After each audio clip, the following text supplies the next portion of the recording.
Nama nih versi akustik. Cok.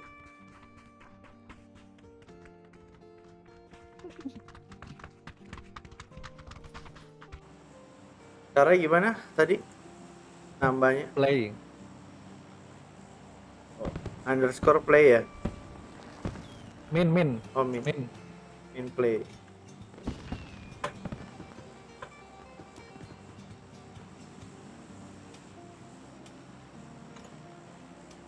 Nggak ada tuh play nobody. Wah salah tuh, gimana ngilanginnya? Sabar nanti. Enggak, itu salah. Nih ikutin kuning nih. Coba follow lu. Hah? Biru udah loncat.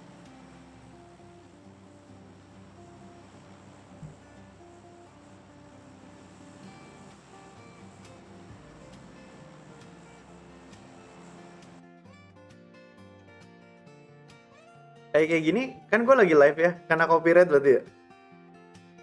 Gak apa-apa bro kalau musik.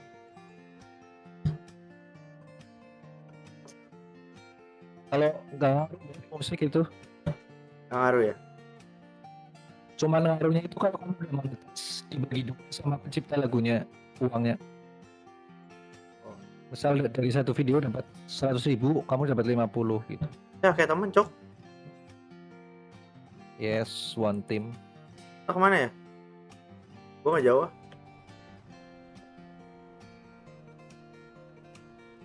Cocote, si kuning gila banget. Aku juga di sini. Cocot teh. Priwe. Panzer anjing. Magis anjing pakai panzer. Baru mulai boy.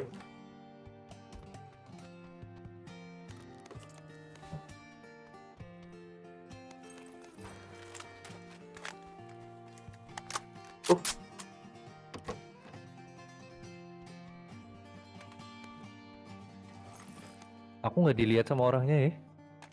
Sumpah apa? Iya nih, tuh. Ini nih orangnya depanku.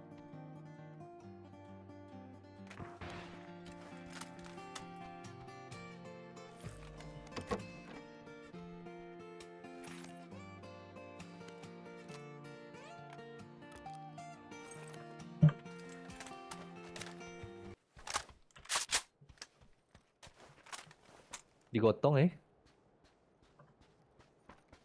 Babi nih orang.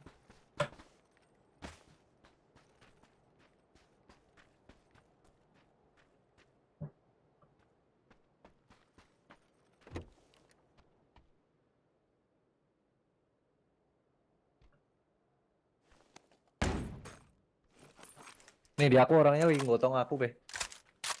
Menuju ke kamu.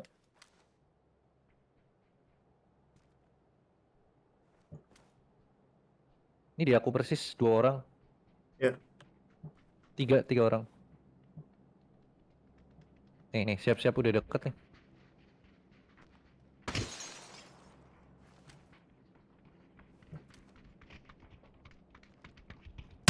Anjir di dalam ya? Cocote. Iya bro. Dikira gue di luar anjir. Gue digotong juga anjir.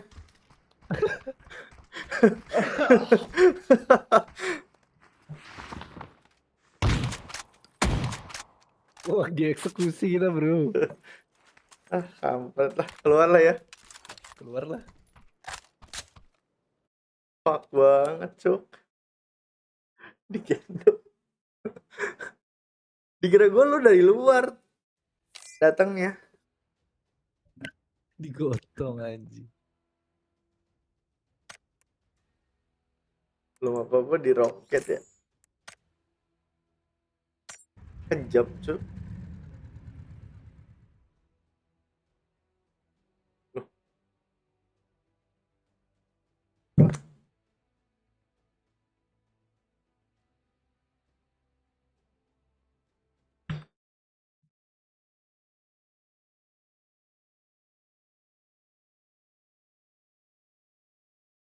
Botnya hilang. Tak stop. Oh. Anjay turun, Bray. Gila. Start aja gue sambil ngecas bentar.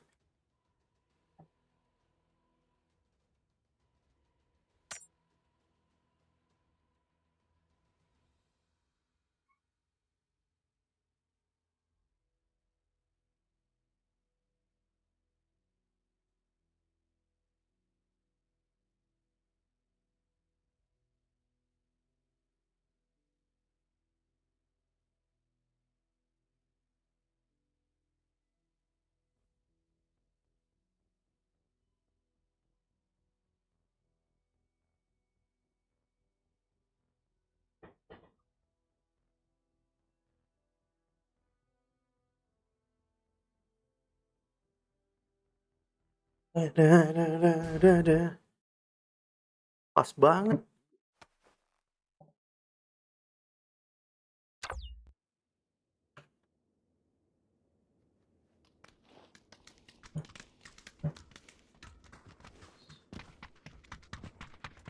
Su.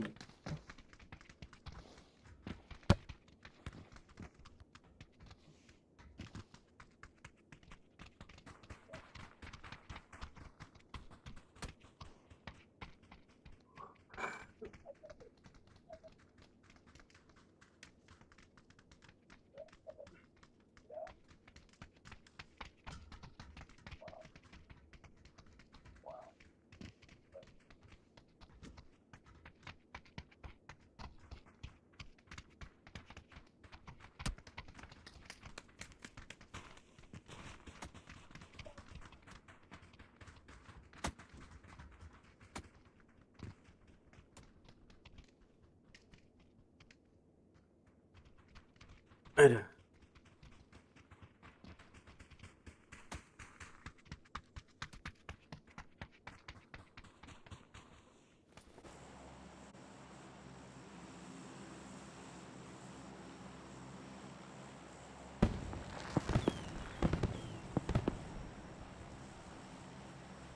Bos. Siapa tuh ya? Lu ya, Fred?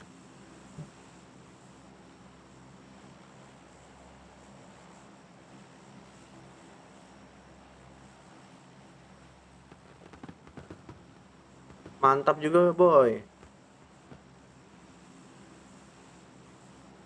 Apa? Lo yang komen bukannya? Iya. Kita kemana ya? Mereka kok udah terjun sih? Gak ada apa-apa, Cok.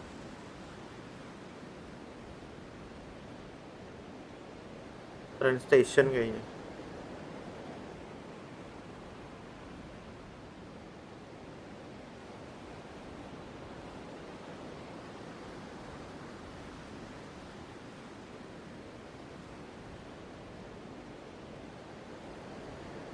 Kosong ya?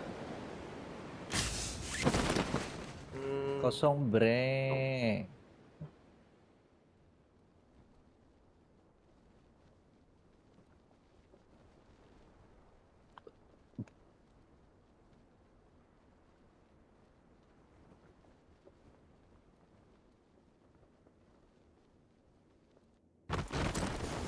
cocote.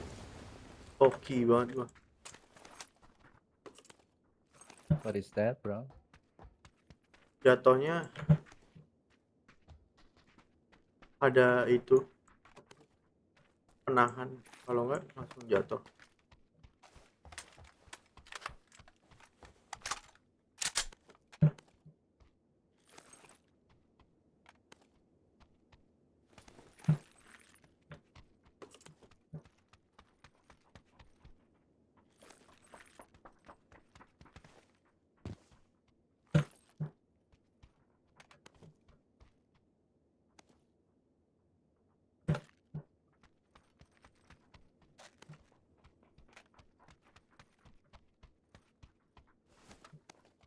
SKS semua anjing. Iya. Oh, ini ada dragon.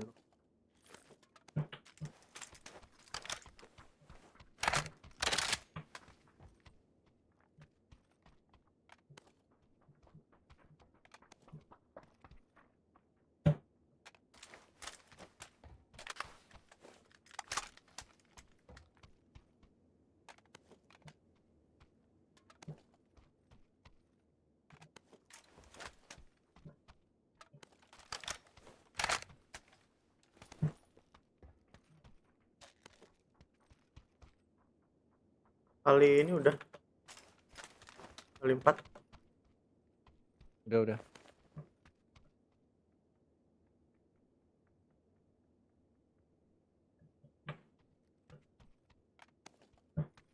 Masih udah lengkap nih.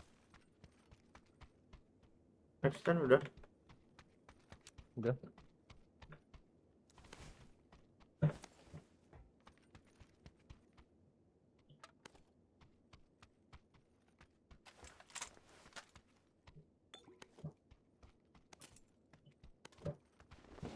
Tuh.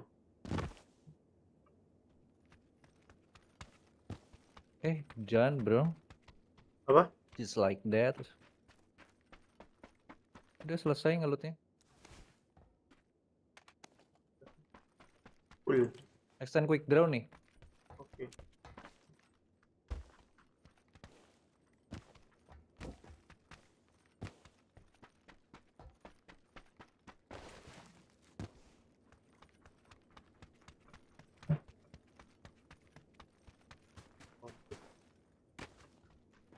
Terbanyak semua. Kereta. Takutnya ada penunggang gelap, bro. Merapat ya? Tar. Aku sambil nyari M4.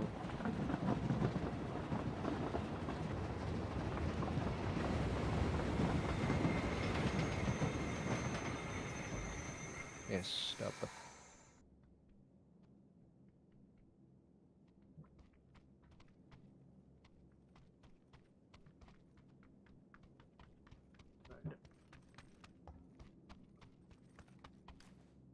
Kali 8.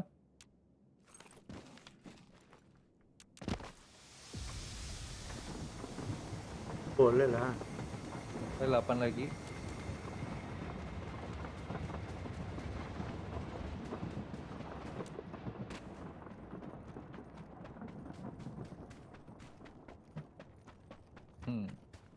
Menarik.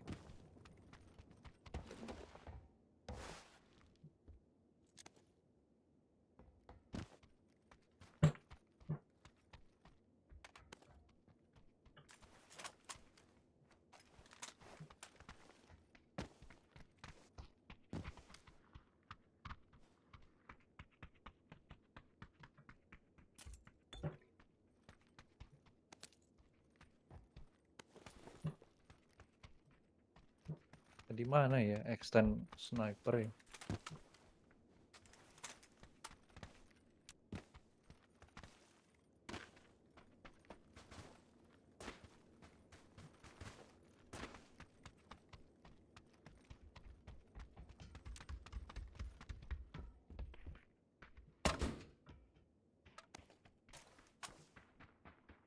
Ini dia. Ya, perfecto, bro.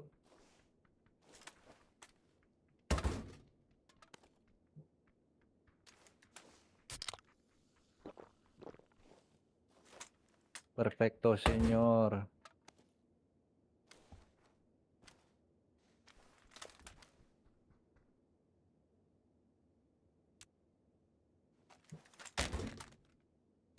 Apa itu M749? Tembakan. Asap. Tinggal cari suppressor sniper nih.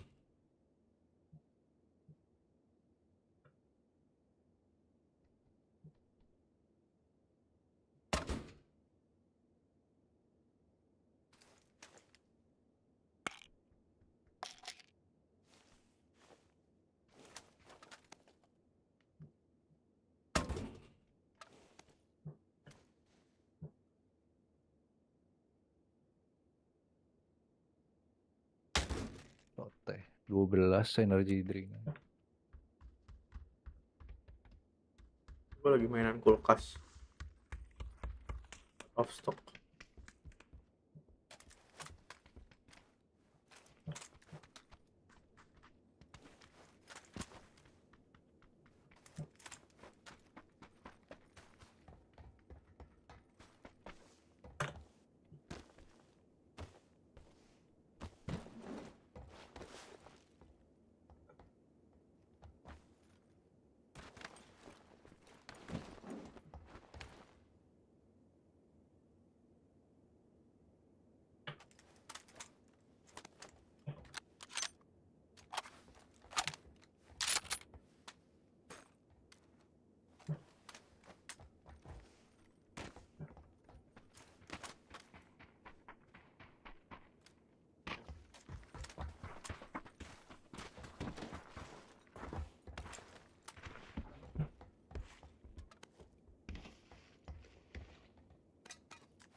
DC sih.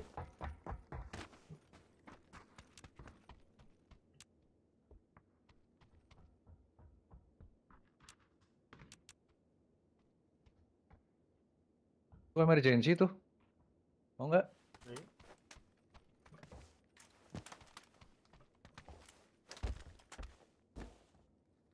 Let's go. Emergency.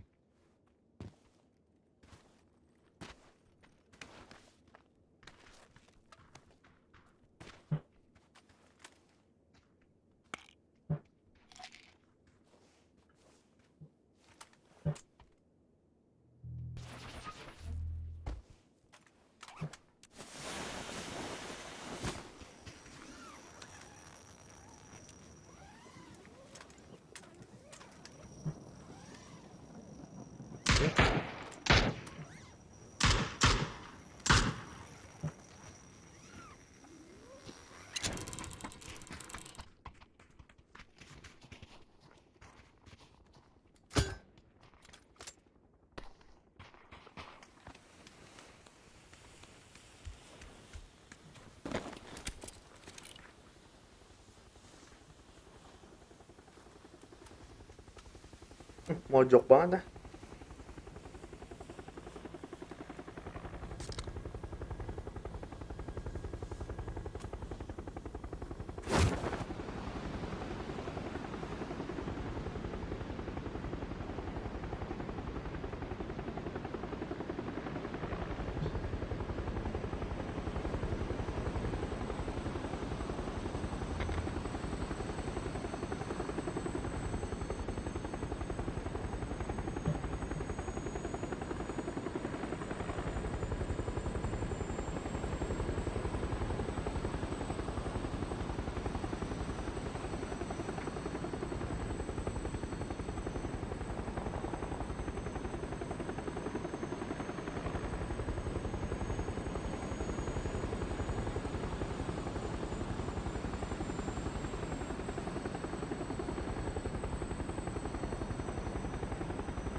Cocoknya paket cok.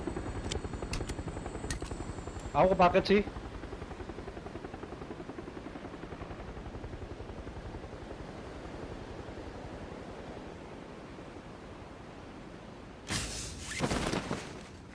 Di laut tuh harus naik kapal. Nih kapal. Oh, dari rumah, Cok.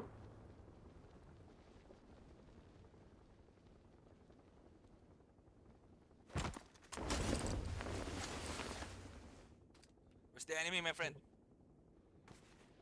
Go. Hati-hati ya pada. Hai.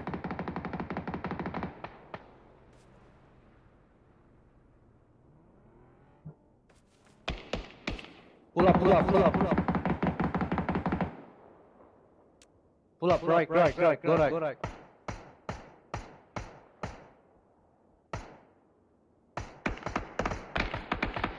Kalian masih ditembakin aja? Ya masih. Oh, masih. Ini mau minggir.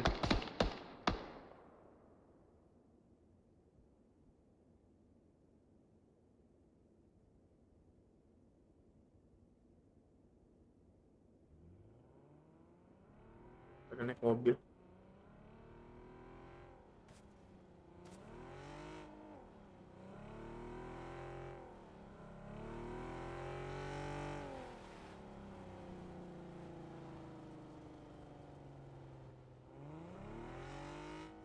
Mana be?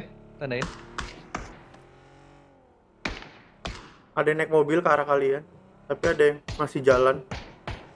Ngumpet aja dulu. Menyebar mereka. Kok bisa langsung lihat aku ya? Yang di atas bukit kayaknya ada.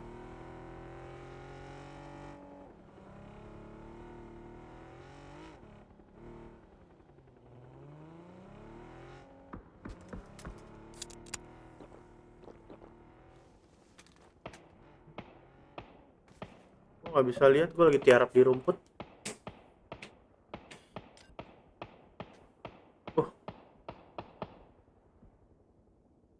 Itu tandanya.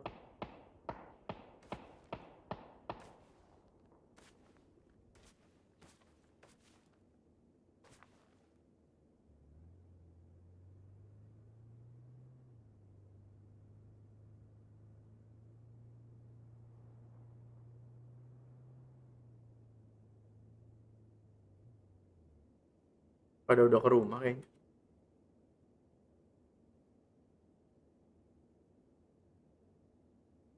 Kalau dilempar ke putih tuh brengsek. Kamu nggak ngambil paketnya apa? Gue lo di air coy.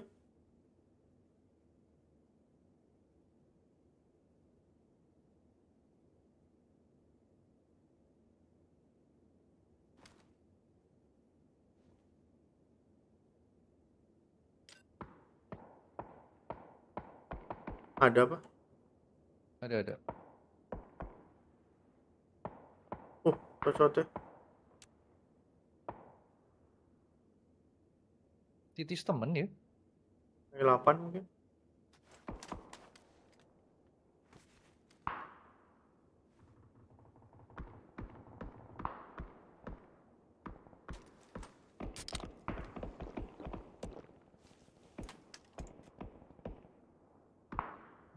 Kayak nge-cheat kok tahu terus. Dia mau ngambil lagi apa ya? Let's go. Let's go. Let's go. Let's go. Let's go. Let's go.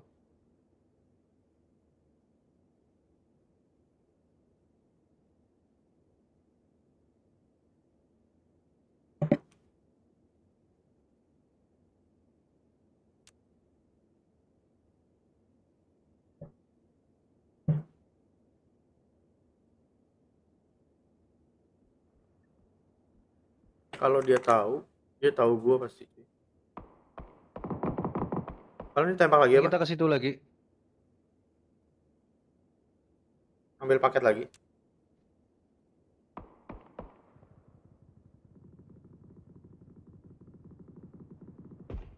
Ada orang lagi apa ya? Orang beda lagi.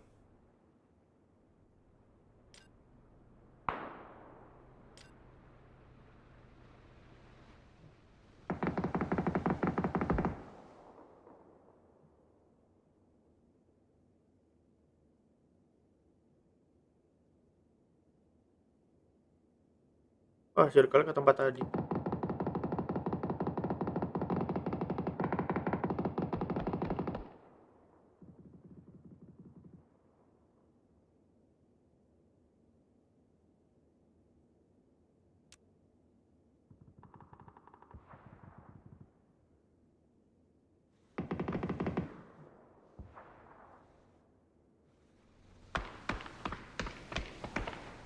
Masuk.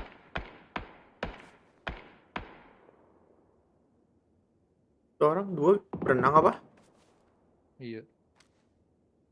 Why, my friend? Enemy.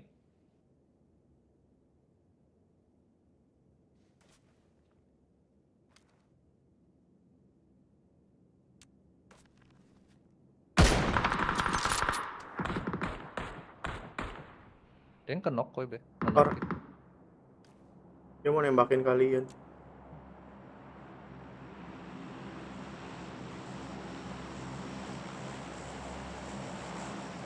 Kalian harus segala move sih.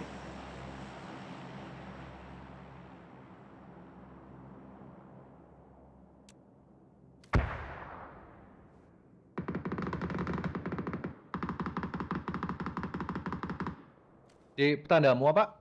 Iya tadi udah kena. Ya mungkin udah di revive.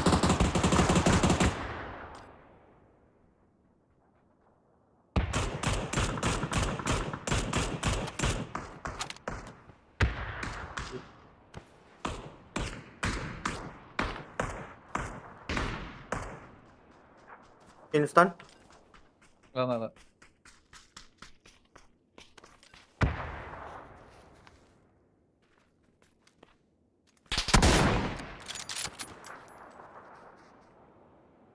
Oh, my mark.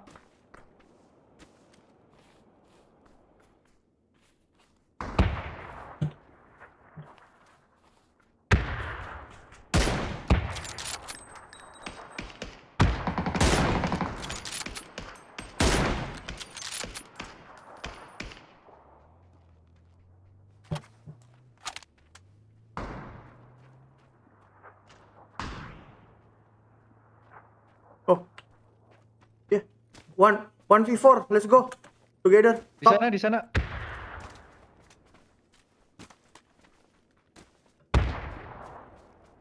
Ini mati zona.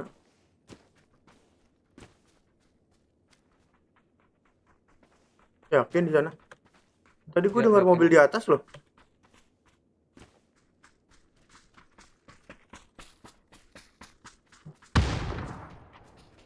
Siapa yang lempar bom? Aku.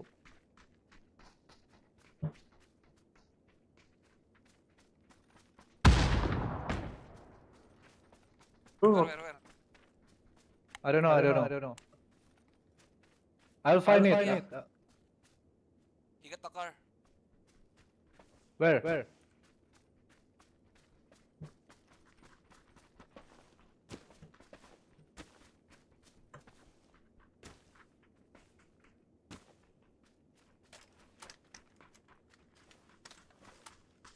Nih, aku tumbal.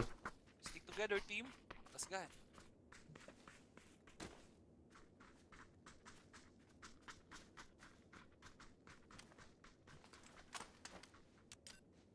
Here, compound.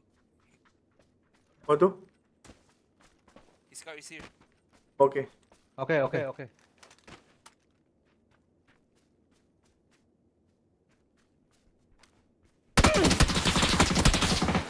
Nih.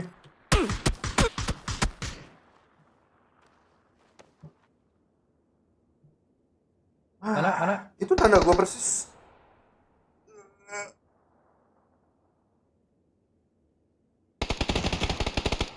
Akhirnya rankednya chicken anjir. Nice, bro. Gara-gara kapal ya. Cocoknya nggak ada recoil ini ya senjatanya. Kalau tidur.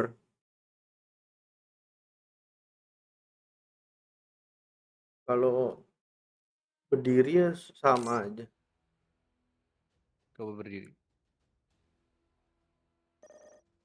Kalau tidur itu emang keterlaluan. Tetap recoilnya sedikit banget anjing.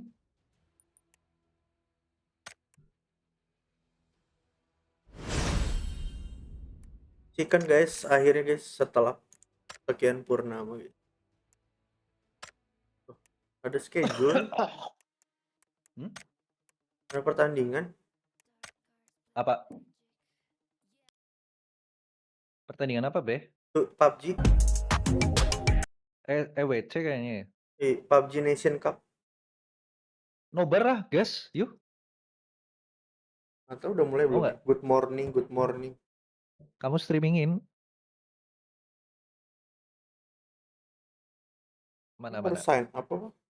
PUBG.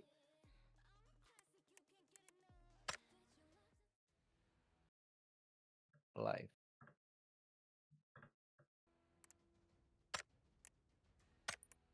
Gak ada lah. Ada Judulnya apa? di Twitch gue nontonnya. Langsung dari link Oh, dari alah. itunya soalnya. Dari PUBG-nya langsung.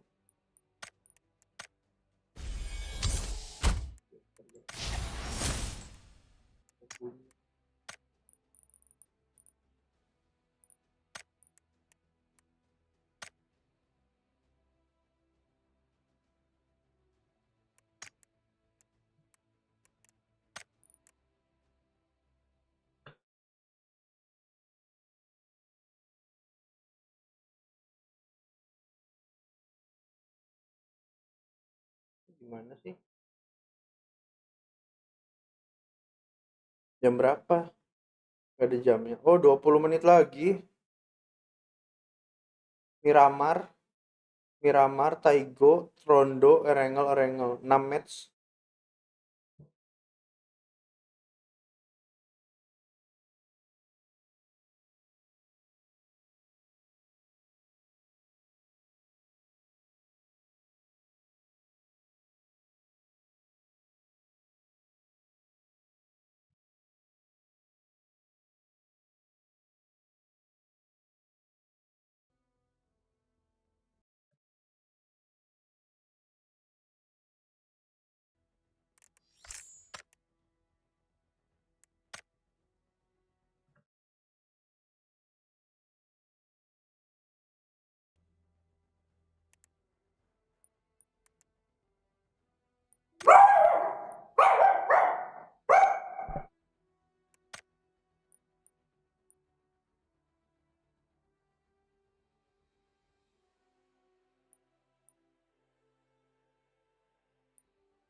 Erangel, bray.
Dasnaya apa? Yuja Master, bro. Kayaknya ya Dasnaya 35. Masih setengah tapi ya.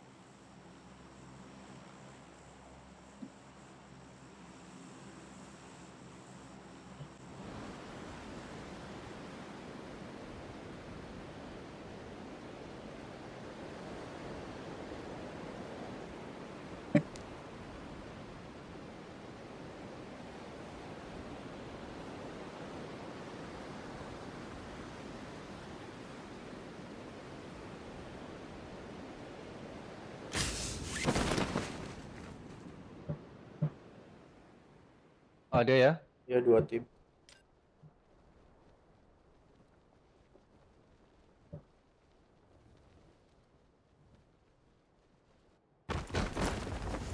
Sama biru disamper.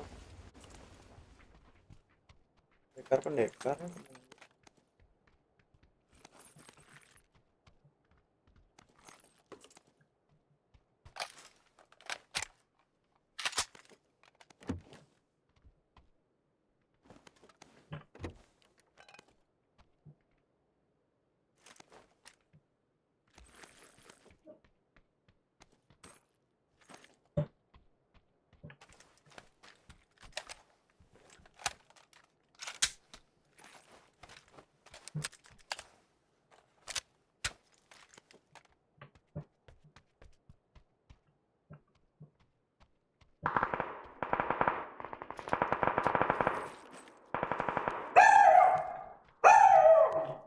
Fisik banget dah.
Dipepet apa?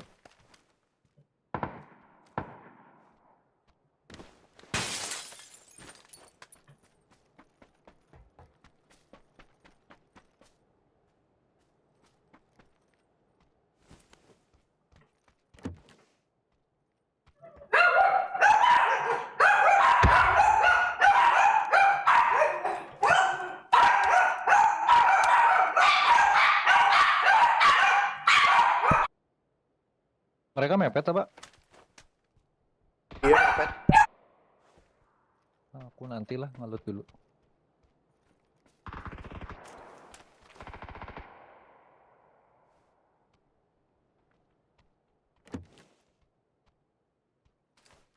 Orang buntut.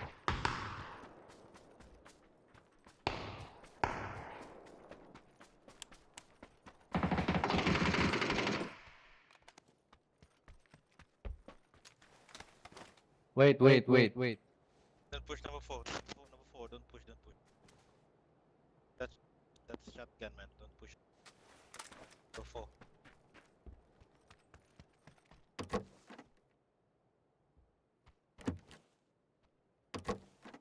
Extend udah, Be?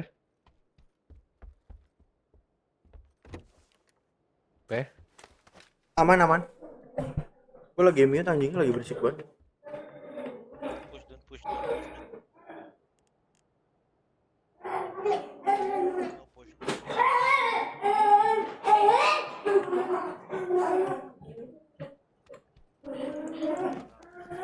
Can you mark? Where? Yellow. Okay. Push,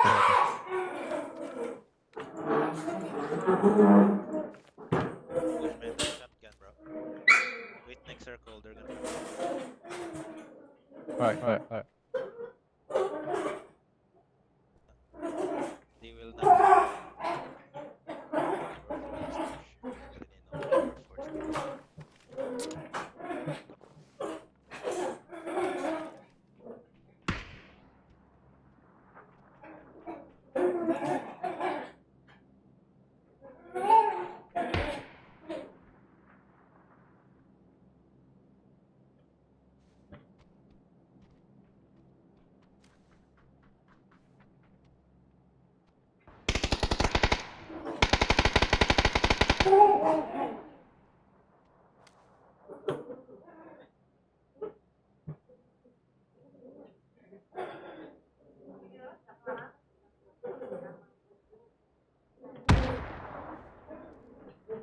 Nih, Be.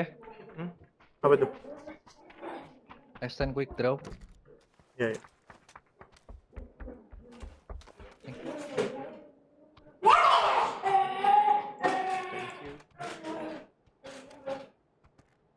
Nggak mau ngepick, ini emang shotgunan sih ini. Udah dapet dia kok.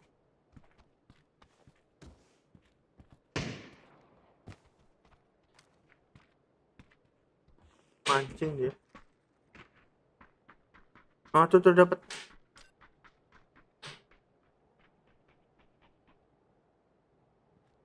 Lantai 2 ya?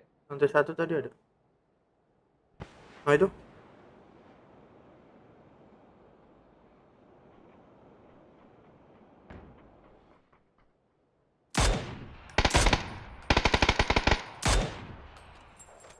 Aku bantuin lah.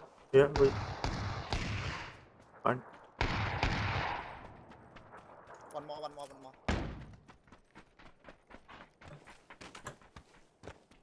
Smoke.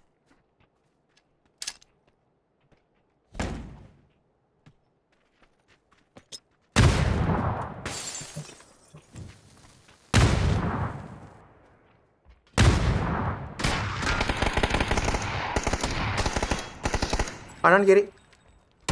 Tengah.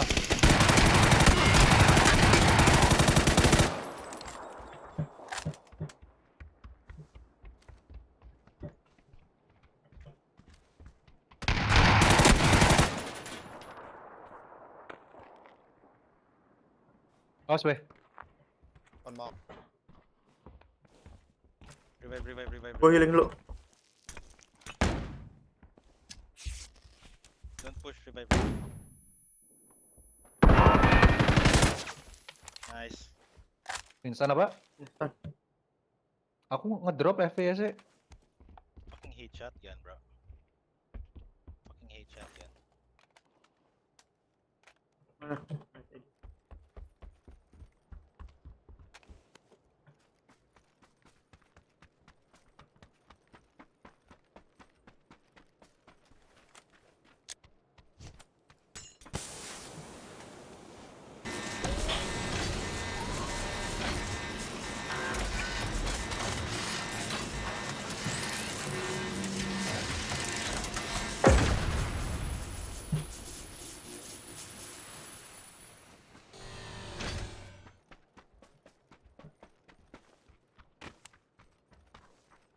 Oi. Apa sih, Bang?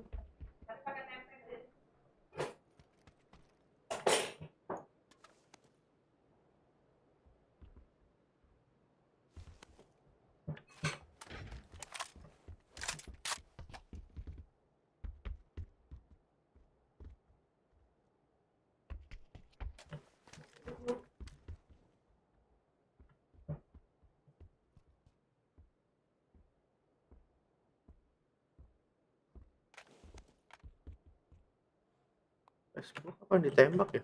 Oh, shotgunan tadi ya.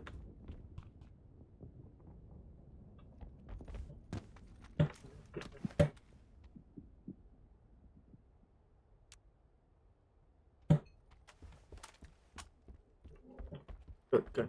Oh, masalah. Oh, shot deh.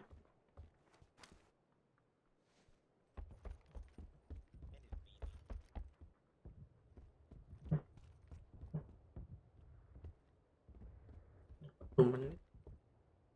Green, you can come here and loot. I drop here, green. So many stuff here.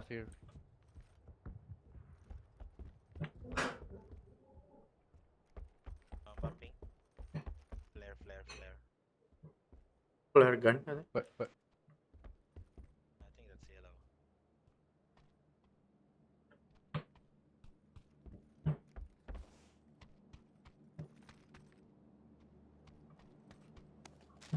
Kalau ada phase 2 ya, yang masih grass.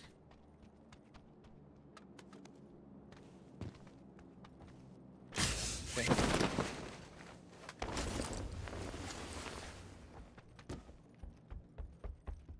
Oh, ada nih.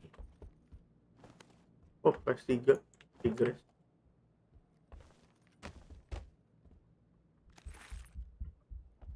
Oke. Welcome back, Green. Welcome back, Green. Loh, ini ada mayat juga nih.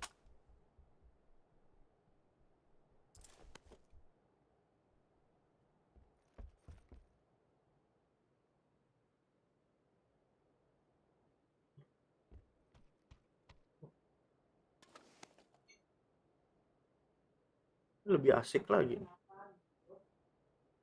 Hah?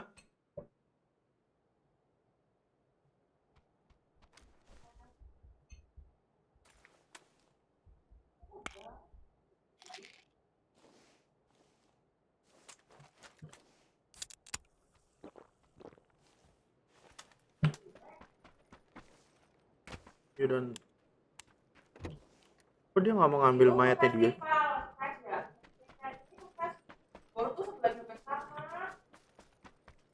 Aneh.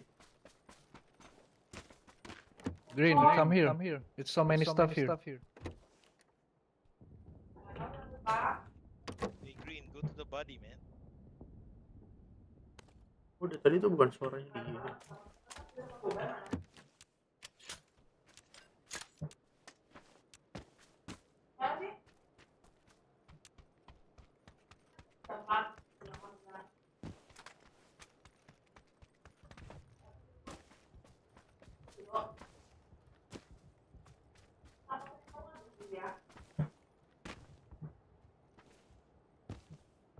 Fred ambil mobil, Fred.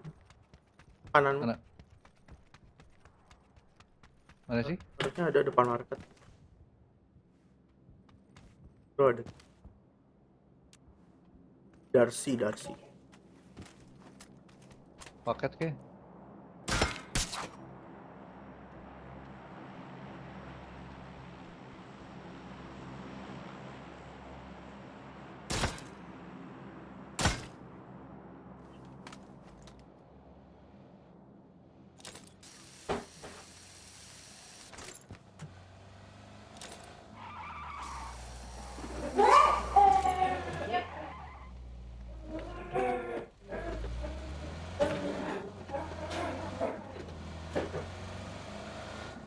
Kita berhenti di sini.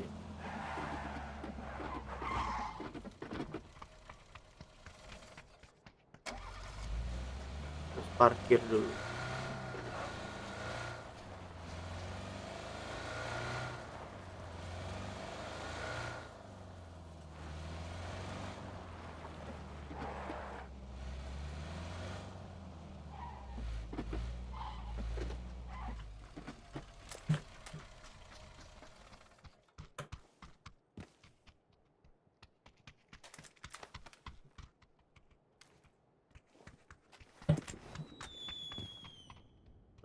Nggak pakai? Di green.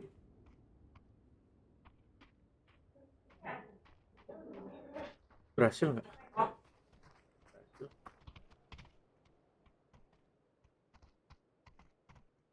Di dalam apa di luar ya?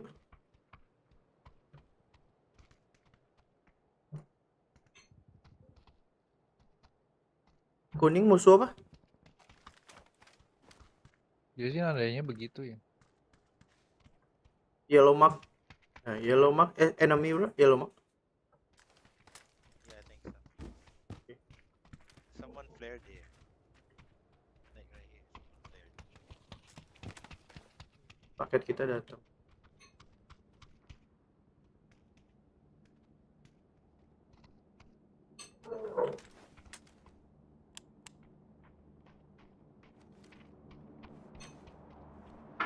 Oh, kali berapa sih? 6. Ini tukeran.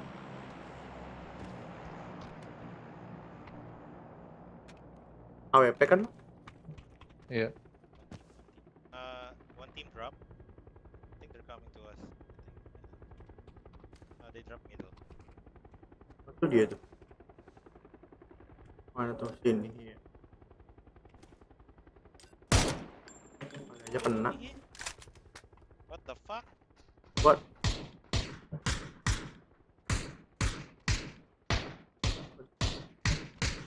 Mana sih? Rooftop. Di tandanya tadi. Harus dari atas. Oh, kelihatan. Kelihatan.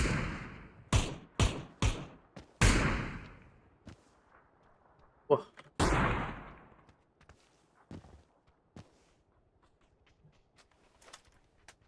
Mana sih paketnya?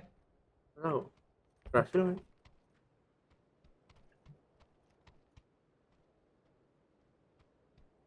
Oh itu tuh baru turun. Mobil. Bad, bro. Air some car.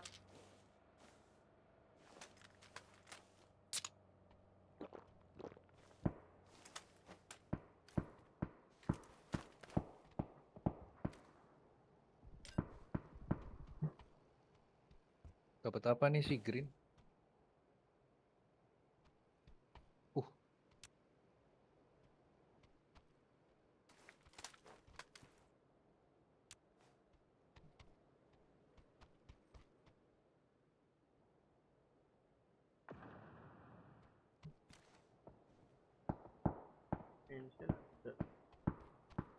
Kalian ngambil mobil depan kalian kan?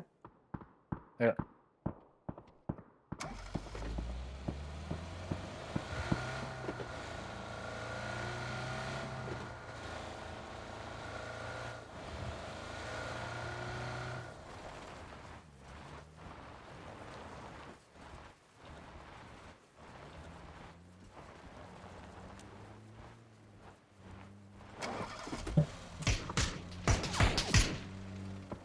Kayaknya di orange ada deh.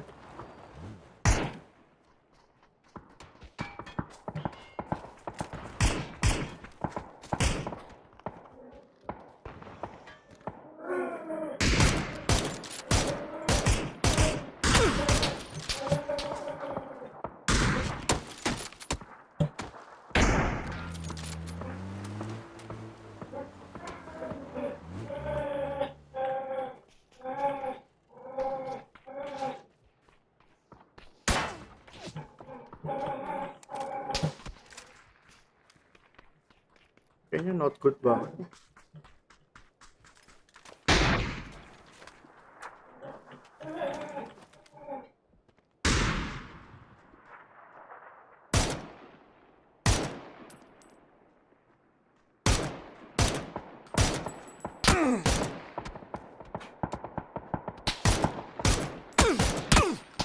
Bangke.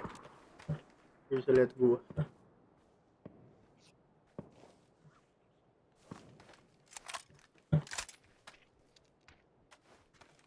Pusing banget ya, oh, si kuning.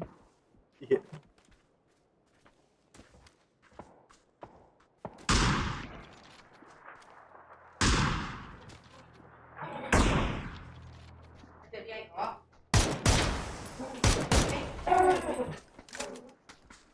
You move.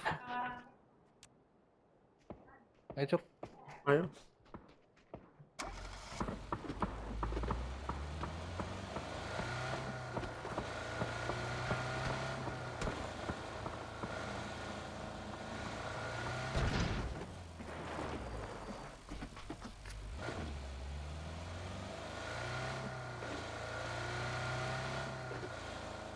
Dia bisa lihat semuanya itu kalau di situ.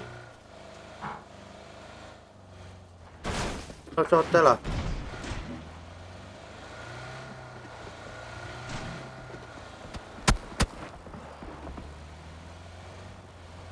Kanan ada ya?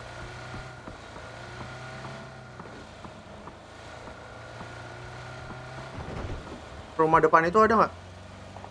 Tabrak Bayu. Tabrak. Ada.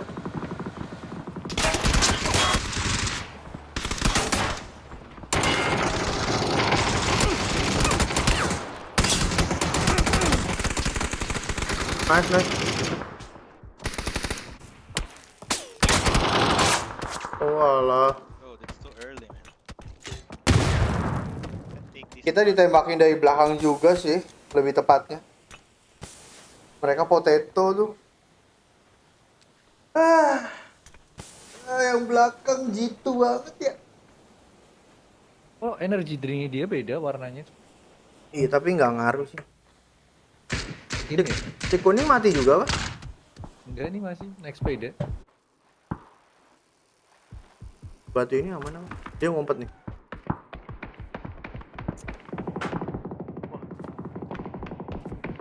Typical survive dia, bro.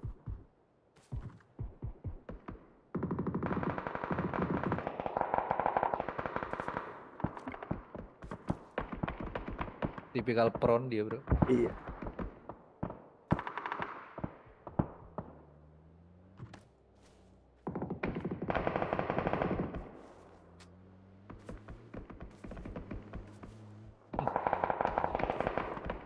Kiri dia itu loh.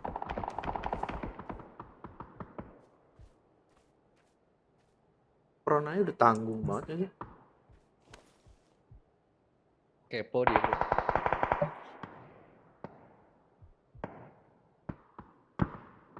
Yang rese tuh yang rumah sebenarnya.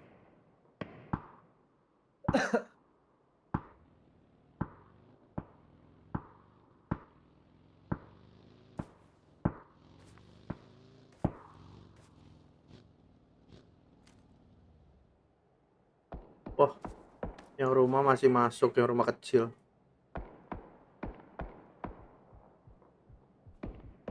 Ini gimana sih konsepnya nih orang? Dia mau ngepron nih, maju terus nih. Yang bisa bunuh dia cuma yang kiri padahal.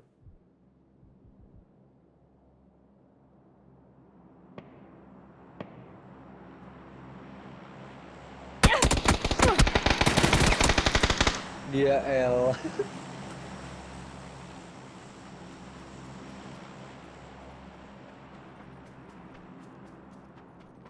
Dia udah ngeliatin gitu.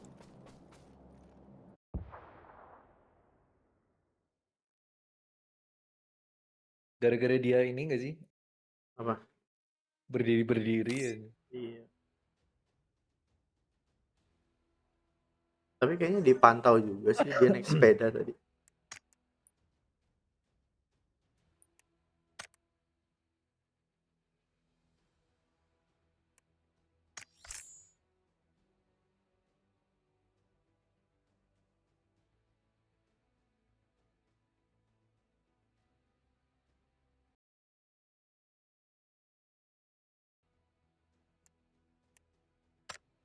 Kita main tadi 20 menit ada nggak barusan?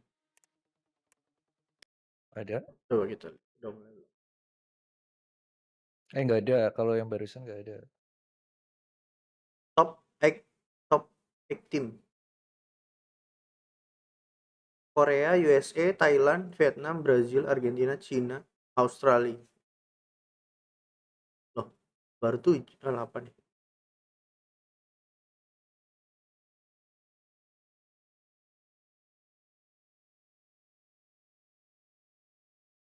USA sih.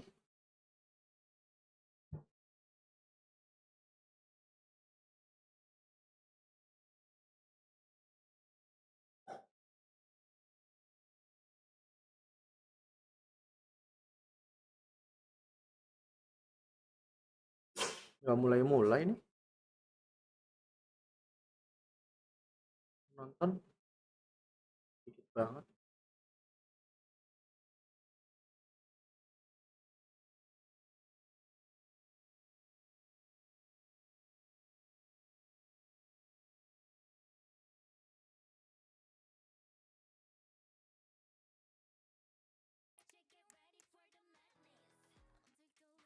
USA number one katanya.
Halo? Hmm? Yuk. Yuk, last.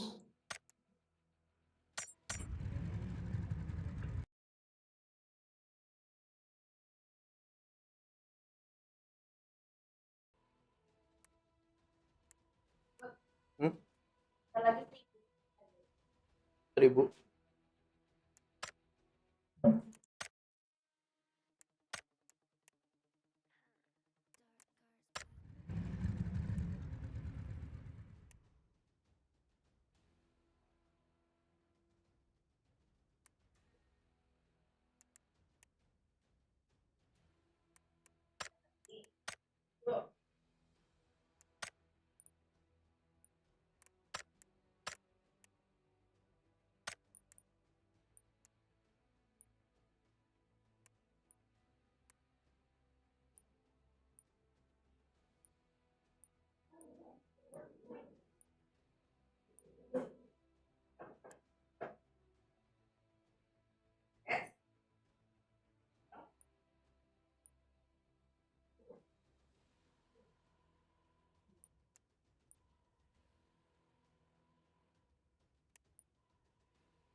Wah, libur apa?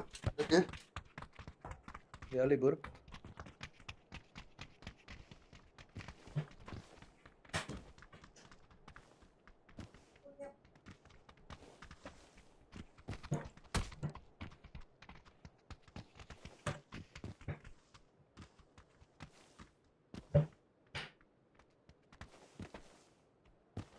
Loh, ini timingnya harus pas banget ya.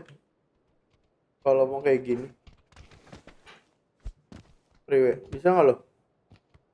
Kenapa?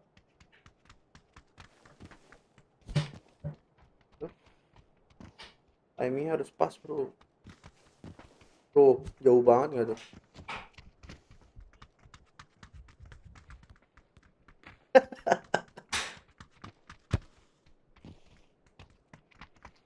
Yoi. Easy lah bro.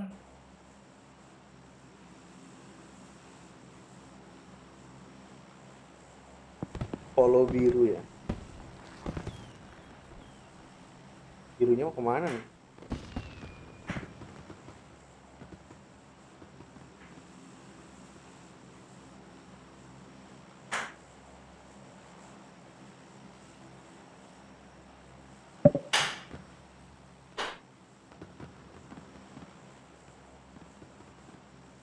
Yo lah, ikutin be.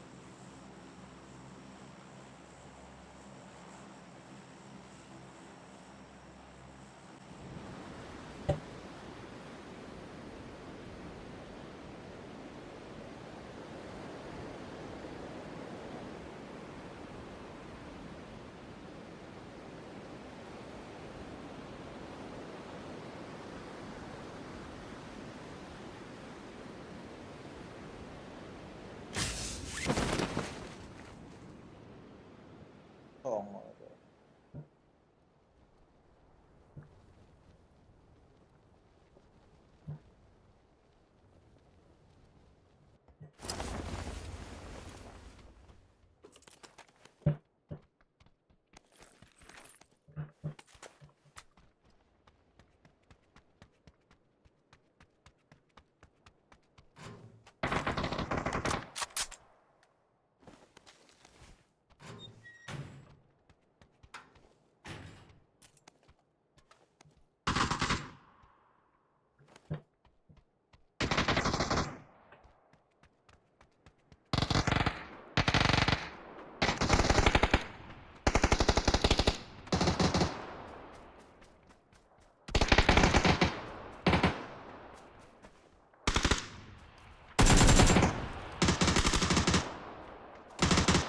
Kamu be?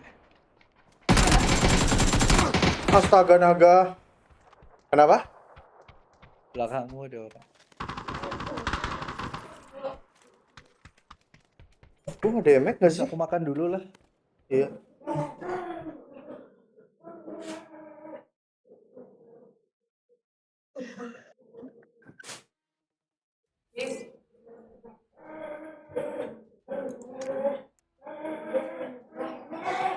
Satu hit bro.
Radar, but he will come here and show what a valuable asset he is to Denmark. He dropped 1 kill on the first day, and I was like, either I have caster cursed him so hard, or I just don't know what I'm talking about. But day 2 yesterday, Keter showed up big for his side, and you really need all 4 players to be at their best, especially this weekend now, because it's not about getting top 8 from this point on, it's about winning. Exactly. I mean, you know, you talk to some of the players back there, especially like Marcelak, he was telling me, you know, they're so happy they got through here.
The game, his ability to read situations correctly.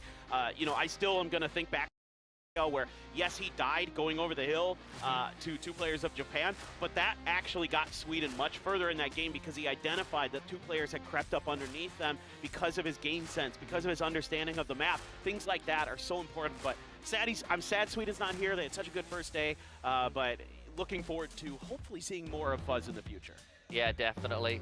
And it is so good to be in a situation like this for him to show what he can do. Obviously heartbreak in the end, because I think when we looked at it with 5 or 6 minutes left on the last map, he was, you know, Sweden were still in. It was last second. We spoke a little bit about predictions though, and I hate making predictions, right? Yeah, me too. It's so hard to do, especially in a lobby like this. But you've gone for Vietnam.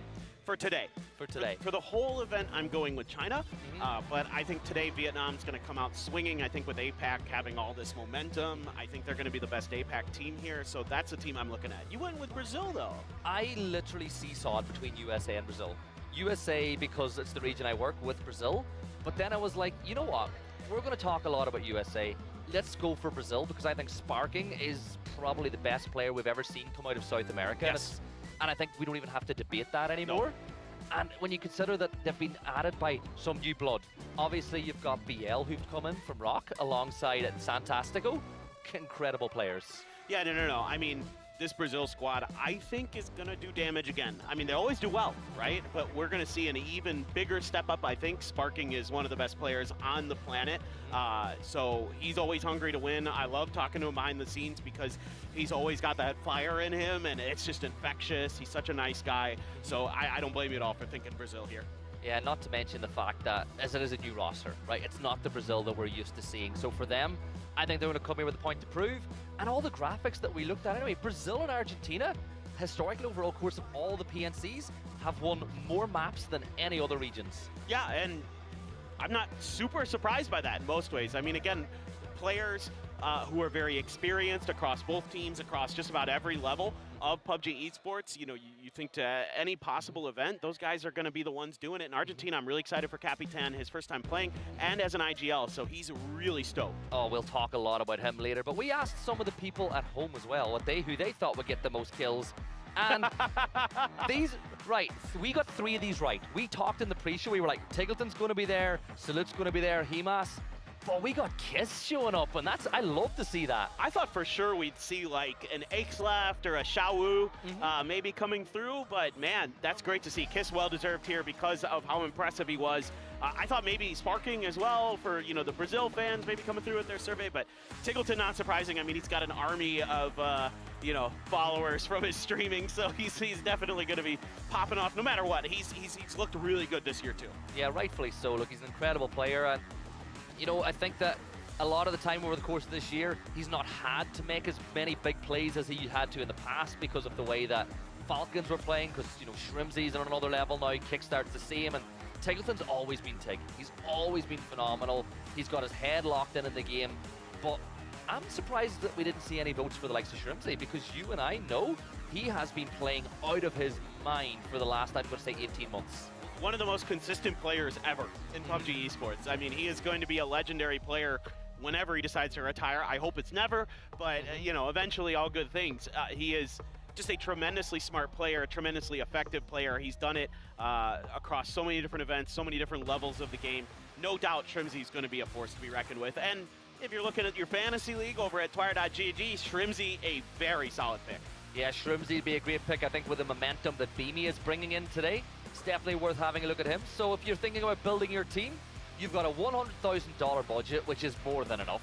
Everybody's going to be able to build the perfect team they want, but the rules are 4 players, 1 player from every team, and then you captain 1 player who will get a bonus on their points. And then finally, you get to pick a bench player as your backup. Oi, And I'm obviously going to go for Avenger because it's the only time I'll ever get the chance. kenapa? Cabut dulu, ngajak gue jalan-jalan. Ya, Sorean You know, ntar. I realized this. I have worked one event with Scoom the back at the Basic Global Summit, so I guess you could pick him as well, and I could claim that, you know, okay, it's a colleague, but I did not pick him. My team today, I'm going to say stacked as heck. Soul is dirt cheap. I don't want to, like, I assume most people are going to be picking Soul because of how cheap he is and just how good he is historically, but you participate in this event, you do well in it, guess what? You are going to win some prizes. First place, 10,000 G-Coin. You get a bunch of cool stuff. You get the Loot Cache and a Razer Death Adder V4 Pro, a super slick mouse. And if you haven't already, if you win that G-Coin, you make sure to use it to buy and support these teams at the event, because crowdfunding, of course, is in place to increase what already is a wonderful prize pool that we have. And obviously we've got G-Coin all the way down to 300th place, which, by the way, I'm not in yet at all, because my picks over the course of the first 2 days did not go as planned. But I will say this, if you're watching at home, do make sure to pick Martin as your sub Avenger, because I'd love for him to be the most picked player at this event, even if he is just as a sub. Everybody get Avenger as your sub. Sure. I don't want to inflate his ego too much, so I'm not going to join you in agreeing with that. But look, he's having a good run of it here with Team Denmark as their coach. Obviously, you know, just being that guy to kind of fulfill whatever needs they have, and he's done a nice job of it, obviously. And you know what? We all love G-Coin. That's not the only way you can get G-Coin at True. this event. There's other ways to do so. You can enter or bingo, where you can predict the winning team, and you can get the highest score to win some extra G-Coin on that side of things as well. I know you've been trying to get me to play bingo for days. I might do it on the last day. We'll see. We'll see. We'll get there. And then obviously we get some G-Coin for the special moments.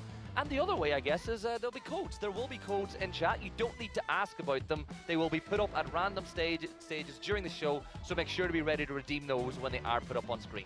Yeah, absolutely. I mean, easy ways to get a little bit of extra, you know, money in the pocket there for some skins and some other cool stuff in game. So make sure you're participating in all that. Spread the word, let people know that PNC is going on, and there's plenty of opportunities to acquire some little goodies. And then finally, there are also drops, so make sure that your account is linked to Twitch to make sure you get those drops on your page as well, and make sure to show them off on stream. Why not tweet at me some of the loot that you get from those drops, and I'll let you know what I think, what you're able to do with it. But I am so excited because we're getting so close, and this is the part where I think that some players, you know, who've been here before, the likes of Salute, their heart rate's going to be pretty low, but for some of the teams that maybe are coming in, some of the newer players, they could be really nervous. You brought up one, yeah, so you brought up one like talking about Team Argentina. Capitan. Capitan. I had a big chat with him yesterday. He is so excited to be here. And he's such a good guy as well. Like, he's playing with a couple of his teams, but we'll talk a little bit. What about, tell me about your, what you think about these pick'ems that we're seeing. I'm curious to see how this has changed based on what we saw in the survival stage. I mean, still the top three not changing too much, but Vietnam starting to pull out ahead here, ahead of the USA. That is pretty crazy, but not too surprising. This is a really dominant region right now in PUBG esports. So they've been always just a few, you know, like 100,000 ahead of the US, and they're going to maintain that position. But look at, there's a ton of pick'ems now. I think we've gone up like more than 1 million for China since yesterday. That's crazy. Yeah, and I see that Argentina have crept up into the mix as well, which I think they should have been there anyway with their historic record at this event, and obviously UK got more picks. Now, I am sorry to all the Japan fans out there. Your team is not going to be winning at this point as they did not get over the line. And looking down, look at that jump from Indonesia. People saw how they played over the survival stage, and they voted in their thousands, and that's got them up now to 13th place. A dark horse in this tournament for sure. Dead last in the pick'ems to now 13th, so that's a really cool jump. Well deserved with how they played. Denmark still in the same spot, even though they're getting more votes. I think they deserve a little bit more love here, folks. Philippines getting some much deserved love as well. They went from second to last up to that 18th spot. Yeah, so keep an eye on how that changes and flows over the course of the weekend. And one of the teams, we'll have a look now at the co-streamers. So we're not going to name them all out because there's so many, but they are co-streaming in every different language you can imagine. So make sure to pop in and show them some love as well and join their communities to watch these games. And of course, there's some pro players in there that'll be co-streaming as well. Absolutely. There's a ton of big names in esports that are going to be watching this, that are going to be co-streaming. Ton of big PUBG names. Saw Wacky Jackie in there. So really excited to have all these guys. Shout out to my boy Zofierce. He's one of the tie casters, one of the nicest guys you will ever meet. Big fan of him. So some great people that are going to be supporting us. I think that region as a whole, everyone I've ever met from Thailand and even my time there, they're some of the friendliest people I have ever met. But we are getting closer and closer now to that opening ceremony. Before we start though, I'm gonna ask you a couple of questions. I'm gonna put you on the spot. I'm gonna interview you, Paper. Please. So Chinese Taipei got a lot of votes Yeah. in the pick'ems, but I think based on their style of play, they've got a style of play that's good for getting into the top 8. We'll talk about it actually a bit later because I think we're getting closer and closer to that opening ceremony. So Paper, you think they're going to have to change things up a little bit? I think so. I think so. Well, look, we are going to get ready for our opening ceremony where everything's about to kick off here at PNC 2025, and it's time to kick off the grand finals. And today, history is written again by Team South Korea. They are your 2024 PNC champion.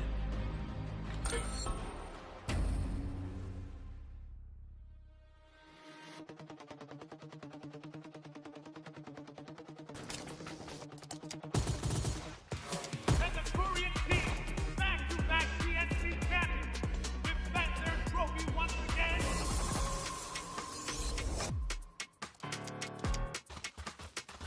A valiant effort, but Vietnam ends in Vietnam settles for second. Vietnam secures third place. Vietnam lands in fourth.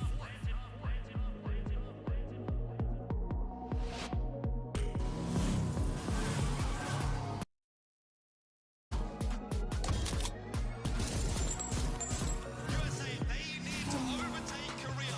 Korea has 4 placement points. The tiebreaker is placed.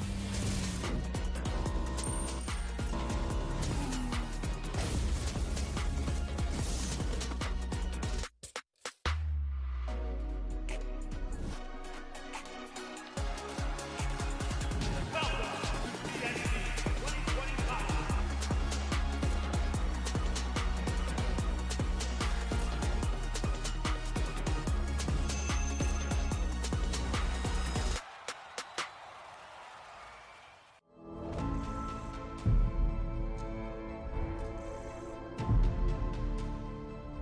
They are the champions here. United Kingdom! Your 2023-24 PNC champions!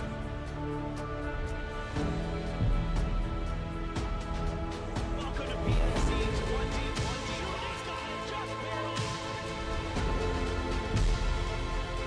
Welcome to PNC 2025.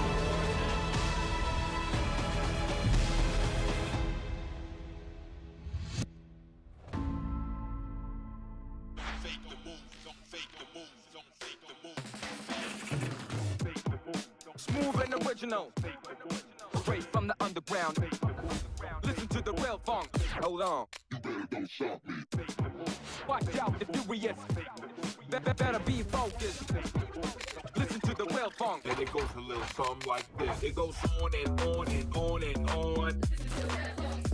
It goes on and on and on and on. It goes on and on and on and on. 혹시 모델업킹 좀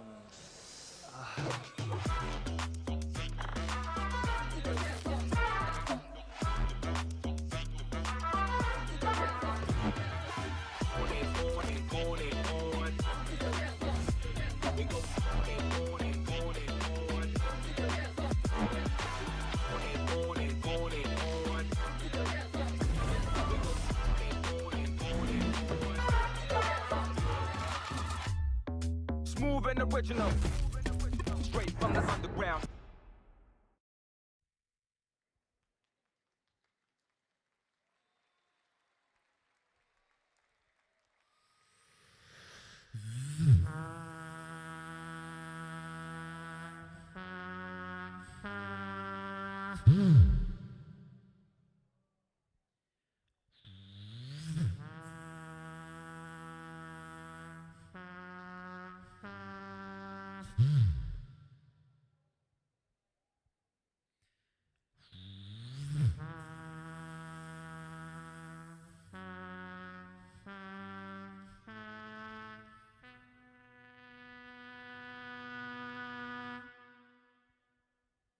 The brain's motivation neurotransmitter,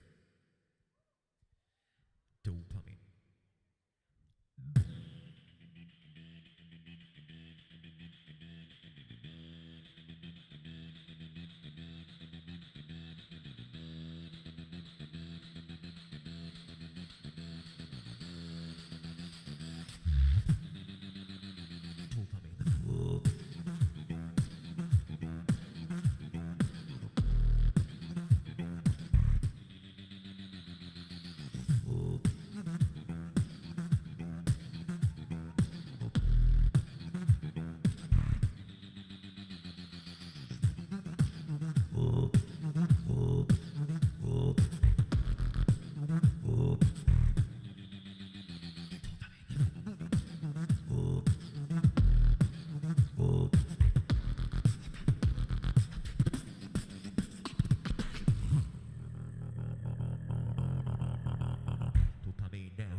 especially, he better push himself. Problems are all around me, pumping adrenaline. Don't think you will walk away alive in front of me. Every scar and bruise, they drive me insane. Every scar and bruise, they drive me insane. Every scar and bruise, they drive me insane. Every scar and bruise, they drive me insane. Ha!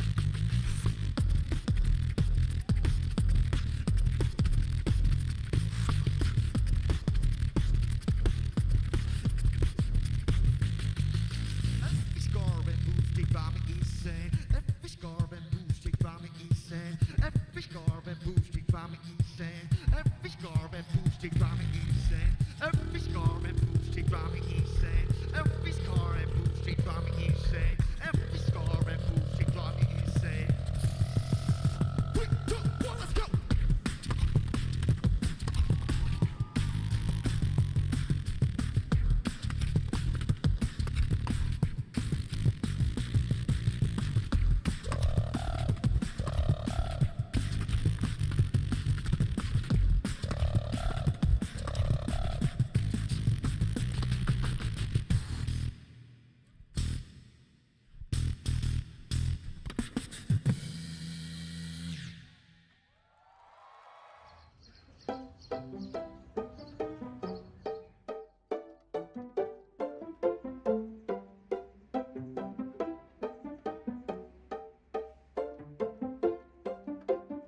Bọn mình luôn luôn cho top 4 mà.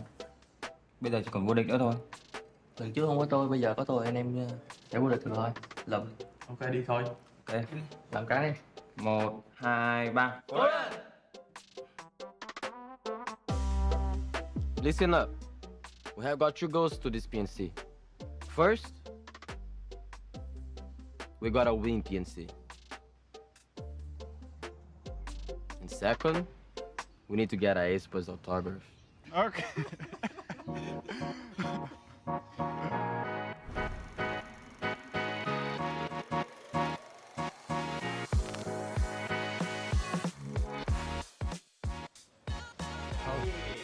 Yeah, let's go. Okay.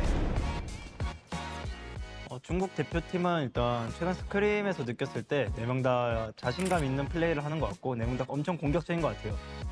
我觉得韩国队伍打法什么的都很完整嘛，然后打得也很好，但是这一次冠军该是我们了。 뭐라는 거예요? 한국 음식이 입에 안 맞나? 말 실수하네. 3등까지 줄 수 있다. 3등에 올려. No. 중3 딱.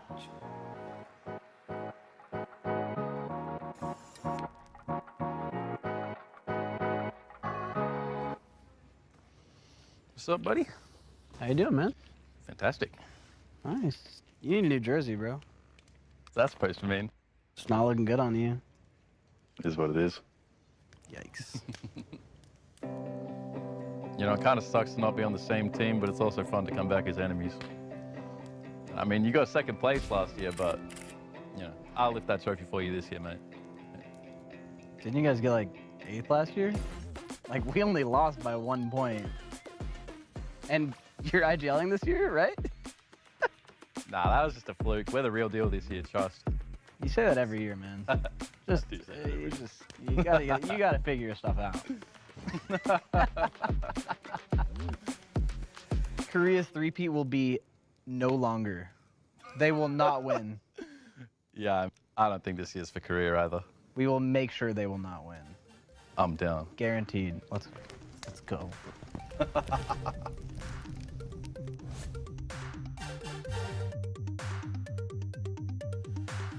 Chúng tôi đã có nhiều lỗi đáng tiếc. ก็ PNC ครั้งที่แล้วผมรู้สึกว่าพวกเราพลาดไปหลายจุดครับ ผมรู้สึกว่าพวกเราทำได้ดีกว่านี้ครับ 希望这次可以让我们没有遗憾吧。最后站在舞台上的一定是我们中国队。Vamos competir com muita paixão e dedicação. Và chúng tôi đã chuẩn bị rất nhiều. Và lần này chúng tôi xứng đáng giành được chức vô địch. 1 year has passed and we're back in Seoul. And this time we'll make sure to defeat Team Korea.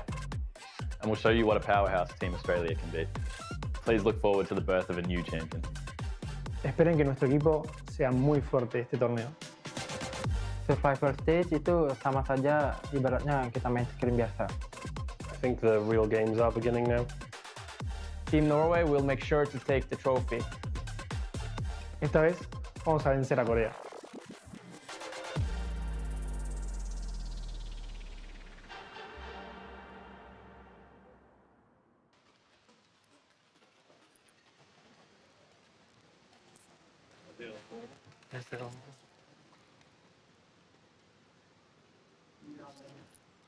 안녕하세요. 안녕하세요. 간단하게 인터뷰 하나 진행하겠습니다. 아, 네. 팬분들한테 한마디 부탁드립니다. 저희 요번 팬시 되게 준비 열심히 많이 했고 잘 되고 있어서 좀 기대하시면서 많이 지켜봐 주시면 좋을 것 같아요. 그러면 이제 한국을 견제하는 팀들한테 한마디 부탁드릴게요. 한마디요? 요즘 공공의 적이더라고요, 아주. 모든 팀들이 저희를 노리고 있던데 지난 2년간 어디가 우승했는지 잘 아시죠? 뺏을 테면 뺏어보세요.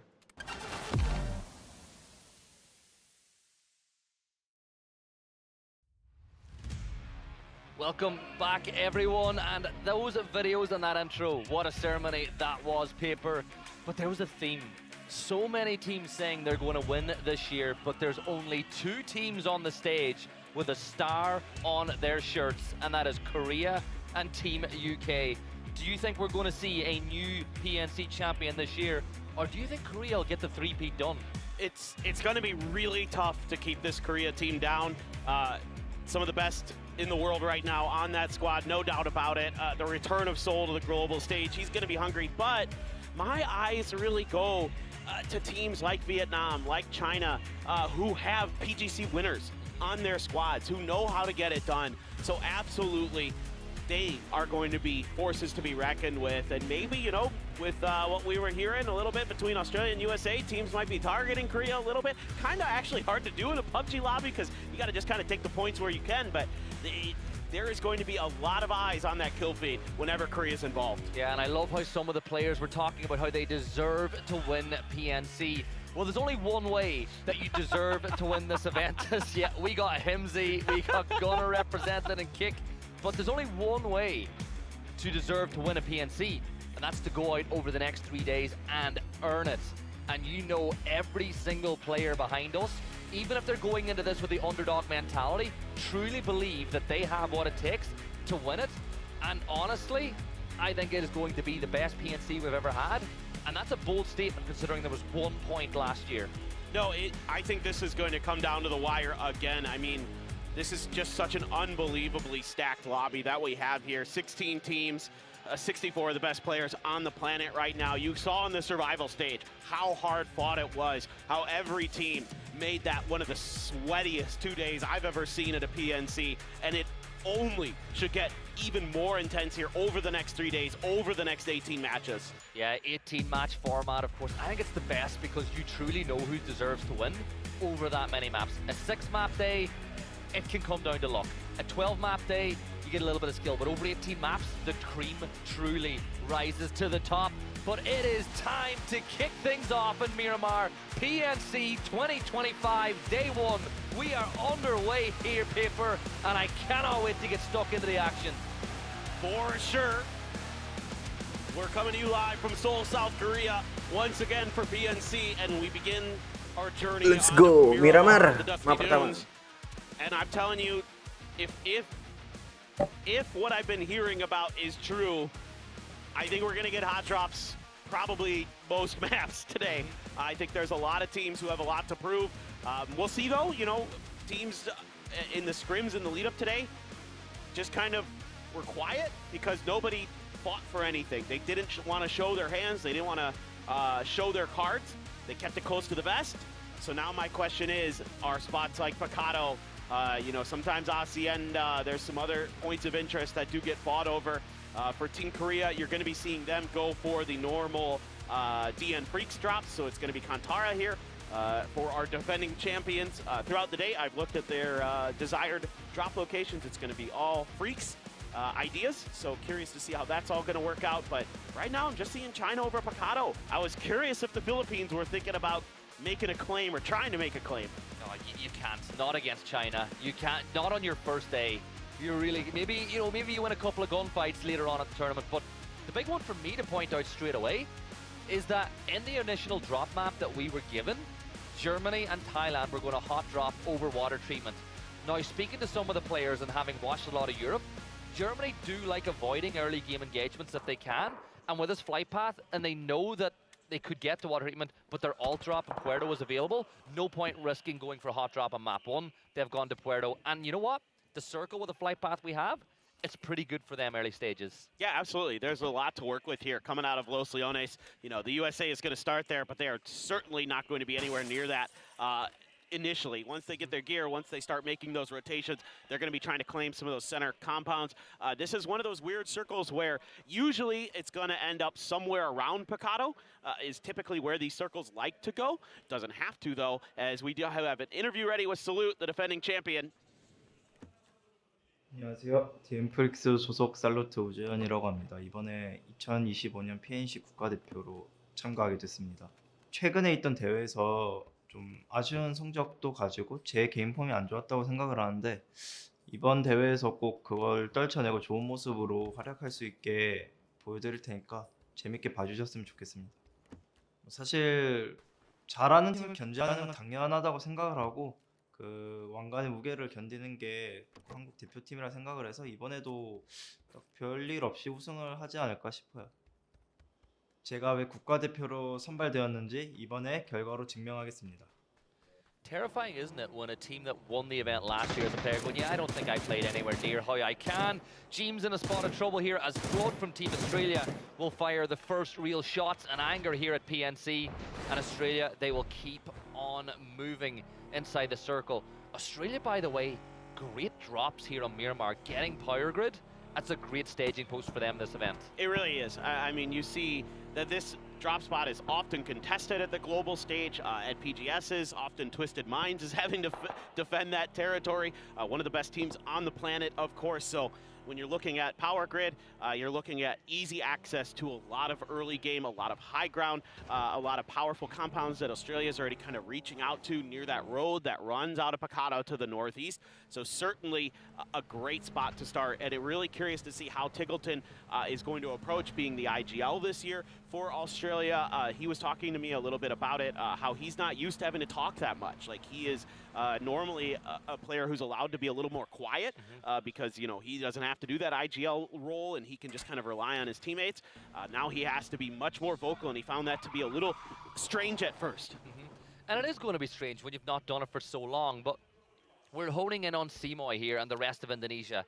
If you're just joining us today, they were exceptional over the course of the survival stage. Simoy was brilliant on day 1, and Trick was phenomenal alongside Teddy on day 2. They've dropped inside of Drumstick Island, way down to the south. They'll look to rotate into the circle in the early stages, but I think that there's going to be a level of confidence they're going to have that if they had have just been in the 16 teams and it was the old format, I don't think they'd be as confident going into today as they are now, considering that they dominated the survival stage. Yeah, it is, you know, really encouraging for me to see Indonesia play that well, to get that level of confidence on a global event. But they need to continue that. They need to find ways to build off of that momentum. Don't let go of that success that you were able to find. Again, I will say this until the cows come home. It was the best performance I've seen from any Indonesian roster, however you want to cut it, whether it be at a PGS or a PGC. Here at PNC, that was the best I've ever seen from that region. I need to see more. I want to give a quick shout out to Setsuna, who is putting up a ton of damage for this squad, and a lot of it was with the DMRs. He was setting up like the players like Teddy, like Simoy, like Trick for success with his initial opening of space and kind of softening up some of those targets. But look at this, Gyumin on his own. Yeah, does he have a vehicle? He's got to get out of there really quick. He's going to stand and fight his ground. Here come Norway. Gumin almost getting the first shot on HC, but he's going to get the first knock of PNC, but James is there to trade it back. And now Korea Seoul running up with the nade in the back pocket, looking to get some revenge for his fallen comrade. Norway, they're going to go for the res, but Seoul seems to be reading the movement. He tosses the nade inside and it hits the target. Heyman's going to fall. He's going to get flushed out, and Seoul is fighting back. And look what he's done. Gokil He's bomnya. broken things open here for Korea. Raining with the Panzer, looking to put it to good use. And there's a buggy that just drives in right in front of him. They're going to storm through. Salute, just run around in tens, puts him on the ground, makes short work of that prone player. But Himas from Vietnam, from afar, looking to get involved, looking to stymie Korea early. Yeah, Himas has got James in his sight now too, but James has got some explosive utility of his own, and it's perfect. He'll get the knock onto Salute as these two sides continue to do damage to each other. At what point does Himas say, maybe it is worth Vietnam pushing? The team is too far away, so really, he is just on Overwatch. James gets the first aid off. Seoul will get another confirmation on the board for Korea, but Norway not done fighting just yet. But Seoul gets it done, and Korea with the opening squad wipe of PNC. What timely play from Seoul. The initial grenade just perfect. You know, Gumin there, able to get that first knock and saying, look, I'm dead, but you've got an opportunity here. Now, Alo down, he runs into Germany over in Los Leones. This is what I was kind of talking about earlier with those rotations that were going to be available to Germany, but a late kind of positioning from Alo, maybe playing a bit of an anchor spot, costs him, and he's down. Purdy Curdy, though, looking to try to return the favor. Germany just going to set up inside of this apartment building. Purdy's above them, I believe, so this is going to be interesting. They're looking to maybe clear this building out. How does Purdy get through? Shrimsy quite a bit ahead of his IGL. Yeah, the only way that there was any way the rest of USA were getting involved there was if Kurt was able to get a knock or two.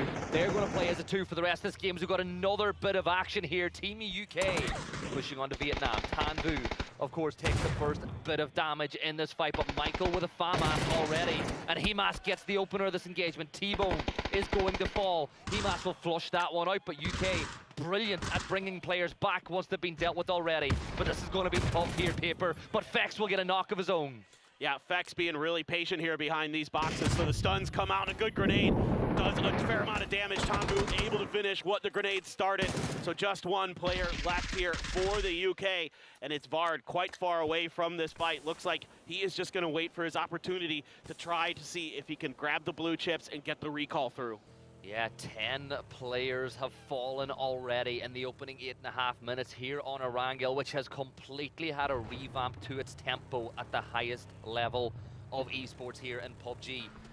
And you'd think that the lobby will get a little bit of room to breathe now. You'd hope that all those players falling is going to create insane amounts of space inside a zone like this. And one of the teams that'll look to take advantage of that is Denmark, because they're going to share the area around Cantera with Team Poland. Yeah, so curious to see if anybody's going to find any significant damage between these two. They're quite spread out, are both teams, so it's going to come down to some of that long-range shooting, some of that DMR damage, to see if they can find any opportunities to try to make a stronger push somewhere. Xiaowu going to be up on top of the mountain here. Delwyn going to be sneaking underneath him. I mean, this is a Delwyn specialty. He is such an aggressive player out on his own. He is willing to take some space and catch his opponents off guard when they don't expect him to be there. And Xiaowu, though, I think he's actually shooting at the Philippines way over on the other side, but for the likes of Vietnam, they're just checking. They're just doing a little bit of scouting here for Delwyn to set him up for success. Yeah, Delwyn's just creeping up over that ridgeline. Xiaowu on the other side. Spot around the open, but Delwyn takes a ton of damage. One more repeat, one more shot to do it, but he misses every single one. But the fight's not over just yet. The nade's there, and Delwyn will find the knock, and Xiaowu will go down. This should be a point on the board for Vietnam to get them up to 4, but Xiaowu had no clue that Delwyn was creeping up the ridgeline. He's so good at moments like this, and he's such a brilliant leader for the Expendables, and you're seeing why, because not only is he good at taking space, being that recon player that is so valuable in PUBG esports, but he's capable of finishing what he started. A little bit whiffy there on the initial spray, but that's A-okay because he had Xiaowu in a dead to right spot. Poland going to be grouping up. You can see Denmark wants to gain a little bit of territory behind that. Just going to backfill a little bit as Gustav into this concrete god compound. Poland, though, going to be happy with what they have for now, as this is pretty central in phase 2. We did shift to the east, away from Picado just a little bit, and a lot of interesting terrain to work with here around the craters, around the graveyard, north of Los Leones. So this is shaping up to be a really interesting start to PNC. And if you are eagle-eyed and you're looking at the Poland roster and say something looks different, yes, Dominant is back in today, and Pufa has gone back into the coaching role. So they have made a change going into today. Whether or not this is the thing where they're going to alternate the team every single day, or whether there was just something in particular about day 2 that made them think Pufa would give them a better chance, they have made a roster swap. And I love how we're seeing teams like Indonesia playing positions like Picado where you might not usually go this early, but because you've got the recall system in that position, it means you can play there, and if you do sustain a knock from long range, you can get that player back. Yeah, exactly, and also that's a really nice spot on the edge of Picado because it gives you a ton of zone control to your east. You're going to be able to keep track of any teams that are going to be setting up on the outside crater that's to the west of Kantara. A little bit of attempted damage. Are they going to drive? They got a tire. Oh, Jaiwei's in trouble now. Jacob going to be circling around him. The spray there gets him weak, and Fluky from afar able to finish what Jacob started. Yeah, we talked about how we thought Thailand would be a little less aggressive, but there's some things that you can't iron out of a team. And I loved how you had one player, Fluky, up on high with Rosset focusing on the tire, and Jacob was like, yeah, you put the pressure on, I'm going to cut him off with a vehicle, I'm going to get that knock. That's a level of confidence in your own ability and your teamwork that is just so good to see. Yeah, and that shows great communication as well there for Team Thailand to be able to set up plays like that to catch the trailing player of Chinese Taipei, who are now going to make a wide wrap up to the north. A little bit of space available for them up there, but you know, fighting uphill the rest of the way, most likely, depending on what the next circles do, but going to be a little bit tricky for them. Germany still hounding the backside of USA. Kickstart and Trimsy, the duo for the Falcons, just going to be chilling in a house. Trying to lock things down, trying to see what points they can salvage out of this one. And now Thailand making their move. They're going to be coming in towards Los Leones. You have Argentina and Germany down here. This is actually going to be a little bit tricky for them. So let's see if they can suss this out and find a successful entry. Yeah, I think just looking at the terrain, this is probably the best way. Even though there's more teams here, it's the more playable part of the circle. You look north of where Brazil are, at the very north side of the circle, there's a lot of open ground. A lot of fights that maybe you don't want to get into. We're looking at Thailand's POV of what they know, and you can see them. They're saying, right, we know that there's a 2-2 split between Argentina. You can see them highlighting that, and they're kind of showing what they think their best path into the circle is. And that's one of the things that I love and the addition to observing inside of PUBG lately, is being able to see exactly what those players think or know and what they're communicating to themselves as well. Yeah, absolutely. It is a nice change as the circle going to keep Picado inside of it and go towards that other crater where Vietnam has set up shop with a couple players inside and outside. China going to be on the western edge after losing Xiaowu early, and it's going to be Indonesia defending the only recall system that's in the new circle, trying to keep anybody from getting their players back in. We saw how pivotal that was during the survival stage, especially for like the Philippines, who had a big comeback in a game where they were able to get 3 players res. Seoul out in the open for Korea. Gyumin not able to be res, no res station available. Xavier did find a knock on a 10 trip for Taipei. That's out by Minas Generales.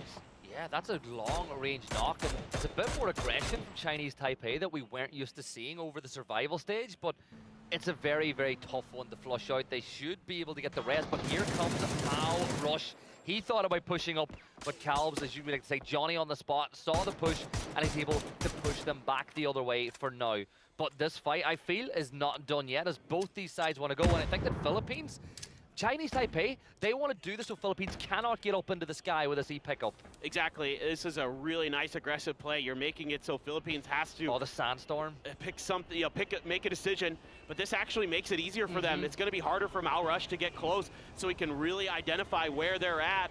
Maybe a well-timed in-place grenade could end the Philippines, but they're already up in the air. So that is going to be safety for now for them.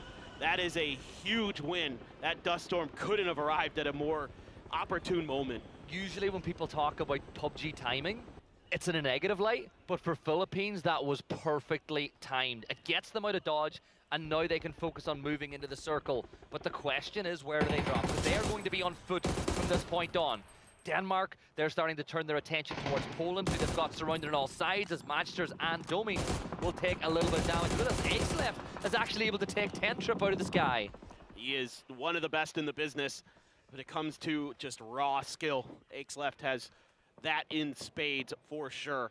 Everybody on Team China does. Ming Ming, absolutely stellar. Lil Ghost, a known quantity with multiple PGS wins. You know, but here for the Philippines, a little bit of a rough start, but they're able to at least get 3 players, well, 2 players down, and CJ's trailing in a vehicle trying to drive to regroup.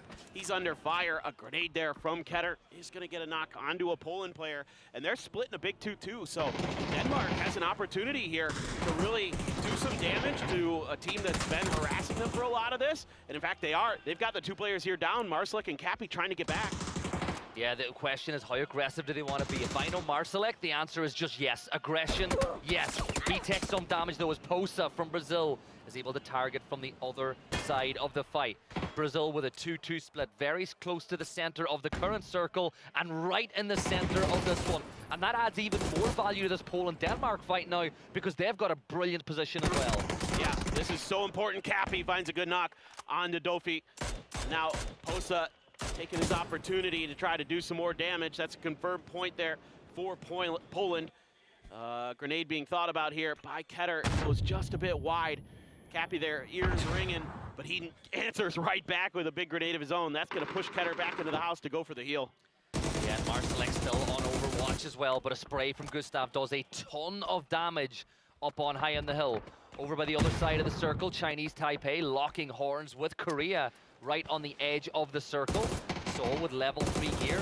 So that guy does not need any buff whatsoever, but the level 3 gear will help even more. Nade toss, that could be really, really good. It's brilliant. It's right on top of him. And Nice it's Seoul with a one. nade once more. He's so good with it so far today. Look how fast he was to get that initial damage and follow up with the frag, and it's perfect in every regard. It's hard to do it better than that. Malrush trying to throw every smoke that he can. Meanwhile, this fight's still going on. Beamy trading with Cappy. Cappy going to be flushed out. So just Marsalek left here for Poland, and he is stuck in an awkward position. Alive, firing, looking for points, actually gonna claim Leo.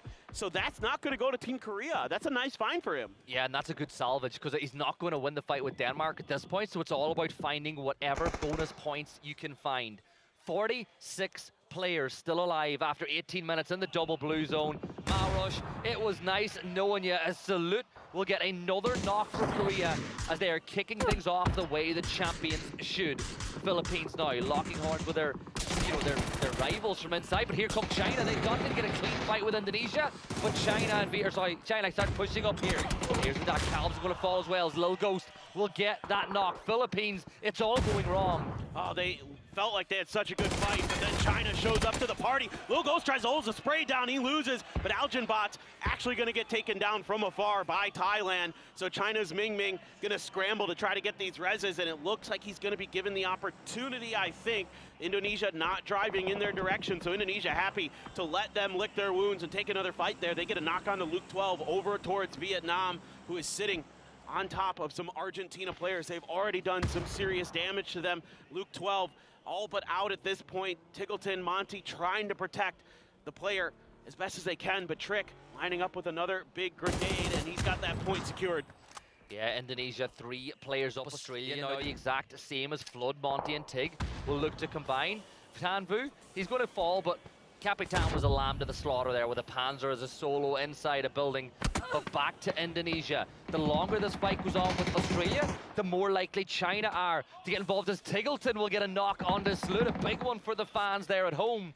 But Australia, you got to be careful. You have 2 teams pushing from the south, and you have Korea just over the edge, and Trick will get a big knock on the Flood. And there's just 2 players up for Australia now. But here's China going for that backfill on Indonesia. This is a really smart play from Australia. That knock there opened up some space for them to try to press this fight against Indonesia, knowing that they're going to be sandwiched. Acelef knocks again here by Setsuna. But a quick knock there. It's actually Seoul from Korea who finds Setsuna behind the car. Tiggleton up and over, gets Trick. And Australia able to get a point on the board, but they have big threats looming on their north and on their south. And Monty is down, and you got to be quick because you can see the nade in the hands of Salute, who's already been doing damage alongside Soul with that throwable utility. Here come Thailand as well. They're going to wrap up onto this one as they send in towards the circle. Gustav will finally deal with Marsalek, as then there were 10. But China, Australia, Korea, all going head to head, and I think that Australia are in a really bad spot. And look at that, a double knock as it just 2 players will fall. Ming Ming doing the damage now, and Australia fall in 10th, and they're followed out the door as well. 8 teams left alive, and China and Korea will now probably go head to head here on the edge as well, with Vietnam not too far away. And I told you Seoul was itching to get back on the global stage. 6 kills already for the superstar. A grenade actually bounces up, does quite a bit of damage. 2 Aches left in Lil Ghost, so they're gonna have to prone it down, try to get some heals to go through. Himas with a FAMAS, absolutely deadly with it. And there is some long-range shooting, and Seoul again gets the knock. It's on to Ming Ming this time. 10 kills already for Korea, and it is a shooting gallery down into the crater. Like I said, this is how a champion should perform at this event.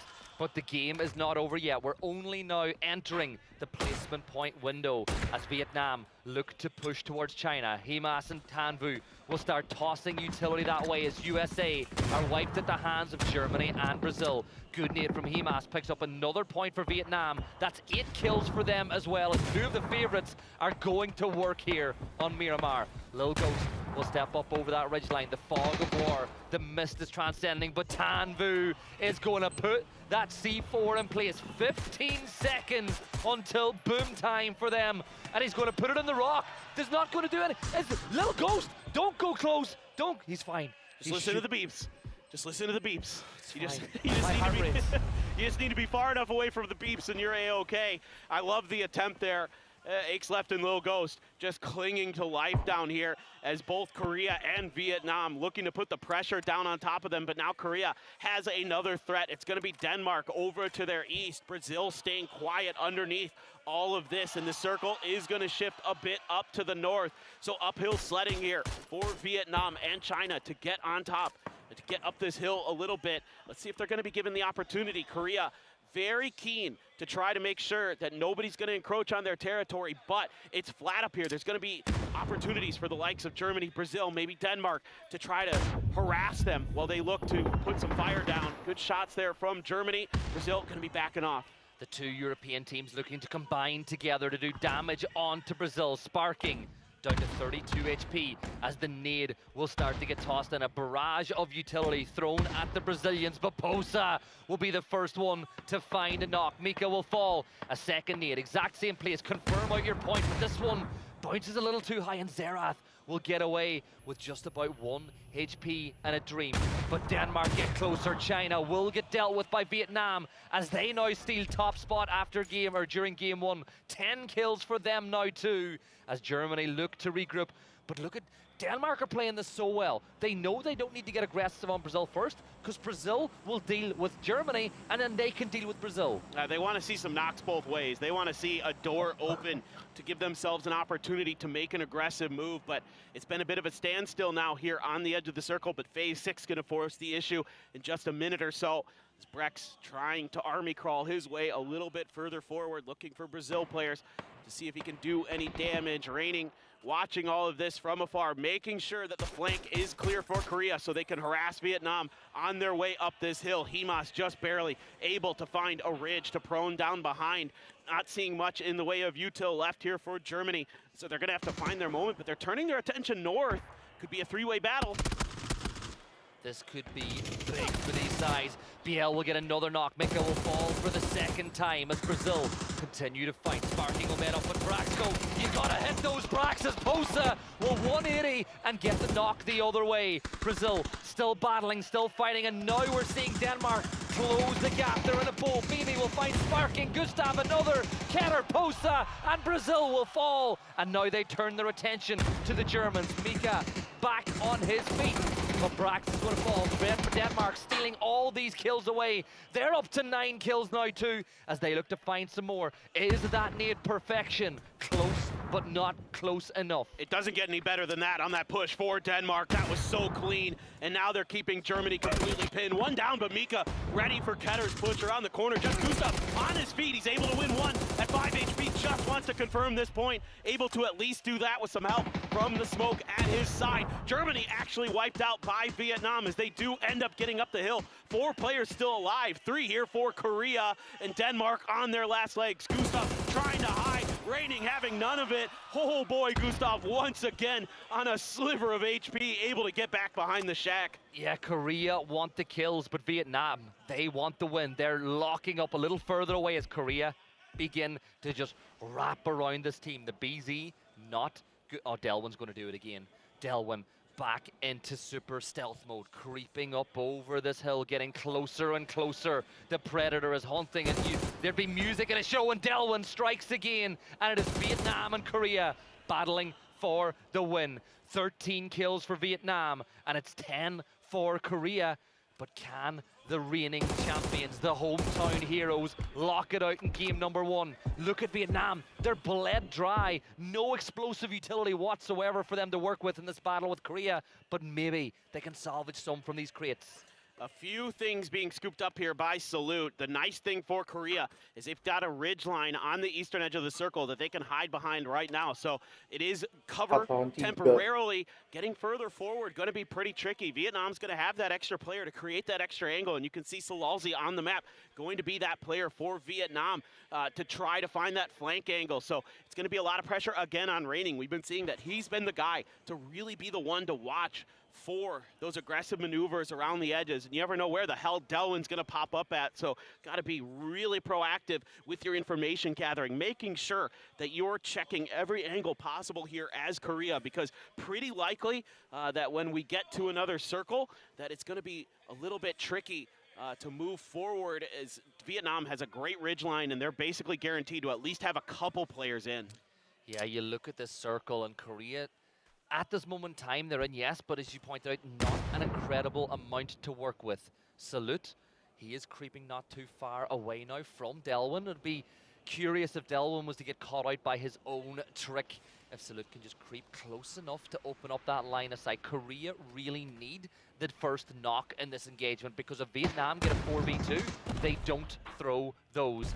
Korea just creating some cover for themselves. One of my favorite additions to the game is the deployable cover. The fact that you can make positions that were once unplayable now somewhat playable to try find a victory. Absolutely. It is hands down one of my favorite additions to the game as well. So you got some smokes coming down now here. Seoul trying to create a little bit of space. Raining as well, wants to cut off that extra angle. Circle is just going to center up for phase 8. So Tanvu Himas going to be the front liners for Vietnam. They're going to try to lock it down there. Not much utility left either way. Frags here and there, Raining down to his last one. Saw Molly in the bag for Salute. You've got a few smokes, a few stuns. So util here for Korea to make something happen, but Vietnam has the extra player. They're going to try to load up, try to see if they can get lucky on isolating a Vietnamese player, but Vietnam wise to that game, and they're going to fan out. Stuns going through, but nobody's really been able to find that moment. Raining just using the smoke as cover to the rest of Vietnam while he creeps closer and closer to Delwyn. But Delwyn spots out Raining, but that also reveals his position, and it is gloves off now between these two sides. Delwyn will be the first to fall as Seoul gets that knock. 3 versus 3 now here on Miramar. Yeah, look at where Salute is. He's gone to the edge. He's made such a brilliant rotation. He went out into a little bit of the blue, but he can't connect the shot. Tanvu wise to it. Raining steps up to the plate now. That's Himas down. It's a 2v2, 2v3 in fact. Korea's still got all 3 up, but are they going to give Vietnam the time for these reses? He's going to go for it. It looks like Vietnam want to get back up to a 3. 1,000 damage for Seoul now as Tanvu desperately tries to hold them back, and Salalzi will find a knock on the Raining. It's 3v2 now as the pendulum swings back the other way. You can see the spray from Salute. He finds a ton more damage, but Korea will be down to a 2 now. Smoke in position, Blue Zone at their back, but this time it's Seoul. He's going for the wrap around the other side. He is trying to stab, and maybe Tanvu could be the one. Tanvu really needs to keep eyes on Seoul here. Vietnam don't want to lose another player. It's the old Donawa duo. Seoul got a brief glimpse, but didn't really get the opportunity. Salute still trying to pepper players down with that 3x AUG. Hasn't found tremendous success success with it. That FAMAS from Himas, absolutely scary. And he's going to try to get underneath Salute. Sol, though, doing good damage, pressuring Solalzi back, at least trying to create a little bit of an opportunity here for Salute. The problem is Himas, I think, is going to get the jump on him. Yeah, this is looking so bad. Damage from Salute from the other way. That should be a signal for him to push up the hill, and that's exactly what it is. Himas gets one. He turns his attention to Sol. He's in a 1 versus 3 now. The Korean as the Vietnamese will look to flood in. 1,100 damage, 15 kills though for Vietnam as they look to start off PNC in dominant fashion. All they gotta do now is wait. Do not give Sol isolated 1 versus 1, but they give him the first, a headshot, but Vietnam, they take the first win. It's not going to be a miraculous start for the reigning champions, but it's Vietnam who kick things off the perfect way, and what a win that was. Yeah, that was really, really well played by them. They had a tough moment there where they had to go uphill while being underneath Korea's gun sight, so they're able to find their timing to get up there, to get themselves into that winning position, keeping all 4 up, keeping China at bay in the middle of the map. I mean, really impressive stuff. Delwyn getting it kicked off against China early with his classic, quintessential, sneaky plays that break things open, and just a great game back and forth. I can't get over how big of a gauntlet that's just been thrown down to the whole lobby. 20+ points for 2 of the favorite teams in game number 1 is insane as we get a look at the highlights from that matchup. But you couldn't have asked for a better start. Things looked like they were going to go wrong there, but Gu-Ming, by getting that first knock on the Norway, how different this game could have been for Korea if he didn't hit those shots. Yeah, and Sol isn't going to miss his opportunities when he's given juicy targets like that. Those shacks, so easy to get grenades in and basically unavoidable if you're stuck inside of one, that you're not just going to get knocked. A little bit of a nice play here from Thailand early to get that pick onto Chinese Taipei. Philippines, I thought for a moment they were going to have a good fight against Indonesia, but then China showed up with a well-timed backstab. You know, some really good stuff from them in terms of finding their moments, even though they lost a player early. Aches left able to survive despite multiple knocks, so they were playing measured aggression, I would say, and doing a pretty darn good job of it. Yeah, they were really good, and I think that a lot of teams had good, like Brazil had a very good game. Denmark were brilliant. They did show a continuation of the form from yesterday, but they just found themselves on a section at Circle where there was too much foot traffic. And Korea, as we know, are not going to take up an opportunity to third-party a fight. They did it to Australia, and then they wrapped all the way around to the other side of the circle to do it to Denmark. And the timing of that push from Denmark was perfect too. Brazil were gone within 3-4 seconds. Yeah, it's hard to do it better than Denmark did there. That is just so well executed, so clean from them. Even though they don't get too much further, that was a really nice moment for them. And Sol, you just never know with him in the lobby. It looked like for a moment Korea was going to be able to break things open, but Salute just couldn't really make that off angle work. He couldn't find that 3x spray with the AUG to really get a ton of damage in. So a little bit frustrating for them, but you can see some smiles on their faces. They know they gave it a good effort. And the best thing about it is the second that the damage was dealt onto Salute, the call was made for Himas to push. He's low, get over the hill, get the knock, because we're still in a 2v1 against Sol, even if you get traded back by Sol the other way. So really good comms. But what a start that was. Let's have a look though at how many points the top 4 teams were able to garner in game number 1. 3 teams with 10+ kills. 3 teams responsible for wiping out more than half the lobby. Look at what Vietnam is doing there. Their grenades so impactful. We saw time and time again that they were getting tons of damage and finding their moments to just put teams on the back foot with those frags to start some of those mid-game fights where they were getting really active. Korea just, I suspect a lot of that damage is DMRs. They were making life miserable for those teams from that edge position. Just a solid game from Denmark in terms of decision-making, in terms of being patient, finding their moments.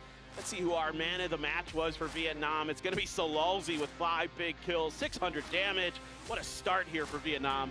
Crazy when 5 kills and that much damage is only 28% of the points your team got. Every single player for Vietnam could have gotten man of the match in that one. Like, that's a tough one to call. But boy, were they brilliant. But I want to give a shout out to Delwyn.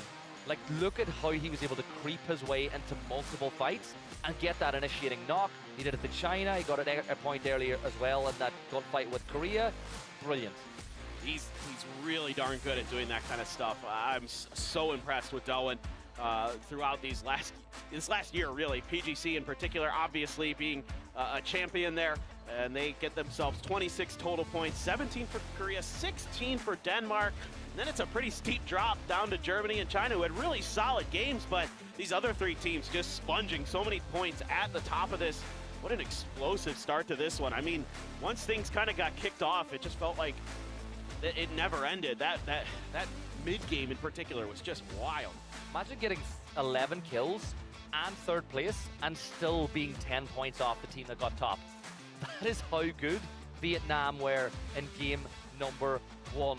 But a shout out as well, like Germany did really well. They brought the aggression to the USA at the very start as they got 2 kills onto Alo and Kurt. They were able to do some damage onto, I think, Poland at one point as well. Like, it was a good start for Germany coming through survival stage.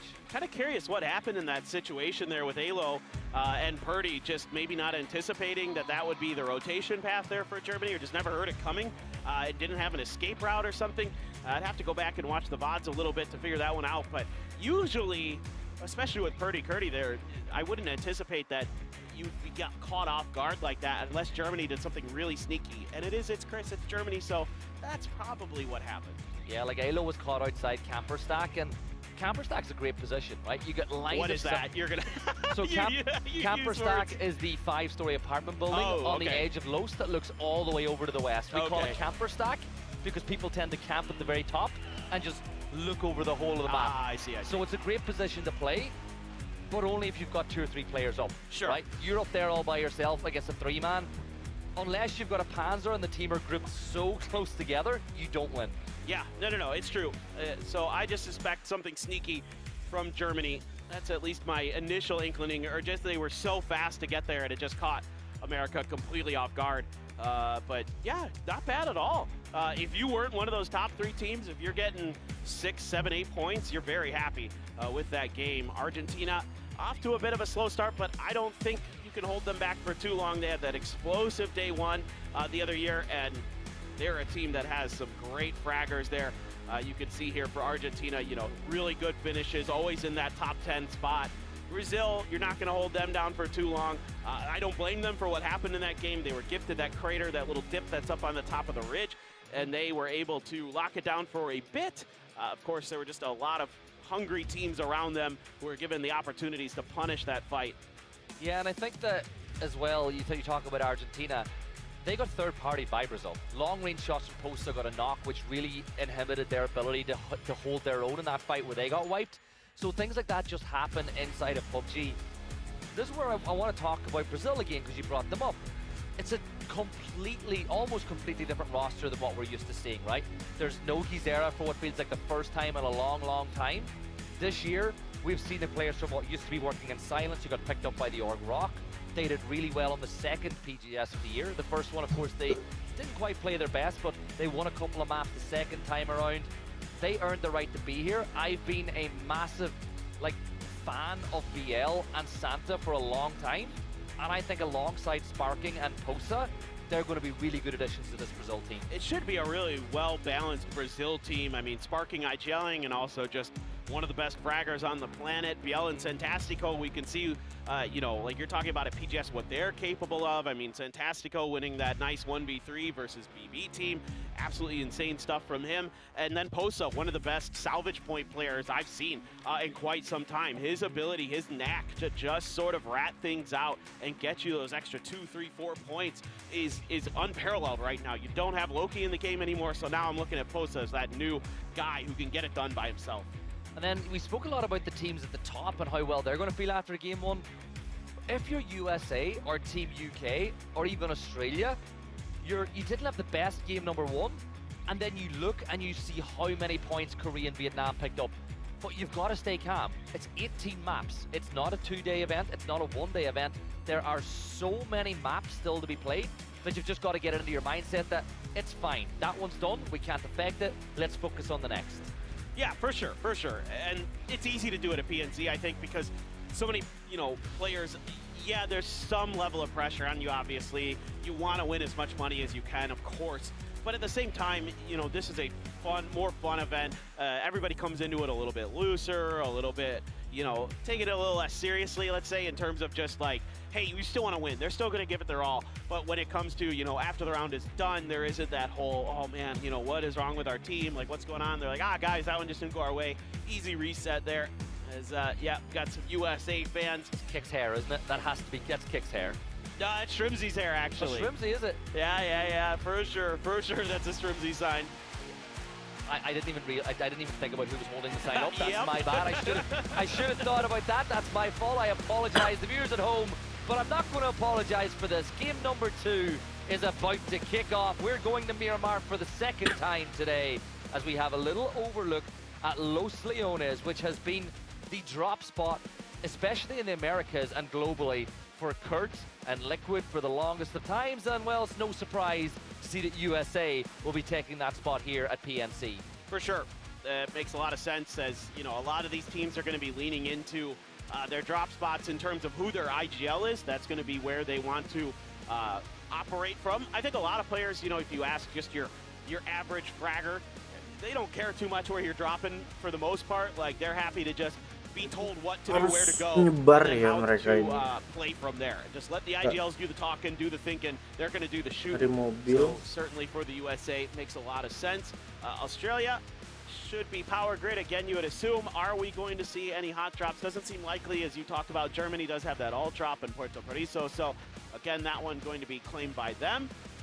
Looking north of the map, I see Philippines and Poland kind of thinking similar ideas near La Coberia, but I don't know if that's actually the end game or if it's just going to be an Oasis drop here for the Philippines. Yeah, they're going to extend out towards Oasis. Poland will get La Cabrera to themselves.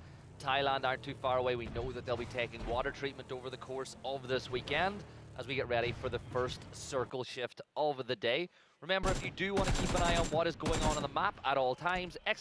map will bring you to the map feed. If you've got a spare screen, a spare device, it's always good to keep an eye on what everyone is doing. And it's also a good time, I suppose, people, to let everyone know at home that some player POVs are available in team POVs if you want to follow a particular team as well. Yeah, PUBGsports.com, and you can check some of that out. But we've got an interview with Tiggleton, the leader for Australia. Our team has a really high skill ceiling, but we struggle to come together because we all play the same role on our own teams. So it's really like a chemistry issue for us, but I think with a little bit of practice and over the years, we'll get better. And we'll show you what a powerhouse Team Australia can be. I think Team Australia is not as strong as people think they are, and it will be very easy to defeat them. Team USA, they're all right. I think they'll be top 24. I think they'll be within the 6 to 12 range.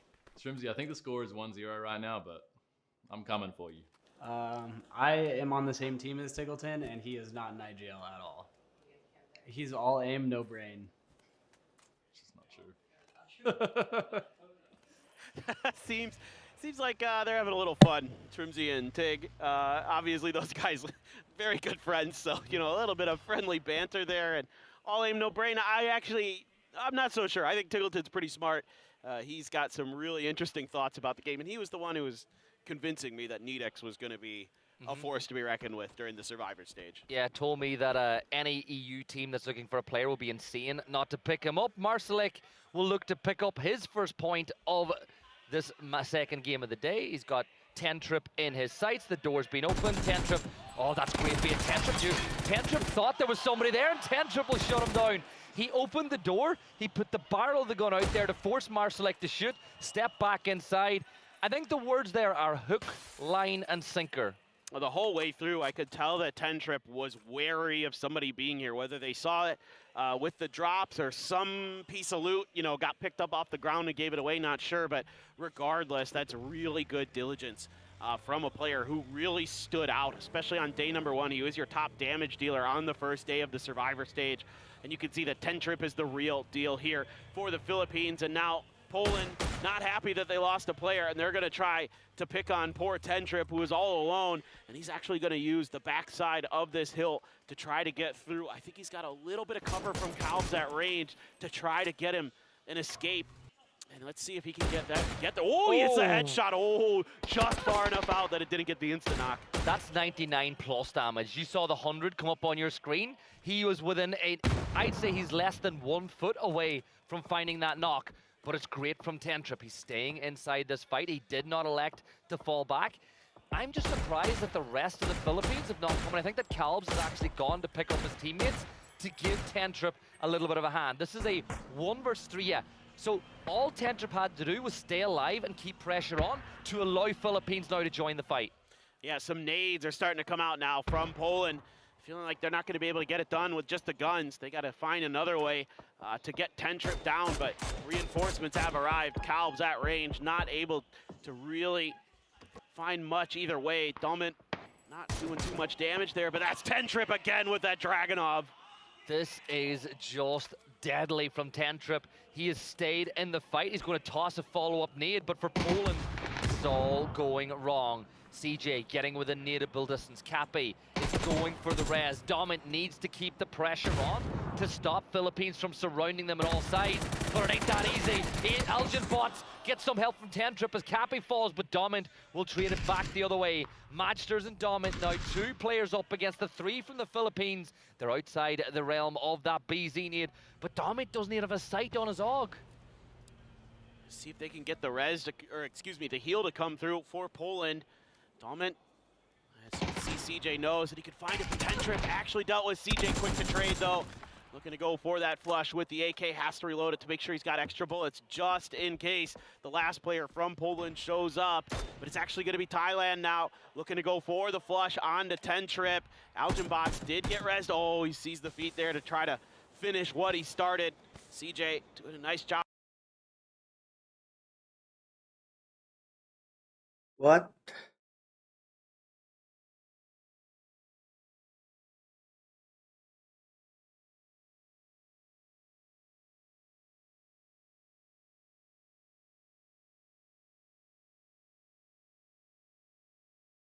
All these teams condensing on this point, and the winners of this fight have got a lot of work to do to get back the way they want to be, because you're slowing all your loot phase has been slowed down, your rotate phase has been slowed down, your feet are now caught in the mud. But for Matchsters, he's only 2 or 3 bullets away from falling in this game, and I think he's going to get himself one. So there's the headshot here, Paper, and he's going to dip into the next room. He's going to peek once more, but I feel like this is going to be it for Poland. Oh, whoa, he gets another. The headshot hip fire spray onto Calbs. All of a sudden, what looked like he was just going to lose that battle. The rezzing. Yeah, they're going to have to. Is anybody else going to get involved? My eyes on Chinese Taipei and Thailand to see if they're going to find an opportunity to strike here and secure some of their own points, and he can't get the final one. Tentrip holds strong, and the Philippines will get back up to 4, but that is so much damage that they've taken. A bunch of knocks, a bunch of damage done to those helmets and vests. They're going to have to find some replacements. A 10 for his performance, and a triple is the number of kills that he got in that fight for Tentrip, as they get a great start. And another team that'll be looking to bounce back from what wasn't a great start in game number 1 is Team USA, as they have decided to wrap all the way from Los Leones to the west side of the map, and they're going to go up to the north, realizing that that's going to probably be their best avenue of access now. Teddy's trying to pop a tire onto Alo to spin him out and be able to pick up maybe a cheap point for Indonesia, but I think USA have made the right rotate. On the other side of the circle, if you have the maps open, I think that UK should do something similar. Go way up towards Campo Militar and push in towards Oasis from the north. But I guess I like to talk about this paper as like the inverse donut effect, where all the teams push to the middle and it leaves loads of space on the outside for these late rotate teams to find somewhere to play. And this is all just map knowledge, looking at the heat maps of where circles are likely to end up. That's why you have all those teams flooding into those parts of the circle, because they know that this is like they're playing the odds, right? They're playing percentages of where things are likely to end up. So what do we value as priority? Real estate in those spots. Where do we think we can play the best from? Make future rotations if necessary. All those things coming into the minds of these players. Korea setting up a bit of a split. I believe this is a 2-1-1. Gyumin out on his own, closest to the center. The other players just guarding the road that runs from Campo Militar. to La Cobraderia. Shrimsy's got a bull, not his typical favorite choice of weapon there. It seems like loot was cut a little bit early here for USA to make that rotation, to make sure they could get ahead of some of those other teams, because they knew coming from Los Leones, if they're going to make that wide wrap, they might be running into some other squads. So as we saw, Indonesia was just a step behind them, had maybe an opportunity to pop a tire or something like that, like you were talking about, but not quite able to get there. And Vietnam just taking their time on the edge of the crater fields to see what's going on. Yeah, loads of space for them to play in and around this position. They're going to be feeling pretty confident as well after what was a brilliant game one for them. And yes, you've got China not too far away in the other section of Crater, but you'd like to hope that maybe Australia will keep them honest as all those teams start to just line up on this section of the map. Argentina, they're going to rotate in from the south. They've got about a kilometer of space where there's nobody except China. But what a shift that is. And every single time the circle pops and Korea are somewhere near the center, you can hear the audience give a massive cheer. Oh yeah, for sure, for sure. And now Korea going to opt for, I believe, more of a 2-2 split, potentially. We'll see what Gumin and Salute want to do. I would expect them to maybe play together a little bit. Reigning in Seoul here, going to be watching Team Denmark rotating out to their east, heading more towards the Oasis. So a lot of teams going to have to figure out ways to get into this new circle, because it's shifted quite far to the northeast. So Vietnam on the move, China's going to be on the move, USA, Germany, Argentina, Australia, all needing to find some open space. And, you know, Australia a little bit late to make this rotate. So Tiggleton opting to kind of say, hey guys, let's watch what some of these other teams do. Let's try to play for backfill, maybe on that southwestern edge of the new circle. Oh, this is potentially dangerous for Brazil. Yeah, I think James just gets out of there, but I think you've got Thailand to worry about, who are just above your position. And when you get downrange, downhill from a team like Thailand, if they have got the nades and the utility, you could be in a ton of trouble. Australia, though, you spoke of backfill. I think they're going to take the position that we just saw Brazil vacate, which is a very good staging post for them. And China, well, they're going to go wrap all the way up around the north, and they're going to push in towards where Indonesia are. And Kickstart is going to catch out Zhao Wu on the rotate in, and Team USA will get their first kill of the tournament as well. And that's good for Kick, and that's good for USA. Bad news for China, though, you losing Zhao Wu. Again, he's early gone for China. That is painful for Zhao Wu. He is such a talented player. I mean, that end game he had, I can't remember, 1v6 at PGS 7 was one of the best plays you'll ever see in PUBG esports. I mean, just straight up godlike stuff from him. So not having him available as these games wear on for China is painful. Yeah, that's not good. Tire popped it, just sitting ducks now. DraftKing, he's going to try to run out of trouble here, but for Argentina, Capitan slams on the reverse because it's all he could do, but DraftKing is going to get knocked. 2 minutes until he bleeds out if he can stay inside the smoke for now. But yeah, Capitan, the vehicle's exploding. He's just trying to reverse as close as he can to get into some cover. The explosion will create some, but that's why you aim for tires on vehicles like the Murado, because you're not going to get the kill on the player on side when they're driving at full speed, but you pop a tire, it spins out, it's free. Yeah, it's so hard to shoot through the Murado's windows. They're so narrow, and anything that isn't windows blocks bullets in PUBG.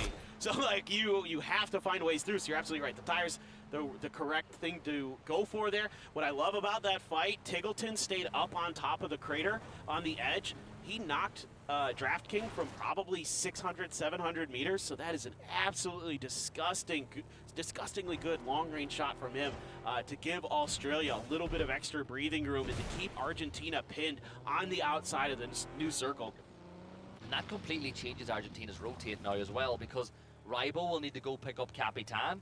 Emmy is going to wait further ahead, and they're just going to wait to see where the circle shifts and make their decision from that point on. Now, if they want to, they could get the tag, because Australia look like they've now moved on, and maybe get the res off and water treatment. But I want to give credit to Denmark, because that's 2 circle shifts in a row where they were the very first team to get on the move, and they're now getting so close to the center of the circle. They've got all the mountains and ridge lines to play. Really good early decision making on the circles by Denmark, and UK did make that rotate I expected from them as well, as they'll now backfill the position that Denmark held just a little while ago. Ooh, that was close there for intent. Korea has to back off of that, though. They can't really try to go for any more damage. They're getting shot at range by Brazil. Philippines had spread way the hell out. They're leaving one player. It's just Algenbot's out here by himself, and he's doing work. He's got some kills. He's got some points. He's just kind of him, right? He's been so good over these few days. Again, shout out to Kira from the Americas, who said that Algenbots was going to be big at this event. The blue zone nade is perfect. That should deal with Mao Rush if he can get out of that line of sight. But as you said, Algenbots is doing it all by himself, but eventually Australia have said, no, that's enough for you. He'll have to be forced to fall back.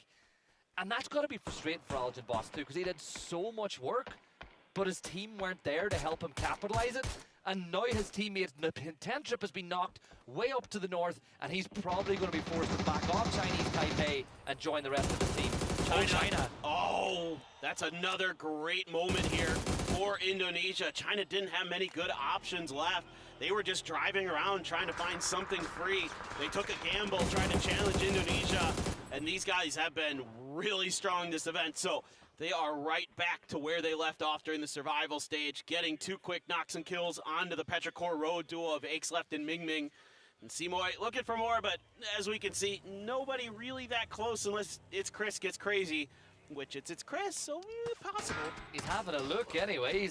He's having a look. It's what he likes to do. Argentina, don't stop there. Brazil, stop with the LATAM on LATAM violence, guys. You wanna give yourselves a little big up in this event, but I guess, I did speak. This is the first one I've got. You got one on day one. I've not had a BRDM yet. Yeah, we got it. We got it. This is not the player I want. If I'm everybody else in this lobby, if you're a fan of Germany, you're thrilled, because this is the absolute worst person I'd want to see in this thing. You know he's going to come up with something wacky that's just going to catch everybody off guard with it. Brazil, preempting the next zone, wants to get an emergency lift ready to see if they can get ahead of the curve if there is kind of a hard shift on the circle, or use it to get info if the circle just kind of sticks in their favor. So that's what you're looking to see them do, as they are, well, there's a lot of players attaching to it. Let's see. I'm back. They do all Lagi nonton nih, nobar. them, though, so they don't need to leave. Yeah, you stay here. Maybe throw one up for info. Yeah, I like how it was Argentina right behind them with the other one that's basically following the exact same flight path. But I think for Brazil, you're happy. Denmark are still in a really good spot. Korea, I'm going to say, are a really good position as well. And the Vietnam ngeri banget cuy. As they do have a recall system in that compound as well. If someone does crash and they find themselves in a spot of trouble.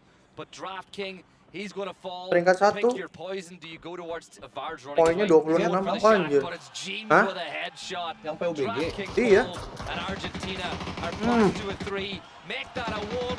Wah, Koreanya dapat 4 dalam mobil asik The banget. Argentinians will fall. And look who it is, it's Sol again. Gila. 3 kills for him. My God, he is just so damn good at this game.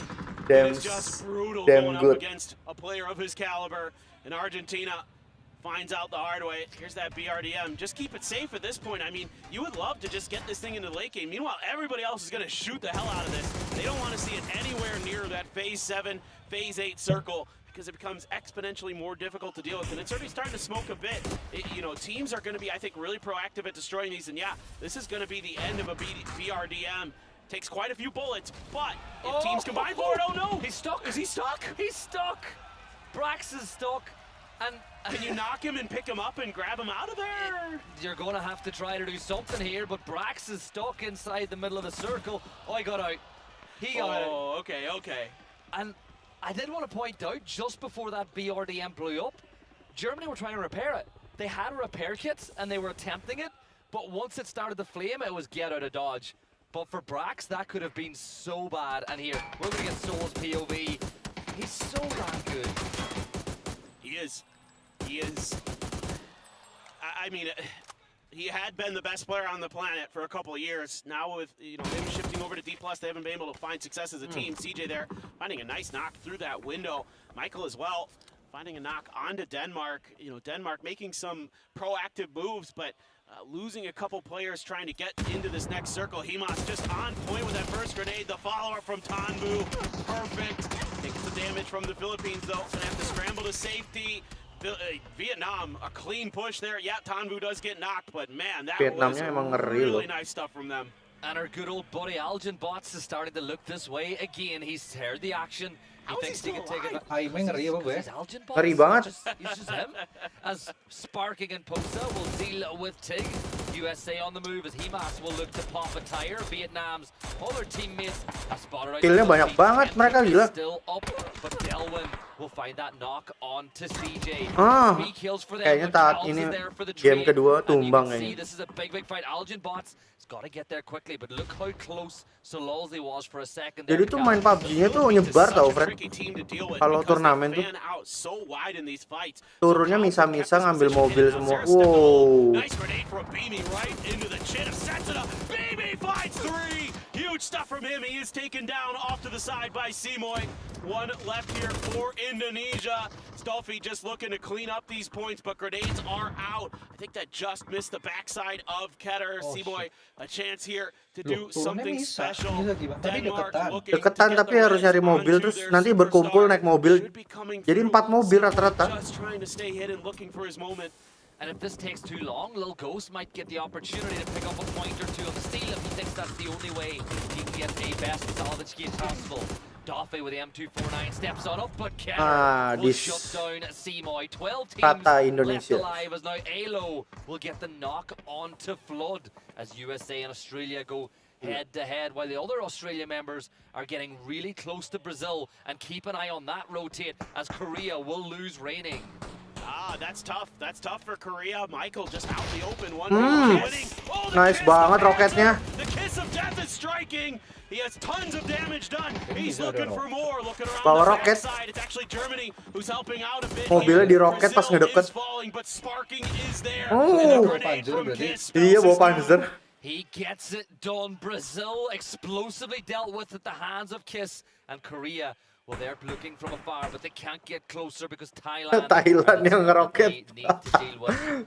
But Kiss, what a way to announce yourself to PNC after showing the world what you could do at PGS. I'm looking elsewhere though. Australia, Luke 12. Is he going to make the move towards Kiss? He's going to hop on. He's going to send the bus. Monty's going to smoke it out so they can get closer and closer without being popped. Luke's got the momentum. He's got the pace. Kiss gets the knock, but he should not fall. Luke 12 trades it back as Kiss gets a bit of his own medicine. And Monty, he's not quick enough to get the res as Germany will steal that kill away. But for Australia, they've bought themselves a position inside the circle, and I don't see anybody nearby for now.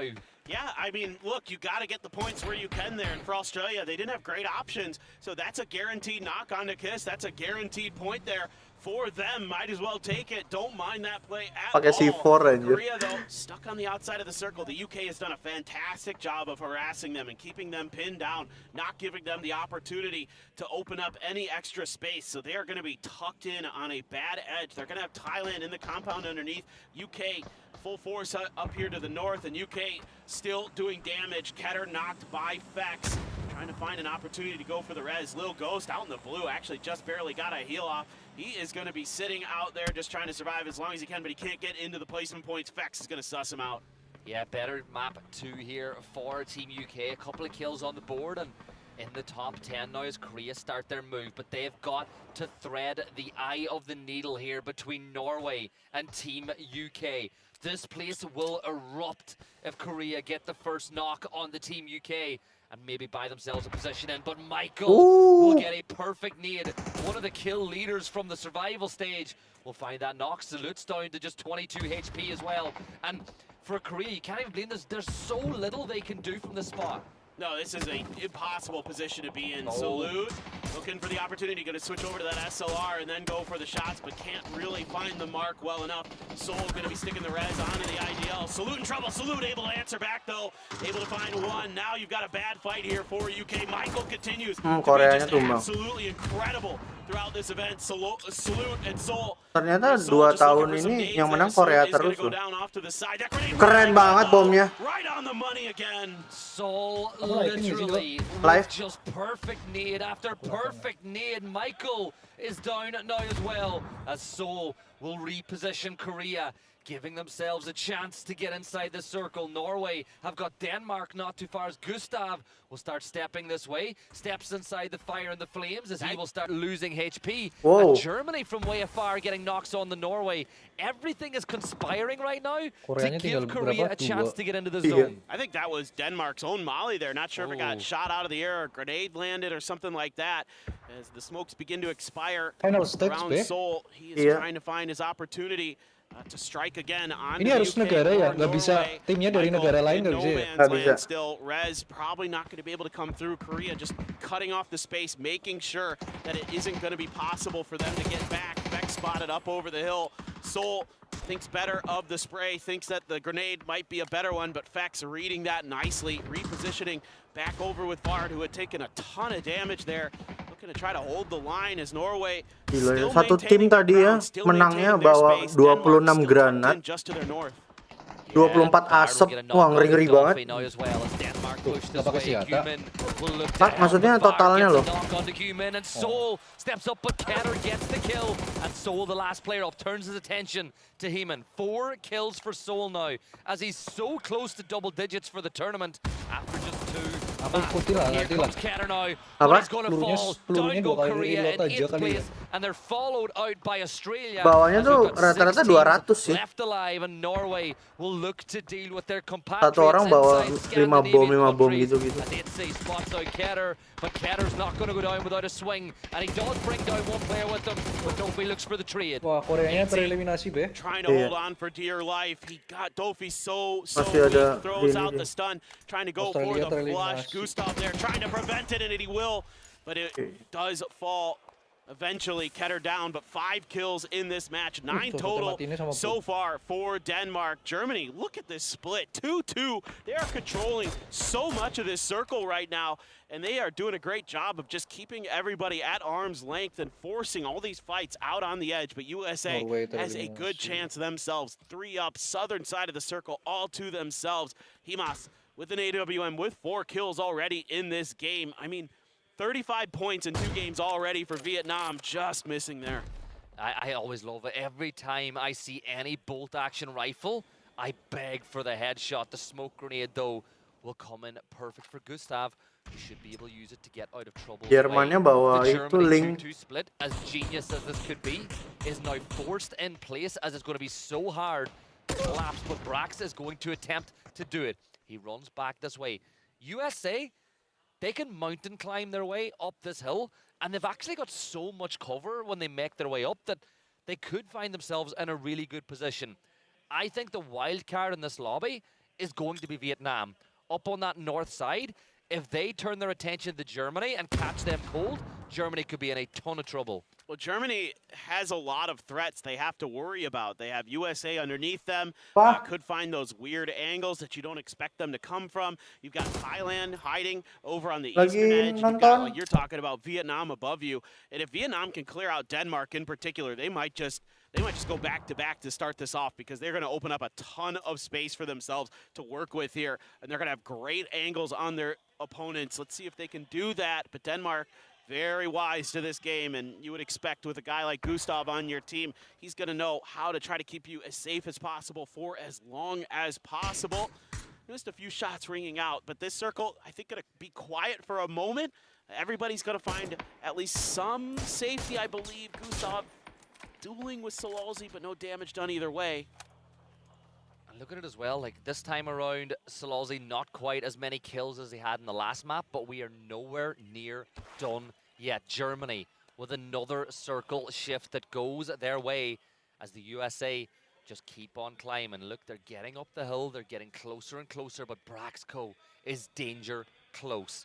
So on the other side of that ridge line, remember, this could be a very different game for Germany had that he stayed stuck beneath that BRDM, or had the explosion, or even knocked him.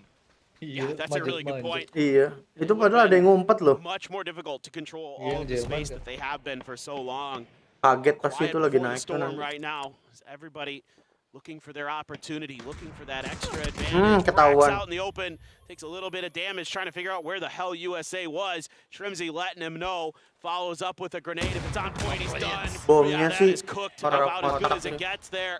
Shrimzy On opening point up a dia. little bit of extra Iya. space. Here are some shots above him, looking to see if Zareth or anybody from Germany pokes their head out. Alo has to be a bit careful. The point stolen though. Rossida Jr. actually going to get that. That's always the threat whenever you get into gunfights in this position, but Denmark have now closed the gap towards the ridgeline as well. Gustav eats a headshot, loses his Sekali ngebom helmet, 2 orang loh, but Be. he's still Iya emang alive kayak gitu and inside the rata-rata fight. gitu. That's Biar all langsung he instan. could ask for at this point in time. 5 teams left alive: Vietnam, Germany, USA, Thailand, and Denmark. And Denmark are in second place as things stand. They have 9 kills in this game, and they're pushing towards Thailand, and they have the high ground. Yeah, they're really playing such effective PUBG, such smart PUBG today, as we saw it the second day. A little bit of luck starts to go their way, but a grenade there from Rossida Jr. Alo actually going to take down Jacob behind him, so just Rossida on his feet for Thailand. Gustav able to dodge that grenade, has to go out into the blue just a little bit to do so. Thailand thinking about the res. You are going to get the flush, and Gustav going to try to punish this. Knows that Thailand's weak, wants to get every extra point. If he can knock Thailand out, that's going to be placement and kills, and he's got him out the open, but Rossida turns on him. He had the opportunity there, but brilliant switch from Rossida. The res happened in the perfect time, and Thailand are back to 2 players up. Brilliant for them as they now free up so much space. But a good nade from Salolzi. Here comes the Vietnamese push. Salolzi with that first knock. Zerath will fall. Rossiden knocked on the south side by Alo as the USA look to keep the south safe. But Mika needs that next knock. Tanvu and Himas turning their attention this way as they will get a knock and a flush. Salolzi with another one. Thailand eliminated by USA. And Germany with just Chris left off, but he's going to go down swinging a knock on the Tanvu.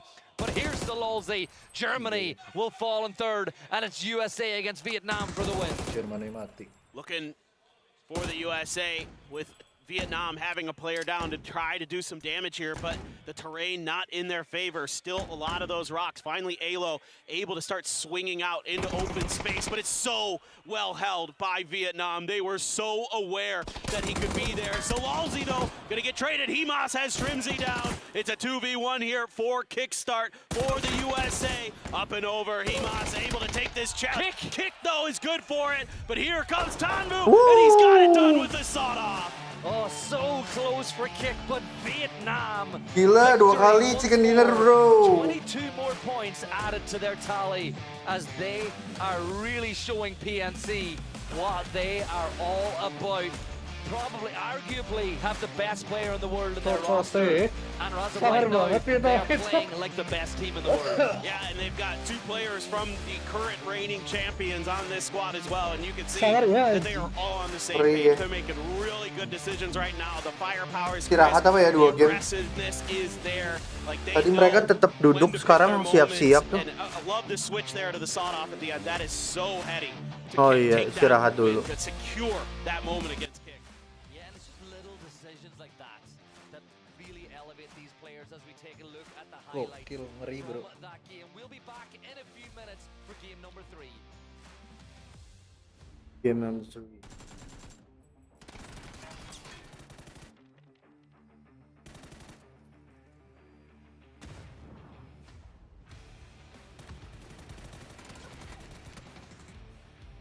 Oke, saatnya kita buat video.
space. Holy fuck, what a real false now. We did.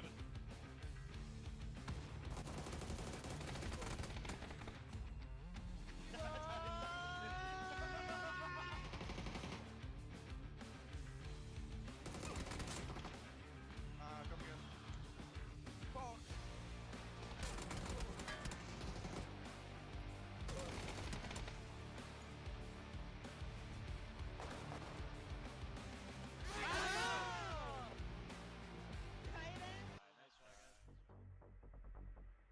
Gila. Mantap guys.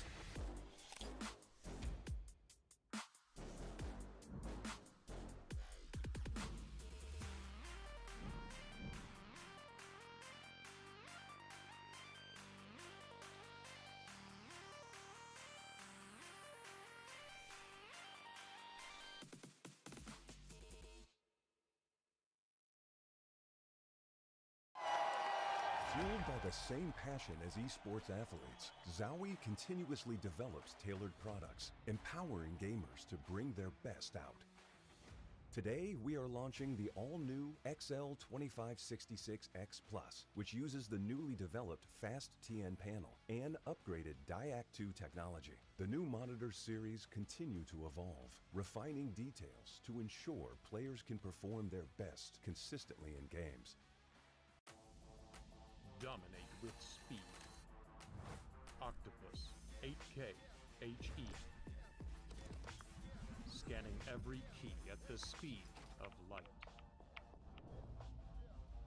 Customize every key and setting to build a perfect keyboard for your play. Superior keystroke feel. Experience speed like never before. Octopus 8K HE. Azra.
Smooth and original, straight from the underground.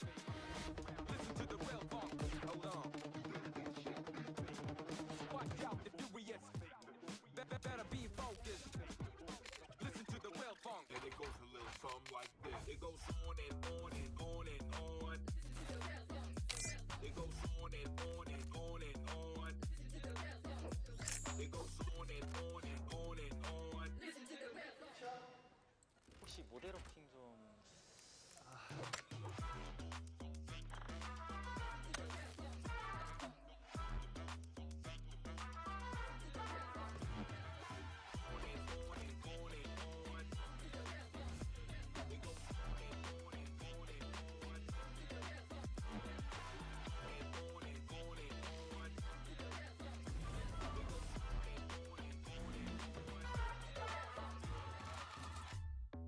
Smooth and original, straight from the underground.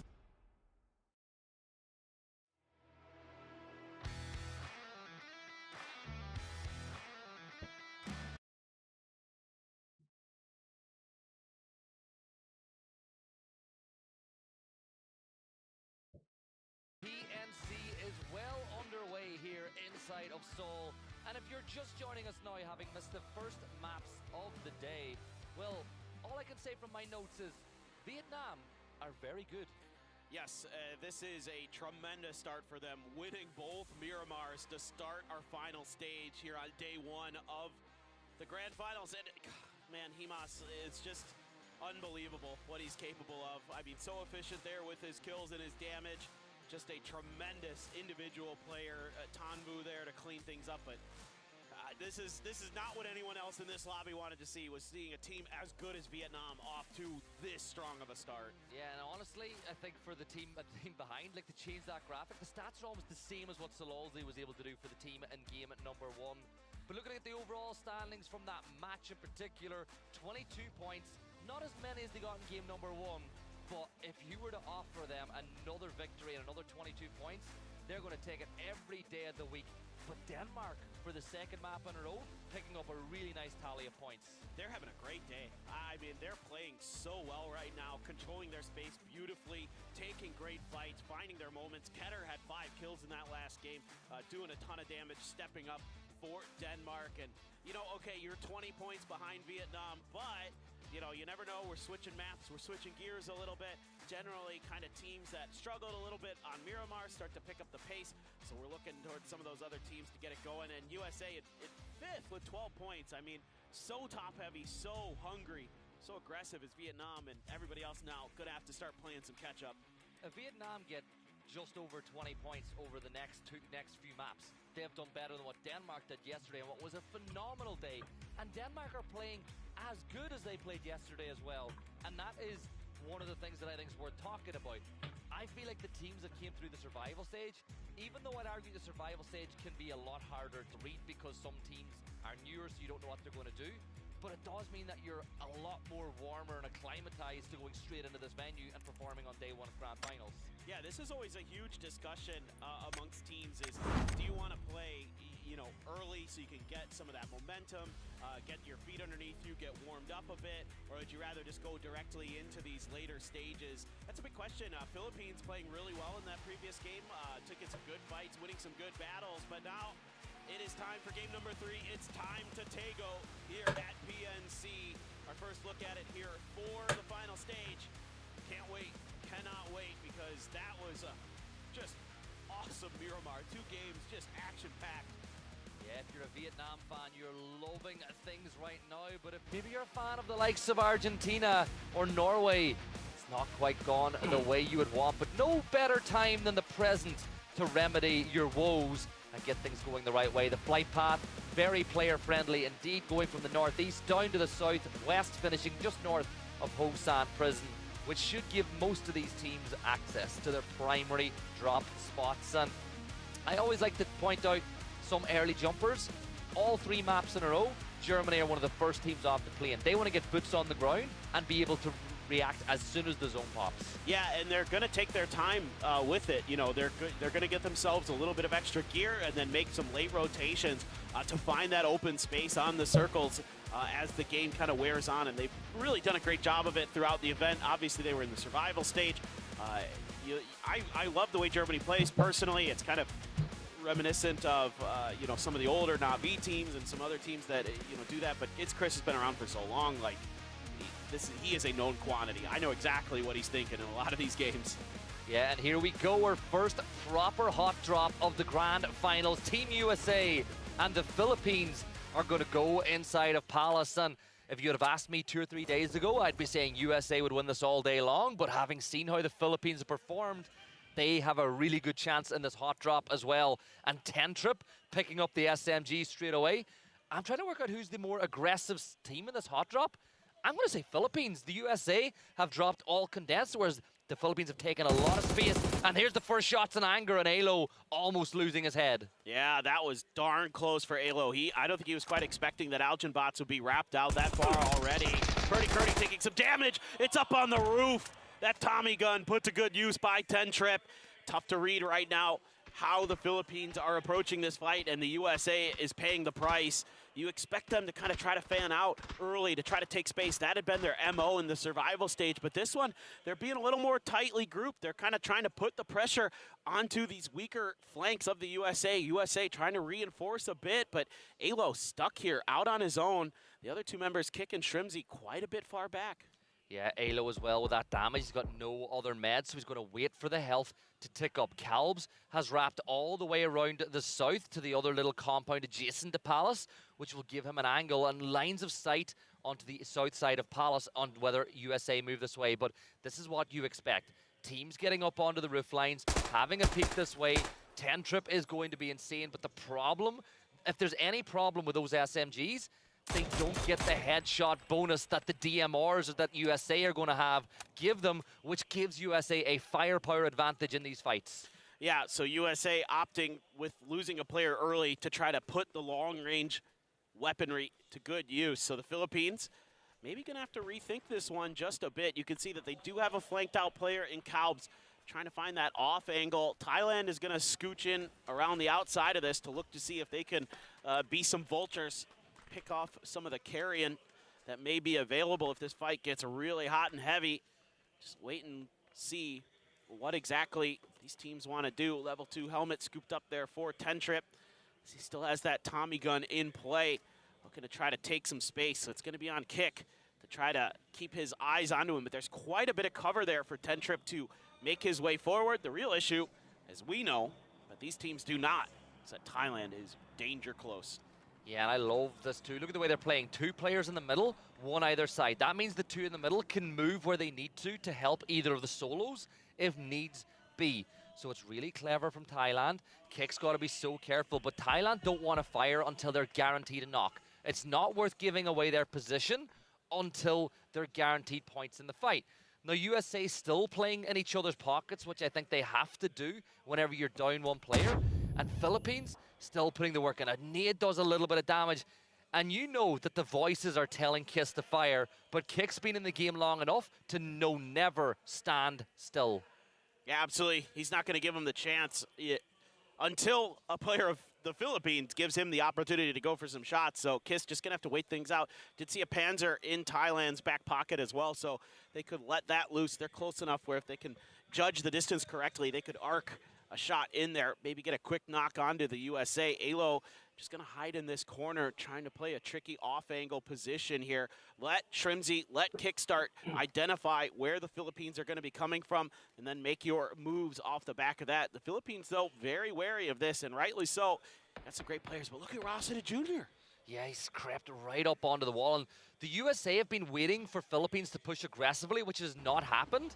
And that has allowed this, but we've got a crash elsewhere. X left. He's got to be so careful.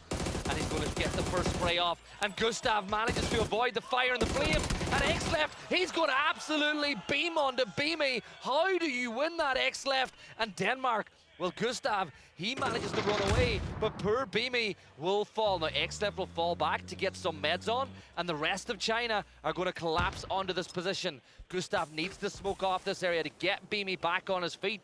But X-Left has played this so well and allowed all of China to regroup into this fight. Oh, that grenade, if it had just been cooked a little bit more, could have gotten a knock. Dofi there, able to put some more damage in, but Xiaowu on the off angle. Keter gonna respond on the Ming Ming. Lil Ghost finding one of his own. Here we go, back over to this fight. Rossinen Jr. No! Oh, he can't get it through. He can't get it through the wall. Alo doesn't take any damage. Alo's gonna take Rossinen Jr. down. Kiss does get kicked. Alo is going to be in trouble here. Back over to the fight. Gustav looking for another angle onto Xiaowu. This is big for Denmark. They've had a brilliant start to the day. China, on the other hand, things have not gone their way, but what a need that is. And it's actually going to be Korea now third-partying this fight, as Seoul has got Gustav in his sights. Two members of China down. Little Ghost will deal with Gustav, but he's the last player up. And I'm going to say it. You know Korea want to wipe China here. There's nothing better than wiping out a country that is so close geographically to you. Oh, absolutely, and you know China's going to be a threat in this event, so you would love to just hamstring them early. I was kind of curious if Korea would get a little bit more aggressive. You knew that 2 players of China were down there. They should only have 1 left if your kill feed tracking properly. Yeah, Kuming looking for that off angle. Meanwhile, Vietnam taking good fights once again. A couple players of Norway down here. They're trying to find some level of safety, and they're not being offered much. It's actually Argentina's Capitan who is going to take James out of the equation. Salalski as well, good for 1 himself. So Norway has to try to find some level of safety. Ken intends get back over to 8T or vice versa. This is not looking good for Norway. Yeah, Delwyn's going to crawl through the smoke as the wall continues to be thrown, and Tens is going to fall back, so it looks like Norway have given up that fight. Gumin, though, he's going to catch out Little Ghost, and the trap is perfect. China -1 more. It's down to X-Lift and Xiaowu, who will look to fight back for their side. But for the rest of Korea, this is more points on the board. Sitting in 3rd place in the leaderboard after 2 maps, and yes, it's incredibly early, but they are going to know where they are, and they know who they're fighting. But can Xiaowu catch out Salute? Because this is the thing. This is where the player hiding has the advantage, because Korea have to corner check so many positions, and it will give Xiaowu the advantage. X-Left just took a bunch, but Xiaowu, just like you said, had that hider's advantage. He's able to claim 1 before Rating gets in there and deals with him. X-Left able to get a first aid through, but he is just trying to get the hell out of here. The terminal, he's looking for the bus to get the heck away, find a new home. Looks like he has done so. Korea there tried to get through it as cleanly as possible, but losing 1 early again, you know, we've seen what they can do getting into those late games, but you'd love to have that 4th player. Is there going to be a recall in their future? Yeah, there's one not too far away in Terminal, but I wouldn't be surprised if X-Left thought about staying in the area for Korea to leave and maybe then pick it up to try and get his teammates back. And I think X-Left's going to do that, right? He's going to stay somewhere around. Maybe Korea go for it. That could be a free kill or 2 for him. Or if Korea get bored and leave, which is what they've done, he can potentially Kayaknya go kalau back and turnamen bring nggak boleh China pakai skin back ya. into the game. But he doesn't know. Like, how is he to know they've left until he moves over to that section? It is a tough gamble here for X-Left. Korea taking the safer res option, going back to Yeongcheon to get a player back. So not too bad at all in terms of taking a good fight, finding a good opportunity. I feel a bit bad for China, to be honest, because they were just kind of looting and doing stuff, and then Denmark just crashes in there. Rossida Jr. also going to be called back in for Thailand as they were able to get away from that fight. The Philippines survives, USA goes down. And we are going to get the res. That brings a round of applause from the home team crowd. He's going to have a bit of a drop, but I think he's okay. I don't think Korea really is going to do much about that raining in his car. So, yeah, should be A-okay for the IGL of Thailand. The Art of War, a really famous book that, you know, comes from this part of the world, talks about knowing your enemy. And look how Raining knew that X-Left was probably going to go towards that recall system. So he doesn't even take the risk. He goes north to Yeongcheon to not even give X-Left the opportunity to catch their players cold. it is so good situational awareness for South Korea to make that decision. And one of the teams that typically tend to play a bit more passive and play for the late game has always been Chinese Taipei. They're pushing into terminal now as well, and I think that this could work out for them, at least for getting into the placements, but a lot of teams seem to have similar mindsets. Yeah, it's going to get spicy around terminal, seemingly. The two surviving players of Norway going to find their way to the north side of this city. Ixleft just going to hide in a shack. He's got to just be kicking himself. You know, if they could have just won that fight a little bit cleaner. Oh God, Vietnam. Oh, the drive by Tanvu from the side seat gets Marsalek. They're gonna crash in here. Poland. Oh, Matster gets a couple, but Salalzi finally able to put him down. The extra numbers gonna end up in his favor. What a turn there from Cappy! Surviving with 10 HP, keeping Poland alive. One of the nicest people in the game doing damage, but the nade from Mao Rush will wipe out Masters. Vietnam are looking like they might not get a victory in a map for what could be the first time today. Mao Rush will wipe out Tanvu, looking to do more damage as he looks inside, but for Vietnam, this is not what they had in plan, with just one player left standing.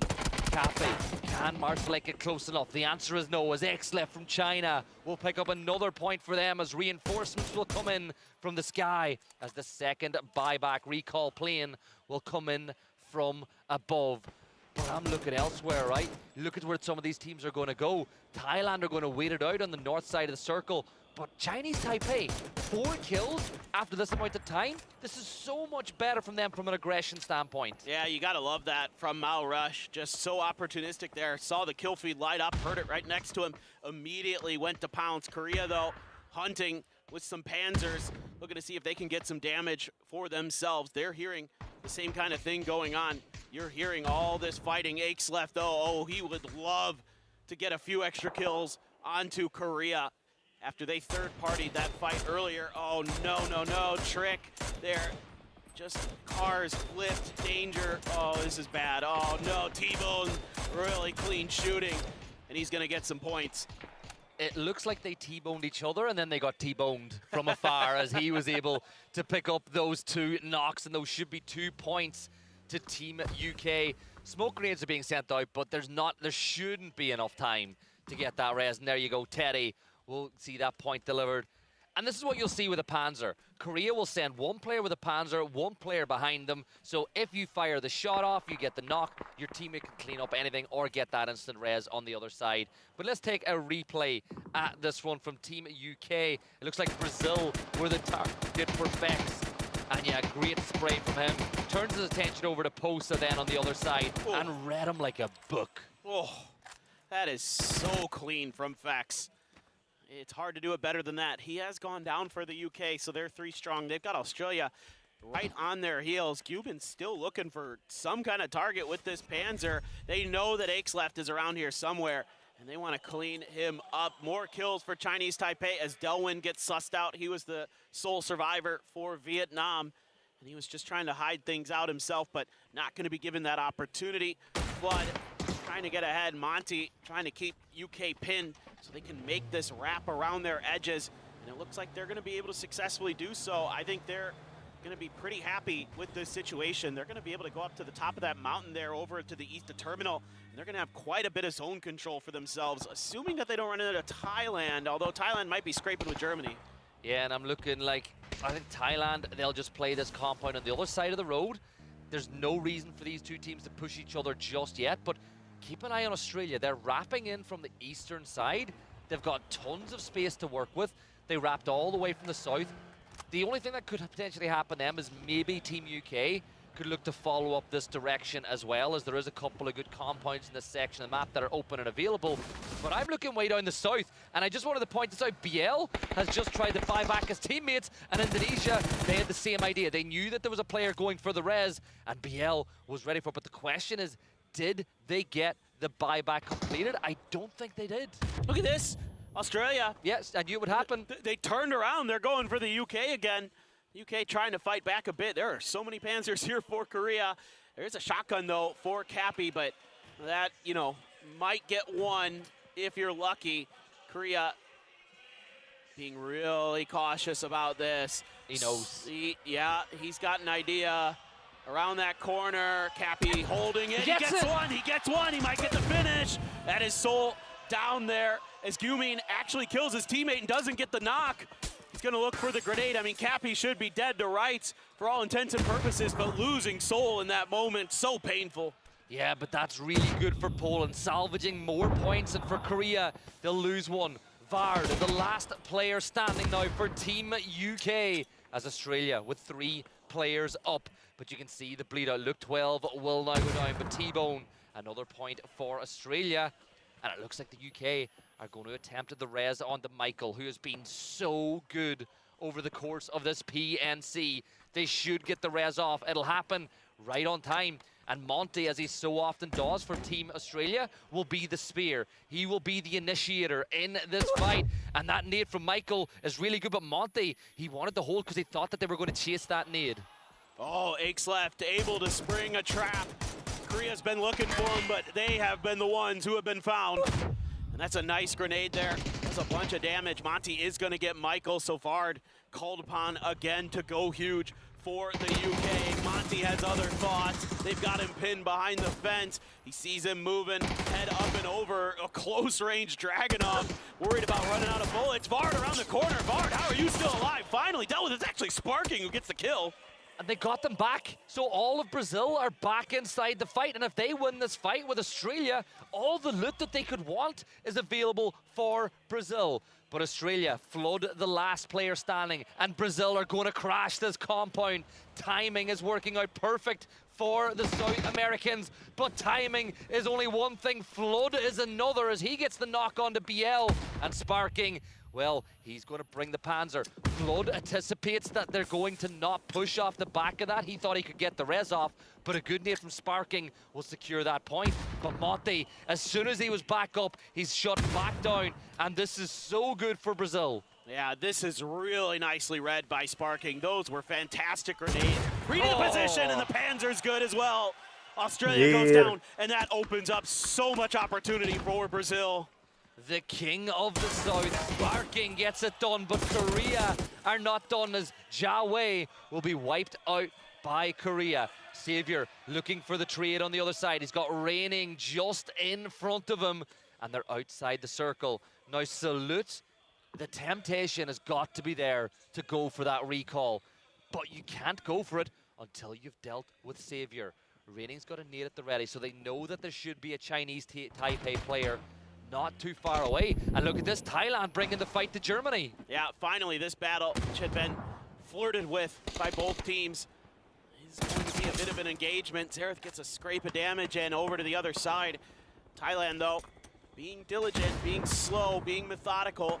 Rossiter Jr., though, stuck behind that rock with just a vehicle in front of him. A good grenade, all cooked a little bit too much by Mika there. He is getting some damage in. That grenade might have gotten a knock. Savior, though, finds his moment to strike. The res system activated here for Korea. And Savior, beautiful patience. Exactly what I was thinking he should do. Just wait for the recall system to be attempted and then go for it. You have to survive here as Salute. You can't stick this res onto Raining safely. You're out in the open. All you have is smokes. If that's a frag, they're in trouble. Oh, it went just too far if it was. Or it could have been a molly as well. Goes into the back room, so Savior can't prevent the res. Whether by design, by force, or by chance, Korea went for the res outside and Savior baited it inside, so it worked out perfect, and Salute will get the kill as Korea deal with Chinese Taipei. And guess what? Reinforcements are going to come in. The Udah cuy, udah mau habis malah. About to be Tinggal 8 back tim. as a 4, and well, some things look like they're meant to Ngeri happen. banget ini. This game could be playing right into Korea's Vietnamnya masih favor ada. because you should be able to get them back Rata. in the terminal and get them looted up as well. Indonesia wants to try to get back themselves, but look who it is again. It's Brazil's BL who wants to do something about it. Grenades are out early. 10 trip, taking some pod shots, some damage done here. BL, gotta be careful there. Indonesia Philippines ada. has an Ada angle tuh. onto him, trying to get further forward. Baru trying to see hidup if he can do some Indonesianya. damage with those grenades. Still has 2 more 3 in orang the baru bag. hidup. Gonna take a moment to Sekarat pause to go langsung for the semuanya. first aid. Here comes Sparking in the Porter, right around the edge there. Trick trying to escape. He has no gun, and that makes it easy pickings for sparking. The spark that lights the fuse oh so often for Brazil gets 2 members of Indonesia down. Now 10 trip for the Philippines, who's been deadly with DMRs, is trying to put some pressure on Brazil, but they've secured the south flank. They can now go back to Santa's position, but this is great for Brazil. The last player for Indonesia inside a terminal, way too far away for Brazil to worry about for now, but Korea, 9 kills on the board, about to be back as a 4. They need to work their way into the circle, but they got to be careful that they don't get caught out by the likes of Norway or Teddy from Indonesia on that pathing in. Well, they're going to grab some shotguns because they know they have to fight for city space, because if they're going to get those players back, they got to get them into the city proper so they can get them some guns, get some utility, get some armor, get some vests. All the things that you need to take proper fights in PUBG. Norway, though, is going to be a team that's going to be in their way. Teddy from Indonesia as well in the vicinity. So for Korea, it has to be really safe stuff here from Raining and Salute. They have to be efficient. Teddy knows they're there. He knows they're coming. He's going to cook the grenade. If he bounces that properly, they're in trouble. They're able to prone down and avoid the knock. Really nice reaction. But Teddy continuing to put pressure down, wants to try to go around the corner here. No, just the K2 there for him. Raining, throwing out some smokes, trying to see if they can cut this angle off, but here's the Panzer. Amali in his way, Teddy around the corner, but does he know there's a shotgun there? What a spin from Teddy! One more to deal with, another Panzer fired and wasted for Korea as they look back towards Teddy. Now all the hard work, bringing the players back, loading up that Dacia with loot, could all be for naught if Teddy is able to deal with them. But here comes the reinforcements. The rest of Korea are back in the fight. And look at the coach. He is as calm as he could be, but you know for a fact there's nothing calm about this fight as Philippines look towards Korea as well. They're trying to get some weaponry on board, some firepower to take the advantage, but Indonesia are dealt with, and a 10 trip will get a knock on to Raining as here come the Philippines. This grenade could be devastating, and it just barely scrapes in. Soul has been knocked, so just Gyumin with a micro Uzi. Now come the blue zone grenades. Korea completely pinned inside of this structure. Gyumin somehow able to clean up that kill. Inten's got the knock. Gyumin able to get some extra points for Korea, so they've got 10 kills on this one. The barrage continues. Philippines actually gonna have a P90 for themselves. That's a nice piece of weaponry coming into this late game scenario. Rez comes through, Soul back on his feet. Should be a little bit of stuff available for them on the ground there, as Norway now has Philippines in front of them. So that might have bought a little bit of extra time for Korea to get themselves stabilized.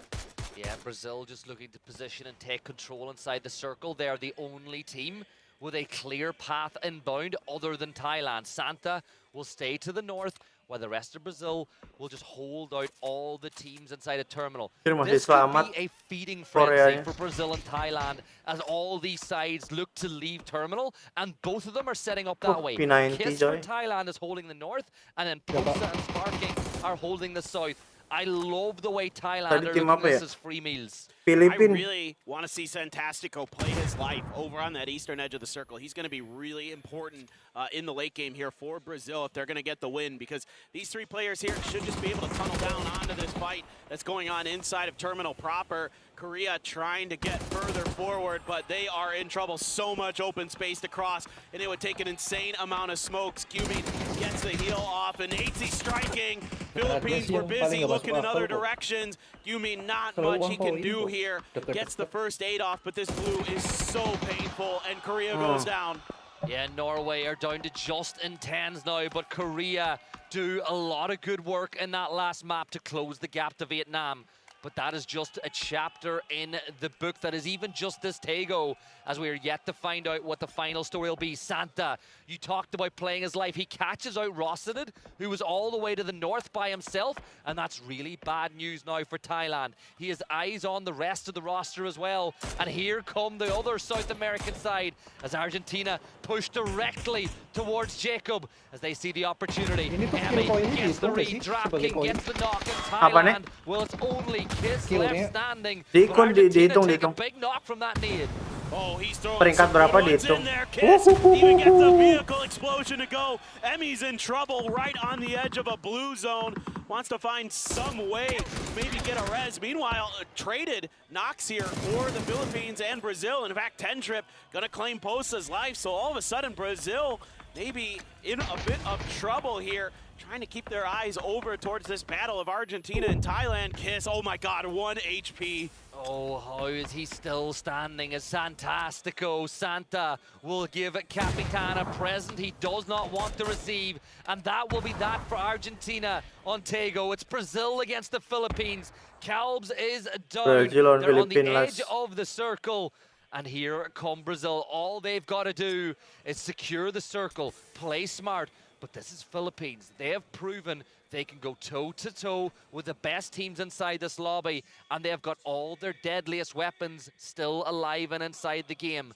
Brazil, they might think this game is in their hands, but they're at the risk of getting caught out with 2 players from the Philippines wrapping towards Sparking at the one time. 1 knock for Philippines blows Brazil's defense wide open. Exactly, and that P90 is going to be pivotal.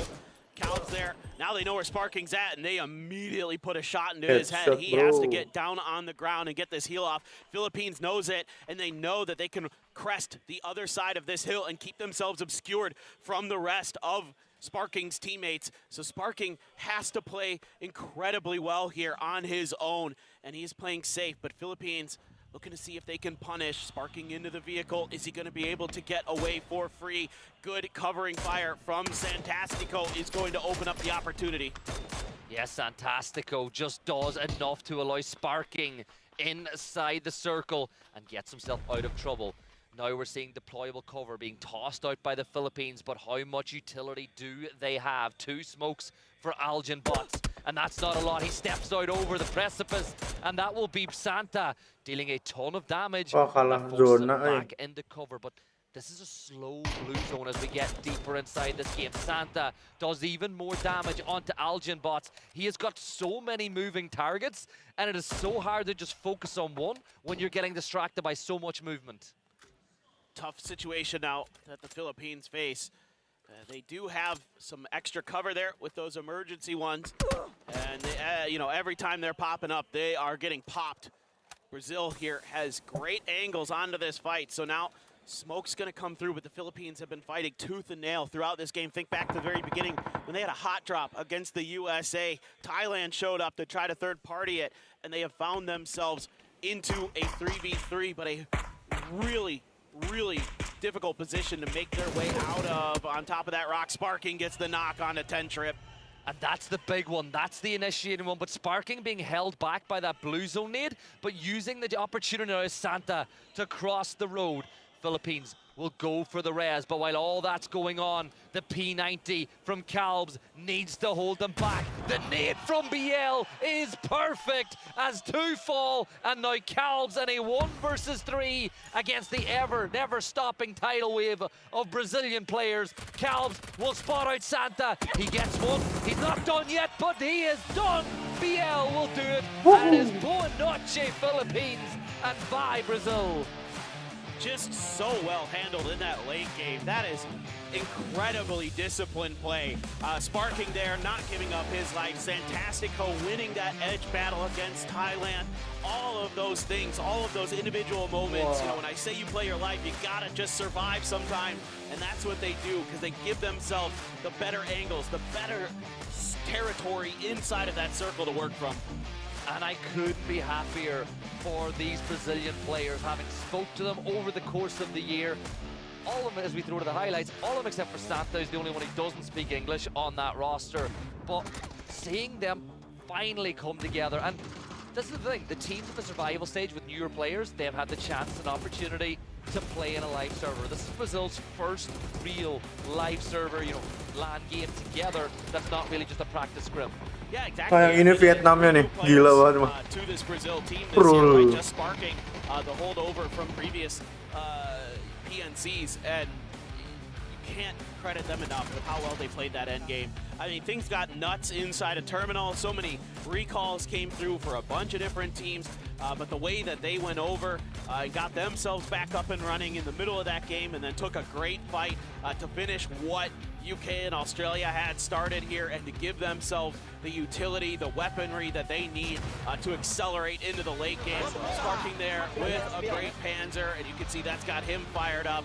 Australia, tough one, you know, able to take a decent fight, but they did so much damage that they just couldn't really hold off that aggression that Brazil brought. But this game, and a lot of these games, stay all about finding those moments for third parties. There was just something about that game for a while too where I thought everything was conspiring for a Korea victory. But they got caught, you know, they left, X left earlier on in the game, and he was able to get a knock and a flush onto them. And then it was solo players in Norway that stuck the telling blow on the Korean side. But they still got a bunch of points. Like, it's still, you know, it's not a win, but it's another good game for Korea, and they closed that gap to Vietnam, which is still massive. Exactly. I mean, that's the best part about this game. If you're looking at from the perspective of a Korea fan, is, hey, okay, we did pretty good in the first couple of games, and now we're able to really bridge that gap, because you know, you got to be worried about Vietnam just running away with things. They go for a bit of a crash there against Poland, and it doesn't go so good, and then Bao Rush was right there to clean up a bunch of kills in that spot. Lanjutannya apa nih? Wild game there around the edges of the terminal. Fun circle. Map fun lanjutannya finish. apa sih? And now we look Rondo apa ya? Rondo for map number 4. Oh yeah, this Rondo. is gonna be a fun one, another one of our Map little 4. big maps in the middle as we Rondo. get a look. But let's see how our top 4 teams performed in that one. No surprise, big game from Brazil. Utility usage maybe not as high as what we've seen from other map winners today. 12 skill, They were bro. another team that benefited from the Lihat recall tuh, system. smoke-nya Remember, 19, went for the bomb-nya res, and he had to 14. hold back Smoke-nya the fight of his own 27, whenever teams gokil. tried- I think was it Indonesia that tried to bring back their players. Exactly. Satu orang And then bawa Indonesia 7 berarti ya. came in Oh with my a recall god. of their own, but it was late, and so they just Papan. couldn't take a fight. They had nothing to work with when then Brazil again capitalized on that and took them down. So you got to be a little bit careful with those recalls, because otherwise you're just going to feed points over to your enemies. And that was one of those situations where Brazil just a step ahead. A lot of kills for them, 12 as well, 10 for Korea, 7 apiece for Thailand and the Philippines. So APAC coming in strong. Obviously Vietnam, but you know, we know the Philippines can frag. We know Thailand has star players, and speaking of stars, Sparking is a known quantity. Yeah, and I love this kid. I really do. He's the best Brazilian player that we've seen being produced. His tattoo says time's up and you got to be better than yesterday, and he's a player who strives to always be better than the previous day. And you know what? A good competition for Brazil here. He might finally get to buy that jet ski that he was hoping to buy. The man is just wanting that jet ski so bad, and this is a great game for him to get closer to that dream. Fun stuff there. 22 points again. You know, our top teams always seeming to get at least double digits kills in these games, and they have been so furious. 12 points for Korea to match Thailand, who get third in terms of placements. Argentina with a nice one there. Really nice to see them coming out with some good performances.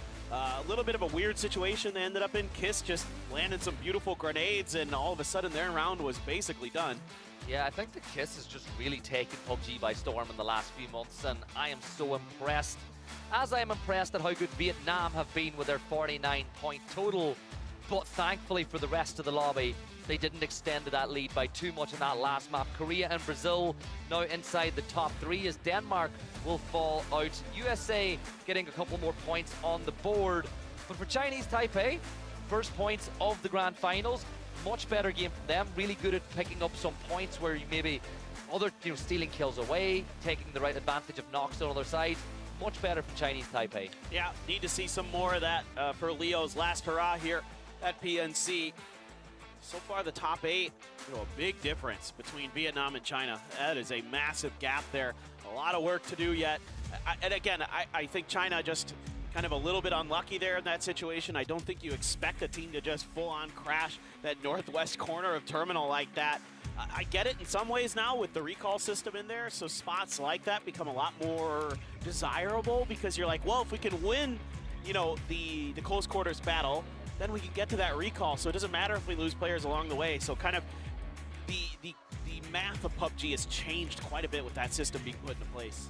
Yeah, and like you said, you can get multiple points off some players now as well. As we got to look at the crowd, we've got some Brazilian fans in the house today. I think no matter what the event, no matter where in the world, Brazilian fans travel and they're happy to be here. And shout out to all the people who have traveled, and shout out to the viewers at home as well who maybe couldn't attend for one reason or another. But the venue for the first day of Grand Finals is looking great. Thailand, 301%. Yeah, they are definitely going to be a force to be reckoned with, you would think. Continue to just love that Philippines have been given the opportunity and they are making the most of it. They are just fearless, man. They are willing to take fights. Like, I think back to that second Miramar game and the space they were taking there, like when that circle hard shifted up towards Oasis, I'm like, you guys have a tremendously wide split. Like, that's really tough to pull off, and they're still making it happen. So you got to love what you're seeing. Norway trying to get their fans into it, trying to get themselves into it. I can see a Norwegian flag pinned up there on one of the rails in the fan section. So they are feeling good. UK playing okay. Michael has continued what he started during the survival stage. Yeah, they've all been really good. Like, I think for the UK, they're playing well. It's just some other teams are playing out of their skins. Like, if you said the UK, would you be happy with this point tally after a couple of games? They would have taken it. You know, it's not like obviously they'll always want more, but they've been steady. And being steady over the 3 days is not going to be enough. You need to get more. And yeah, here's the fans that I love, the Norwegian fans. There's so many of them. There's only 3 in that picture because the rest are probably, out at the moment, but they're having a ball. Like, they were over hanging out with the Norwegian players yesterday, and honestly, I'm so excited to see people who've traveled thousands of miles to see their favorite teams. Yeah, no, it is so cool. PNC is always so fun because you get fans from literally everywhere that come here and are supporting their region, supporting their players. A ton of fans of Korea. Those are some nice jerseys. Some Gyumin fans, some reigning fans there. Love to see it, as some jerseys were available out front to be purchased today. So a lot of people getting to support their favorite team even more. Germany, dude, just steady as she goes. Just kind of, this is their brand. This is their PUBG, and they continue to play it pretty well, I think. I don't know what happened with that fight with Thailand, but still, overall today, I think they're playing just fine. Yeah, Thailand brought the fight, and Rondo will hopefully bring the heat as we are into the second half of day 1. Rondo, which brings a little bit of randomness that some of the other maps don't have, is going to come live and into the action here from Seoul. And we're getting a look at Jadena City, and I've only ever seen a Jadena City finish once, and the players, I'm going to be honest, they didn't know how to deal with it because they'd not seen it either. No one goes there. Like, it's just, like, it's often just completely disregarded in drop spots, other than maybe like a really kind of late, like, alt drop that you don't want to go there because it's hard to rotate in and out of there. It's actually, there's a bunch of bridges you have to cross, and if you want to go north, like, there's only one bridge on the north side, and it's actually close. Lu lihat deh, mereka terjunnya terpisah-pisah, deketan tapi terpisah. Ngambil mobil terus ngeluting diri sendiri dulu. Berarti masing-masing dulu. Iya. Tapi kebanyakan sih kepisah kebanyakan. Because I think it's fun, but for the pro scene, it's kind of not the best. Wah, China lawan Aussie. Really excited to see China and Australia dropping inside of Test Track. A lot of teams, you'll see teams drop here, and the fight never really kicks off in earnest. But I think that China actually want to deal with. No, they've stolen the Pika bus and they've retreated. So they're saying, okay, you're going to take that spot, we're going to take the vehicle. So in a way, they've harmed Australia's chances. And what is going on here? Chinese Taipei with a really late drop, and somehow getting the player in on top. But this is not a spot that you tend to see hot drops in. No, this is tempur. It's intense. Trying to use that mutant. Mao Rush has a QBZ. So both players just kind of letting each other know they're there. Saw a shotgun in the hands of James. He's looking to identify a Chinese Taipei player. Saw that JS9 in the hands of one of them as they're trying to make their way through. This is pretty wild. James thinking about the grenade. 8C revolver, I'm hoping we can find you an upgrade, my friend. I hope so too. But if he is going to use it, I hope he gets knocked with it, because it'll be fun to see as Jia Wei will take a ton of damage. JS9 and no meds at the ready. He needs covering support from his teammates. 8C to see him down to 1 HP, but Intense is going to get dealt with by Mao Rush. And Arez will be pulled off onto Leo here as well. So things not quite going Norway's way, but a win in this battle will, of course, lead to an instant buyback. Oh, James, he got knocked with a nade in his hand there, Paper, and he's going to fall. And now him and 8C are the only 2 players standing for Norway. Nice shot there. At least getting the knock on a Chai Wei, but losing Intense on the backside makes this so much more challenging for Norway overall. Not only is it going to be likely a 2v4, but you lost that flank angle, and you had no ability to cover that to try to, you know, trade the knock or, you know, take a better fight. Instead, Chinese Taipei has everything in front of them until look who it is. Your top fragger from the survival stage. Trick shows up to the party, and it's Leo in the head. Mao Rush underneath with an MP5, jumping down, and he's got Iman before he can even get there. 8C all on his own. This is a really, oh, it's a third party. Indonesia doing some damage, but 8C and Savior and a 1v1. Savior's going to go for the repeat. 8C pre-fires, but Savior wins the fight, and it's 4 more points for Chinese Taipei. But the thing is, Indonesia, they've gone. They've let them be, so Chinese Taipei will get the reses off, and they'll get the recall done. So this is really good for that side, and it's really good for their confidence as well to go head-to-head with a team like Norway, who were really good in the survival stage as well. Yeah, absolutely. You have got to be feeling great about Chinese Taipei and the way that they've been kind of handling themselves. Overall, not bad. Love to see it. Those MP5s, really annoying. Ah, yes. Wah, anjir ada yang naik pesawat. I was waiting for it. I knew with Thailand here, we'd be getting some glider play, and Fluky gonna be the one to go up into the air for them. Try to do that early scouting. You know, a lot of the Thai teams, but especially Theraton 5, which is Rossiter Junior's team, they love to do that, especially on this map. Yeah, get as much information as you can. Another team that are well known for doing it is Germany.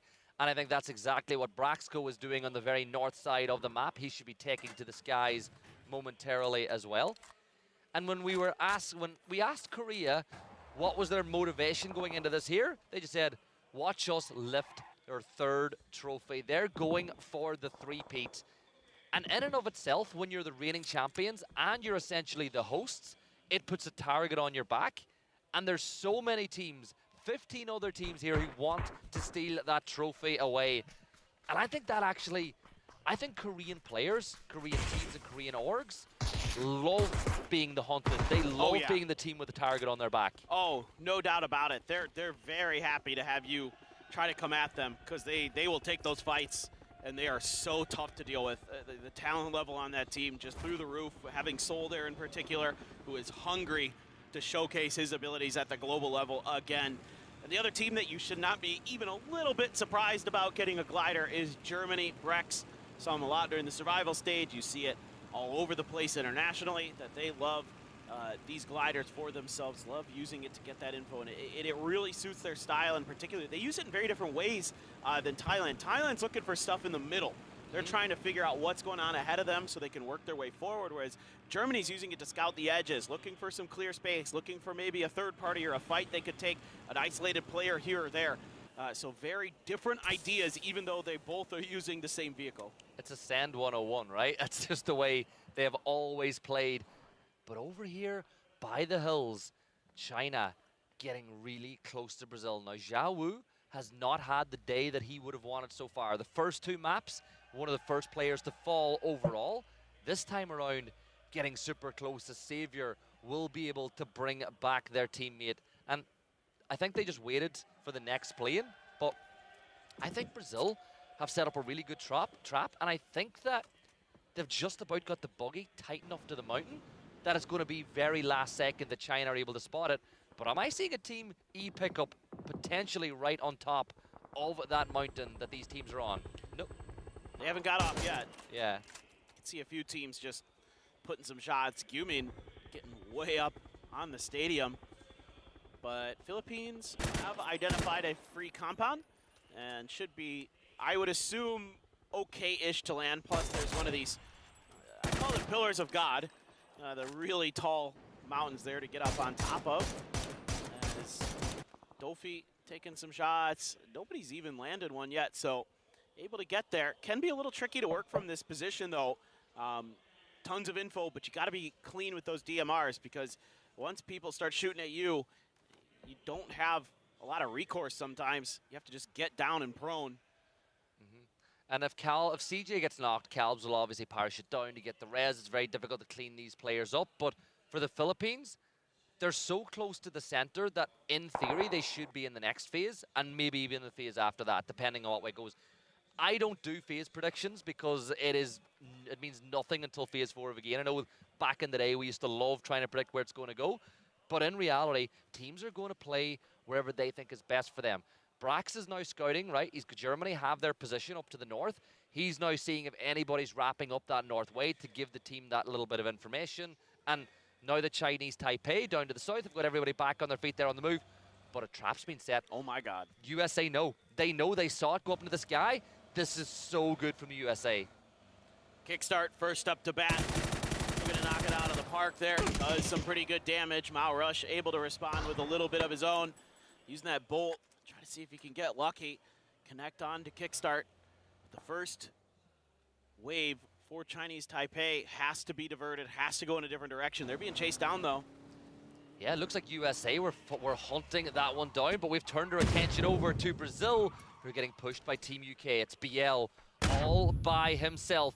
Can he stay alive long enough or get enough knocks to tempt the rest of Brazil? They're on their way. BL's done his job. He's dealt a little bit of damage. He's going to get knocked, though, by Vard, but the rest of Brazil, they are landing in this position. Posa, Sparking, and Santastico. They're looking to take down the team from the UK. Sparking got himself the QBZ, which is, oh, look, he switched it over because it's a close-range fight. Yeah, that's really, really smart. The extra rate of fire that you're going to get out of that Vector, very, very effective in a battle like this. T-Bone actually taking over the IGL duties for UK. I take a little bit of a look at it. Doing some long-range scouting. That's kind of been the formation that we've been seeing from UK, is T-Bone out on his own. The other three going to fight together to try to break things open in the battles. Ming Ming keeps Sparking from being able to be comfortable outside. Gustav dodging some grenades here. It's actually Seoul from Korea. That one splashes right into his face. Doesn't get the knock, but certainly keeps him honest. Yeah, Gustav just wasting a lot of utility, but they should be able to get it back up as we get an extreme shift to the northwest. And Leo is now back as well, and he's dropped exactly in that position. So he has a spot for Chinese Taipei to rotate to if needs be. Philippines, they've got Reining in their side. Korea with a pretty big split. Now, Reining tried to secure a spot inside the circle while the rest of Korea stayed inside stadium, and Philippines are looking to make them pay for that choice. This is actually going to be really tricky for Korea. Going this far north is going to be awful, and this is just making matters worse. Reining 1 HP. Immediately goes for that first aid, and now the Philippines know that he is weak, and they are trying to get there. The first aid does come through. China's going to drive right on by this fight. Seoul arriving to the party to try to bail Reining out. Reining just hiding, hoping that he can survive long enough that the rest of Korea is going to be able to do something about this situation. And oh, it's so fast from Algenbots. He knew there was basically only one place that Reining could be. Seoul just left to watch from afar. That took a long time, though. USA taking advantage of the Indonesia rotate as they pick up a couple of kills of their own. And it looks like Sparking and the rest of Brazil are ready to make their move because T-Bone was dealt with by Australia. And Brazil now know they hold the advantage. They hold the key. Pre-fire there around the corner. Not good enough. Good stun grenade, though. Sparking will hear the vault of Vard as he jumps out that window. And Michael with the S12K shotgun makes it work, but Sparking will trade it back. 2 versus 2. Posa caught in the open by Vard, leaving it all down to Sparking. And he's got that Vector, but he has got to make this work. And look, Australia, they know that they can take advantage of this and maybe get revenge on Brazil. I love this from Australia. This is fantastic decision-making. Sparking now has so much to deal with. Dealing more than he takes, but he tries to go back, and Tiggleton's ready for it. Brazil goes down. Australia looking to finish the job. Vard trying to stick the res, but Tiggleton's up on the roof, and Vard has to pull back before he can complete it. Grenade through the window. Vard just hiding. Now, nothing left to do but try to get some extra points, to try to salvage this, because Fex is no longer for this lobby. Yeah, there's the rest of the crash, but oh no!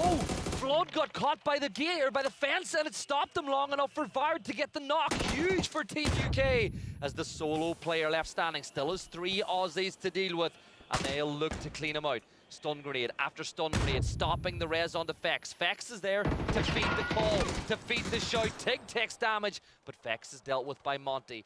Tig, though, should deal with this, and in essence here, Paper, the fight that we had in the last map has happened in reverse order here with the team that was, you know, it really is reverse order of the fight the last time around. Yeah, you're absolutely right. I mean, it's just kind of funny how things work out sometimes.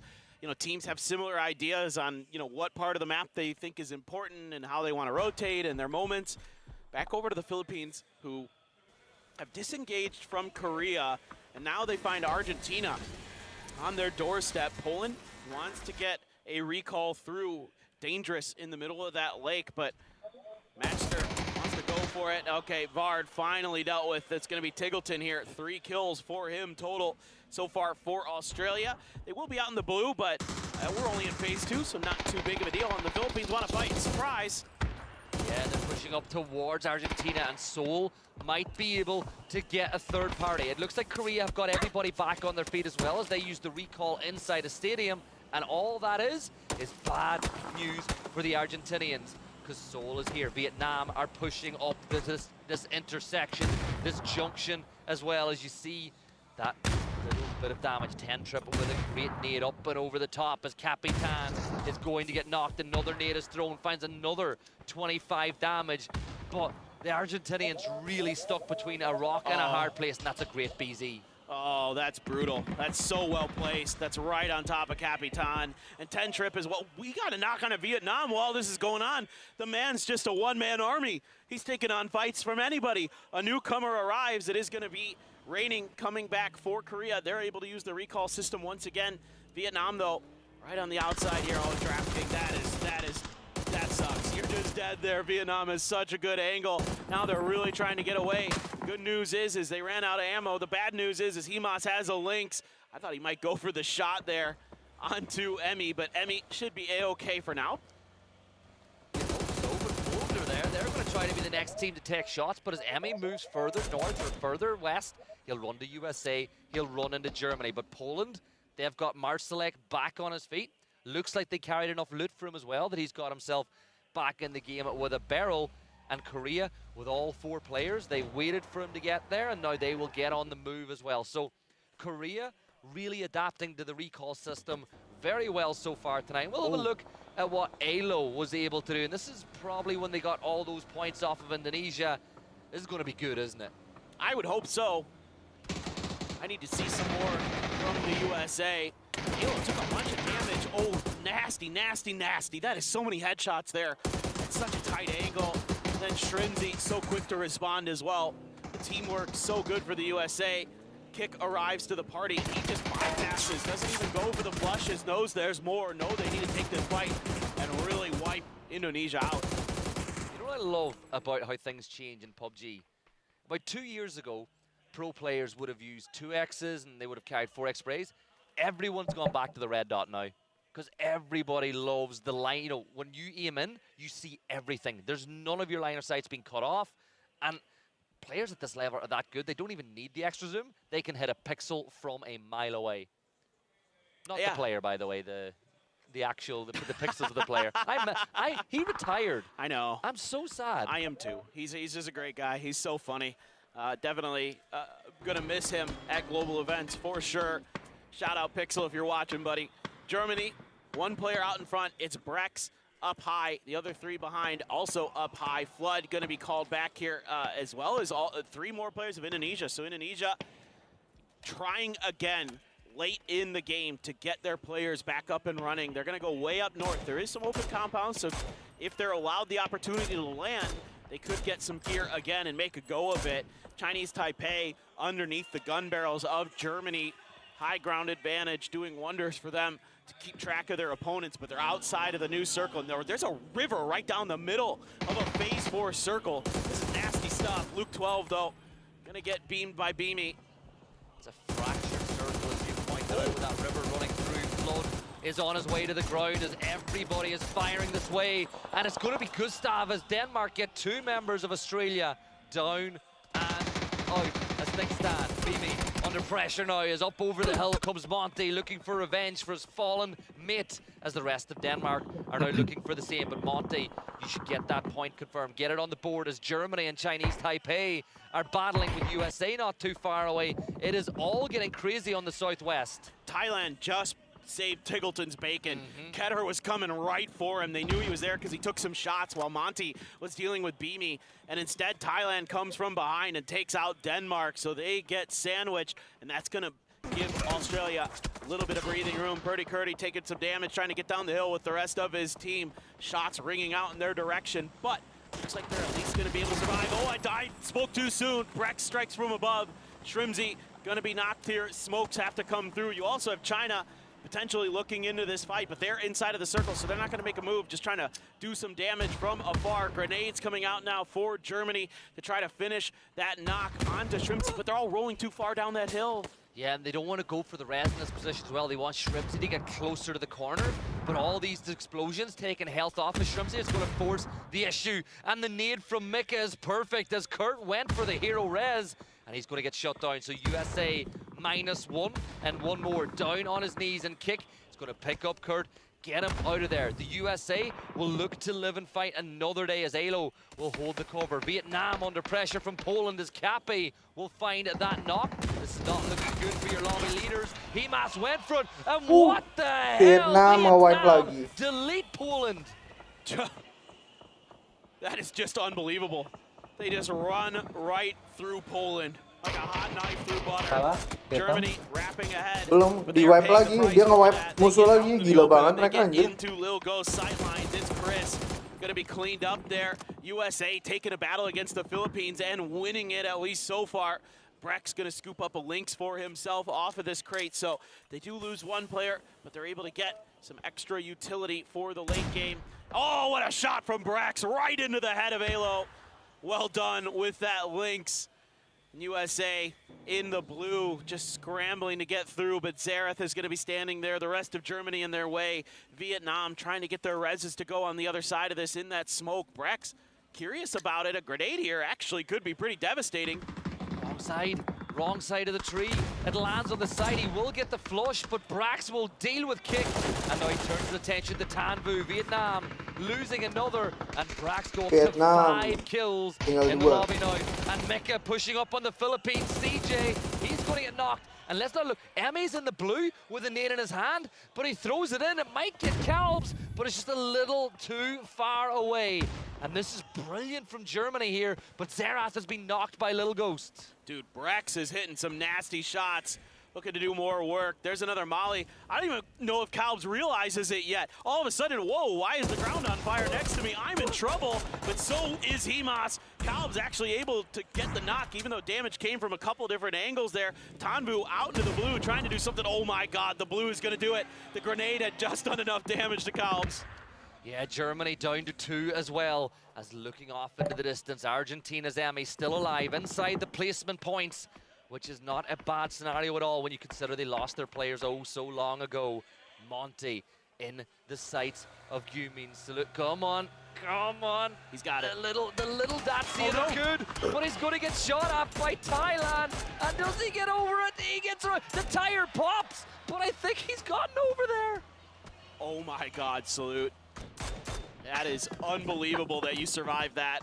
What a nice attempt from Rossiter Jr. That is such a creative angle to take there. Thailand has complete control over the northern side of the river. I mean, there is Indonesia up there, but they had just res. They're looking for whatever util and equipment that they can find.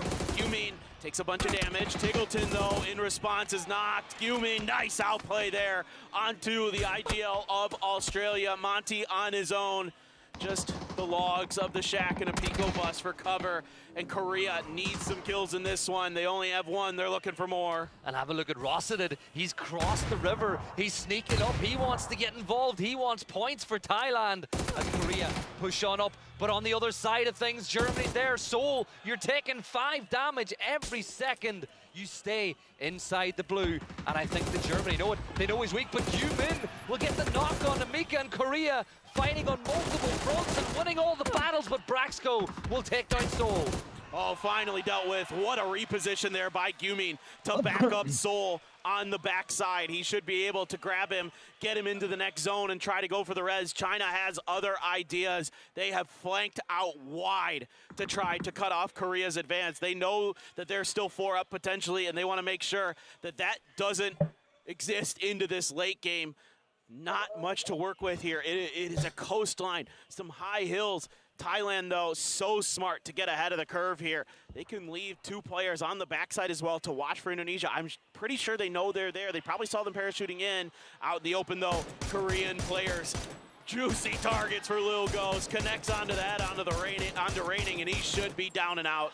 Yeah, really good from Lil Ghost as he takes advantage and picks up that kill. So that's 1 player down for Korea, and it makes it a 3v4, v3, v3. Korea being held by China, but China have got to get a move on as well because Zhao Wood is holding the circle, everyone else in the blue, and Salute is coming this way. They're going for Little Ghost. It's aggression from Korea, and I absolutely love it. Got him over, Seoul gets the knock, and Ming Ming will fall as well. Korea get revenge, and Zhao Wood, who's usually the first to fall, is now the last standing for China. Fortune favors the bold in Korea. That is a bold move right there. Driving uphill at China to take them out. They were not happy that they lost Raining there, and they wanted to return the favor. It's not all over yet. Xiao Wu, the hero for China during PGS, has an opportunity to do something special once again on his own, but he's got Indonesia right underneath the hill near him, aware of each other's presence as Util is coming out on both sides. Oh, Trick finds the off angle, and Xiao Wu is down. Indonesia climbing into 10th spot now, and Thailand are going to do the exact same rotate we saw. They didn't do it right. Nah. They missed it. They're fine. They've got 4 players up, and they got a spot in the circle. But would you put it past Korea now after dealing with China on the south? Well, of taking full control of the circle and pulling a rabbit out of the hat with a win here. They can do it. They need Indonesia to kind of do some damage, I think, to Thailand. Maybe not necessarily, but you would love to see that. That's for sure. You would love to see those 2 teams over on that eastern edge just beat each other up so you can come through, claim what you think is going to be the winning position, claim what you think is going to be the winning terrain, and to use that to your advantage. And they know that eventually it's going to have to leave that river, right? So they're going to go on that western edge. They're going to take the hillside, use that for cover, get some high ground, get some angles, get some info, and set up for the late game. Yeah, Indonesia, Setsuna turning his attention over towards Korea as Thailand all group on that south side where they believe the next phase shift is going to go. Simoy hunting that way though, as he's going to make the crossing through the water, and I don't think Thailand are looking the way, and just by Indonesia firing shots across, it enables the Simoy crossing. So this is really good team play, and Korea, they want to push Indonesia, but they also know the position they have in the circle is really good as things stand, so they're not going to make the move just yet. But Paper, that circle shift is not what anybody was banking on. That is wild. That is going to guarantee to have water in it, I think, in the last phase. At least the phase 8 circle should be touching some. That is crazy. This is a bizarre circle. You rarely see them like this next to a river, so this is a special one in terms of just rarity. You know, that we won the PUBG gacha for this game. We got a fantastic circle. Gyumin gonna be the one tasked with keeping track of Indonesia up on the north side. Meanwhile, Seoul and Salute have a inenviable task of watching Thailand on the other. But Simoy has gotten right underneath Thailand. What in the world is he gonna do? Yeah, remember the crossing he made a long time ago, but that nade does enough damage to find a knock, but not between the damage with the 2 players, but will not find a knock onto any. Gyumin, though, he let Indonesia know that he's within throwable distance, and here come Salute and the rest of the reinforcements. They know that Indonesia have only got so many limited spots to rotate from this spot, and when all this is going on, and all the explosions, Thailand are wrapping all the way in behind on the south. This is actually kind of turning into a problem for Korea. They need this fight to go smoothly and quickly, and Indonesia knows that they're in a bad spot, an easily nadeable spot, so they're going to try to rotate. They're actually going to see Thailand. If they take shots, that's going to alert Korea to Thailand's presence, that they're making this wide wrap. Let them go. Let Thailand wrap around. Smart. It's the right thing to do because you know that they're going to backfill Korea, and this is just trigger discipline at its finest. And I love that decision because any other player might consider the fight, and here we go. The angle's been opened up by Thailand. Korea inside a bowl, and this could become a shooting gallery. Setsuna, don't shoot. Don't. Thailand, they're doing you a favor. Once Korea start fighting back to Thailand, maybe then start doing some damage. But for now, they are your allies. Korea there, Gyumin right at the tree, taking a bunch of damage from a grenade. Simoy, it's his time to strike. And he gets a bunch of damage with the AK, but can't find the knock. Instead, Setsuna combines with him, calling out the targets nicely, saying, I've got this one lit up. It's your turn up to bat. Setsuna had been such a good support player for Indonesia during the survival stage. And this time it's Simoy setting up Setsuna. Now, around the corner is Korea. They're keeping it quiet for now. Tons of smokes had to be used here by Thailand, and they are now being pushed in by the blue. This is going to get trickier and trickier as time goes on. They may have just been a little too cautious in trying to take that fight against Korea, but they didn't know where Indonesia was. And look how steep the hill they need to descend is as well. It's all going to impact them as Korea still with 3 up. That circle, you said it had to keep water in it. About 30% of it is still the river. Setsuna turns the attention up, but Thailand are back up to a 4. They got the res right in the smoke on the edge of the blue, and now they can turn their attention back this way. Saluto will get the knock on to Kiss. Simoy finds Saluto, Gyumin on the Jacob. Everybody firing onto everybody, Paper. It's a 2v3. This is madness. Simoy with that AK, able to do a ton of damage again, but Rossiter Jr. strikes from the side. Coming up and over is Trick, trying to do some damage onto Rossiter. Rossiter has such a tough angle in this fight. Trick trying to find one of his own. That hill is so steep, neither player can really get a good angle onto the other. But this is mutually assured destruction. Korea now trying to fan out. Seoul out on the edge, Prone's down. It is going to be Thailand that falls in third.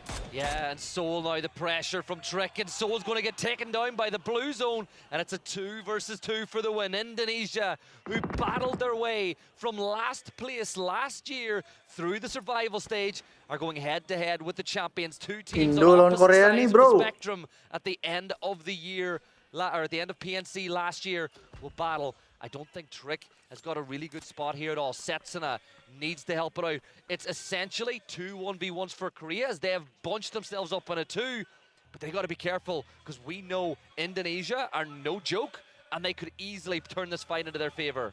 The thing you have going for you is Korea's Trick just didn't have any more first aids. He only has a couple bandages, so he's at the edge. He's trying to peek out around. He's exposed. Gyumin found Setsuna, and it's going to be Korea finding a chicken dinner.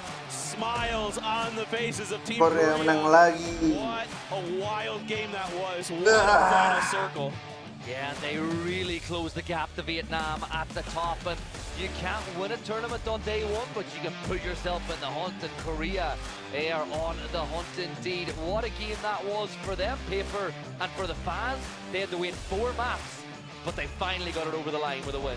Yeah, you just kind of wonder after those first 2, is it just going to be all Vietnam all day, and is Korea just going to kind of be playing second fiddle?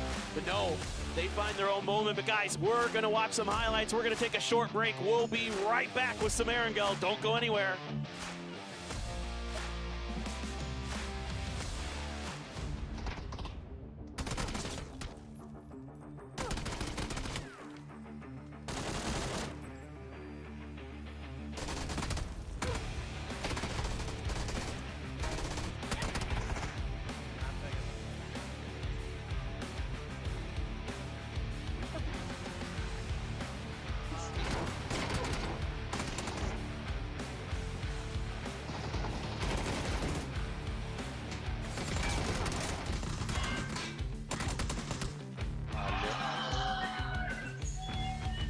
Valeu.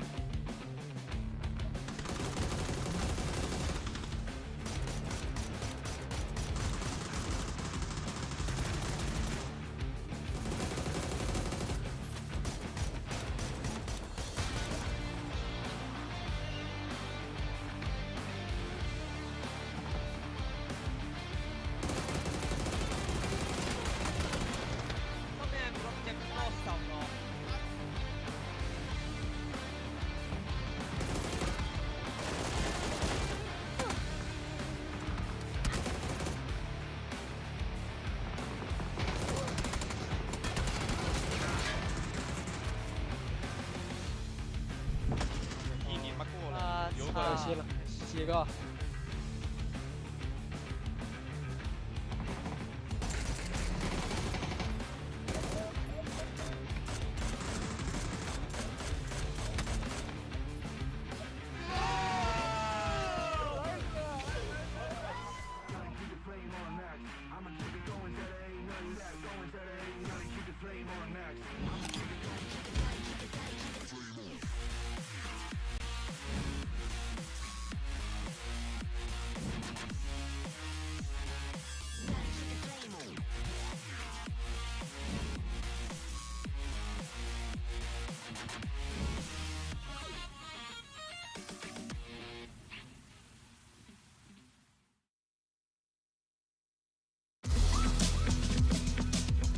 Erangel 2 map terakhir.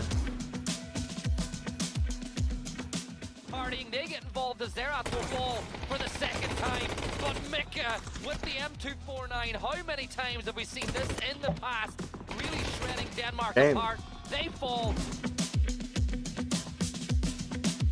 The overlords of what's going on, and if they can spot out Adam, like, Philippines hold the key into this circle for both of these sides. Look at the 3 players stacked up now.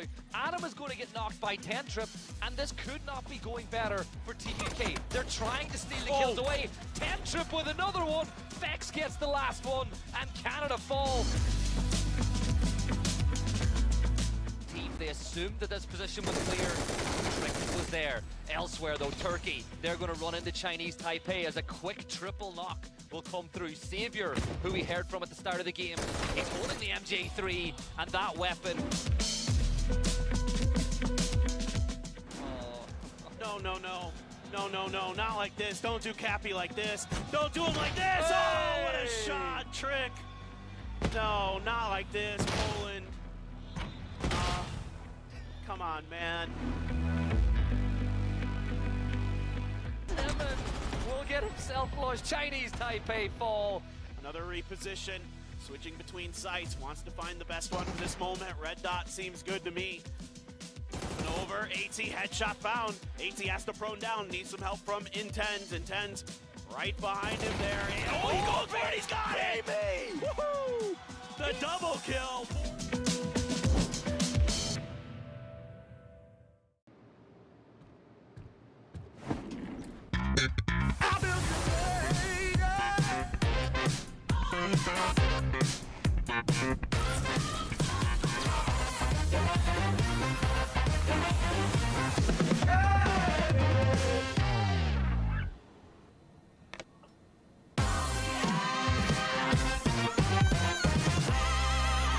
To sit is to progress.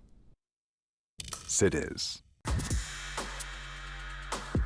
스펙스 BMX 팀 유소년 선수 김한결이라고 합니다. 어릴 때부터 자전거 타는 걸 진짜 좋아해서 지금은 본격적으로 선수 생활을 하고 있어요.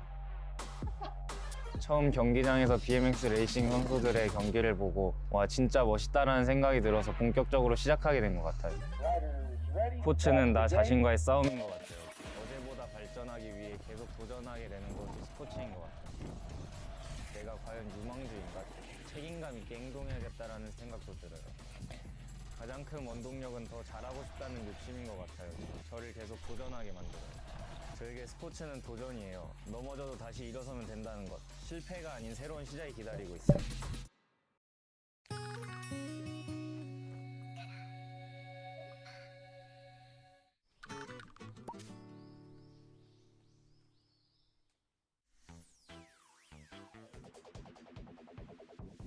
Drop that shit.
watch out, the furious.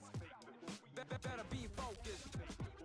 Listen to the real funk. And it goes a little something like this. It goes on and on and on and on. It goes on and on and on and on. It goes on and on and on and on. 혹시 모델업팅 좀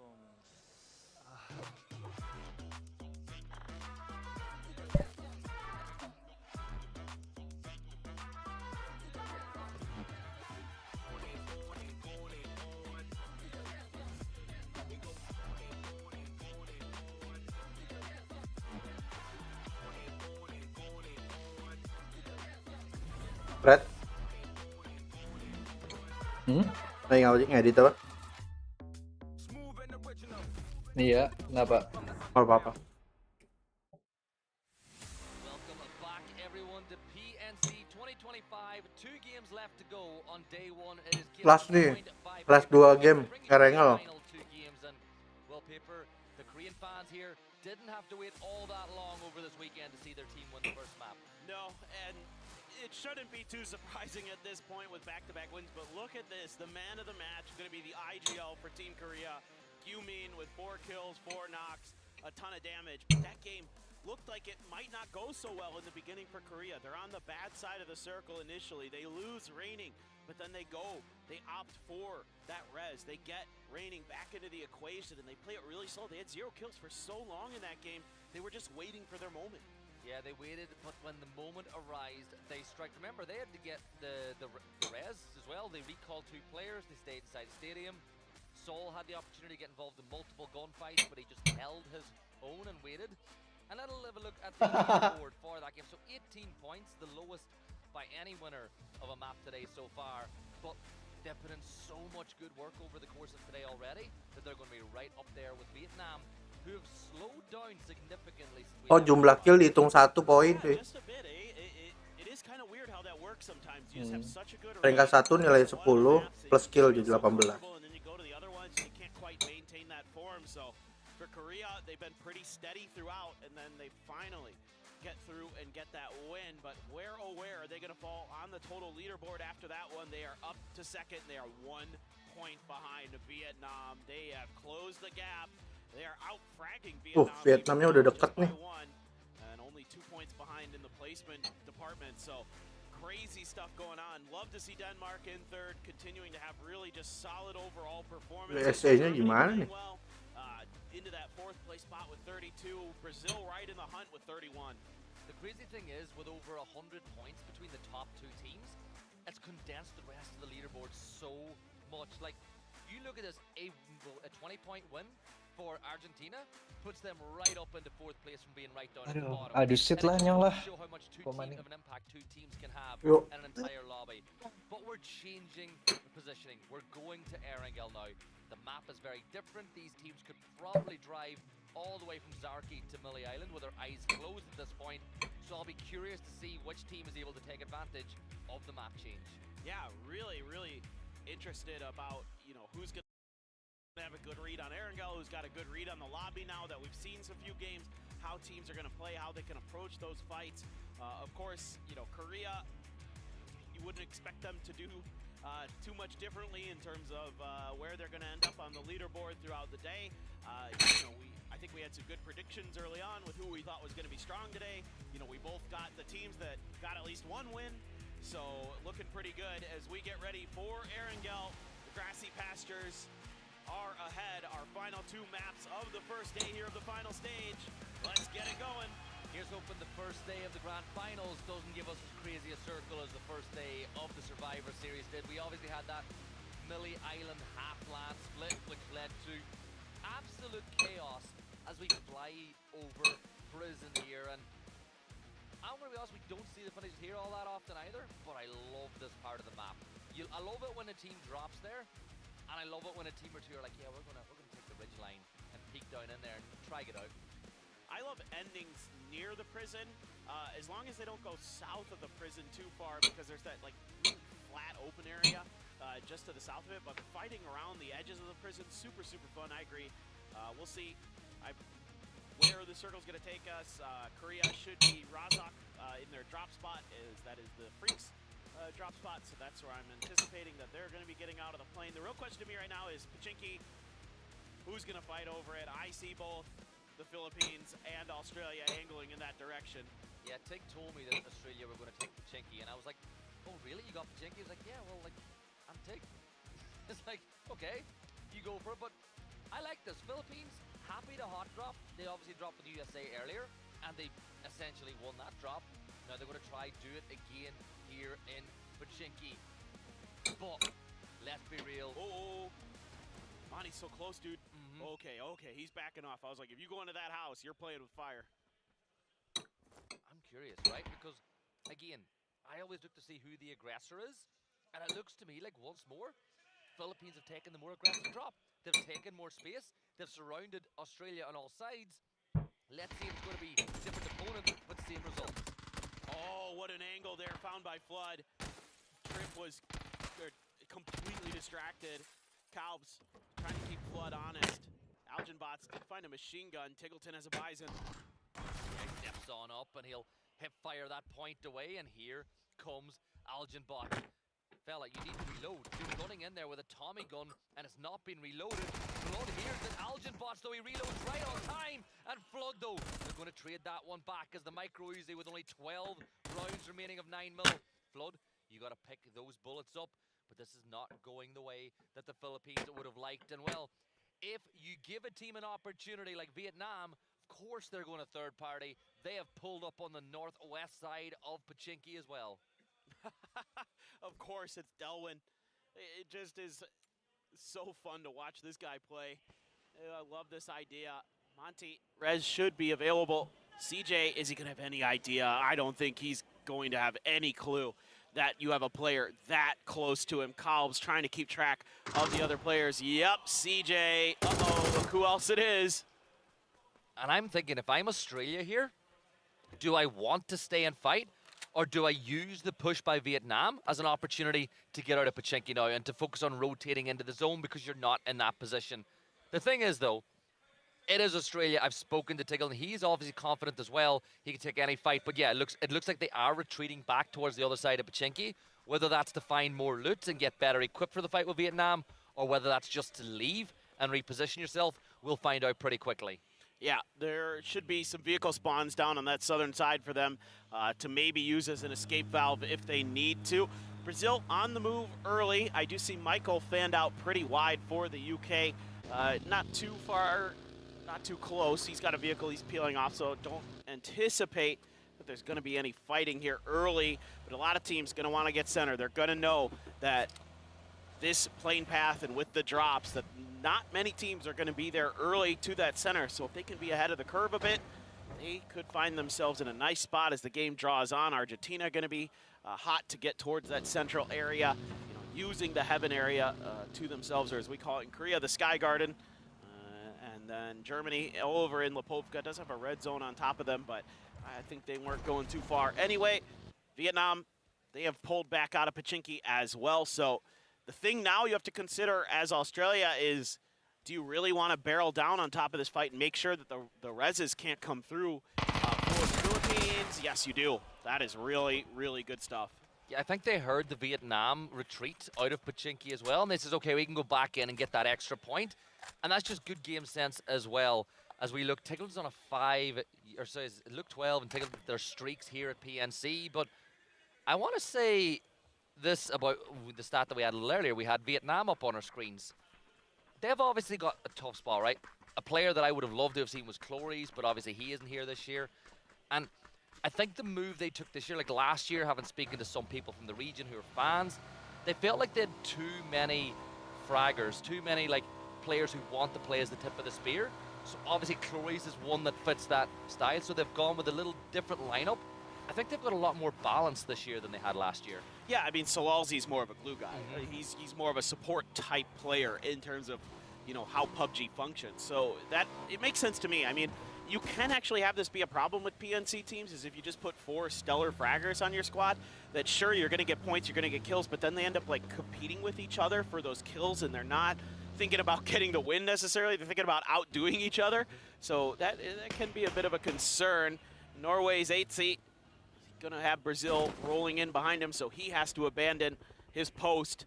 T-Bone up in the air, getting some valuable scouting done for Team UK as he has taken over the IGL reins and doing a phenomenal job so far. UK in general, just steady as she goes. Only 14 points here in the final stage, but had a phenomenal survival stage, and I don't feel like you can hold that team down for too long. Them, Australia, USA, all really close to each other, so a lot of competition there amongst some of the English-speaking countries as they want to outdo each other. Day 1 of survival stage didn't even go that great for Team UK. Remember, they needed a really good day 2 to solidify their spot. So this is not a position that's strange to them here this week here at PNC. So let's hope they can find the form a little bit earlier than they did yesterday, where it took all the way to map 4 for them to really get together.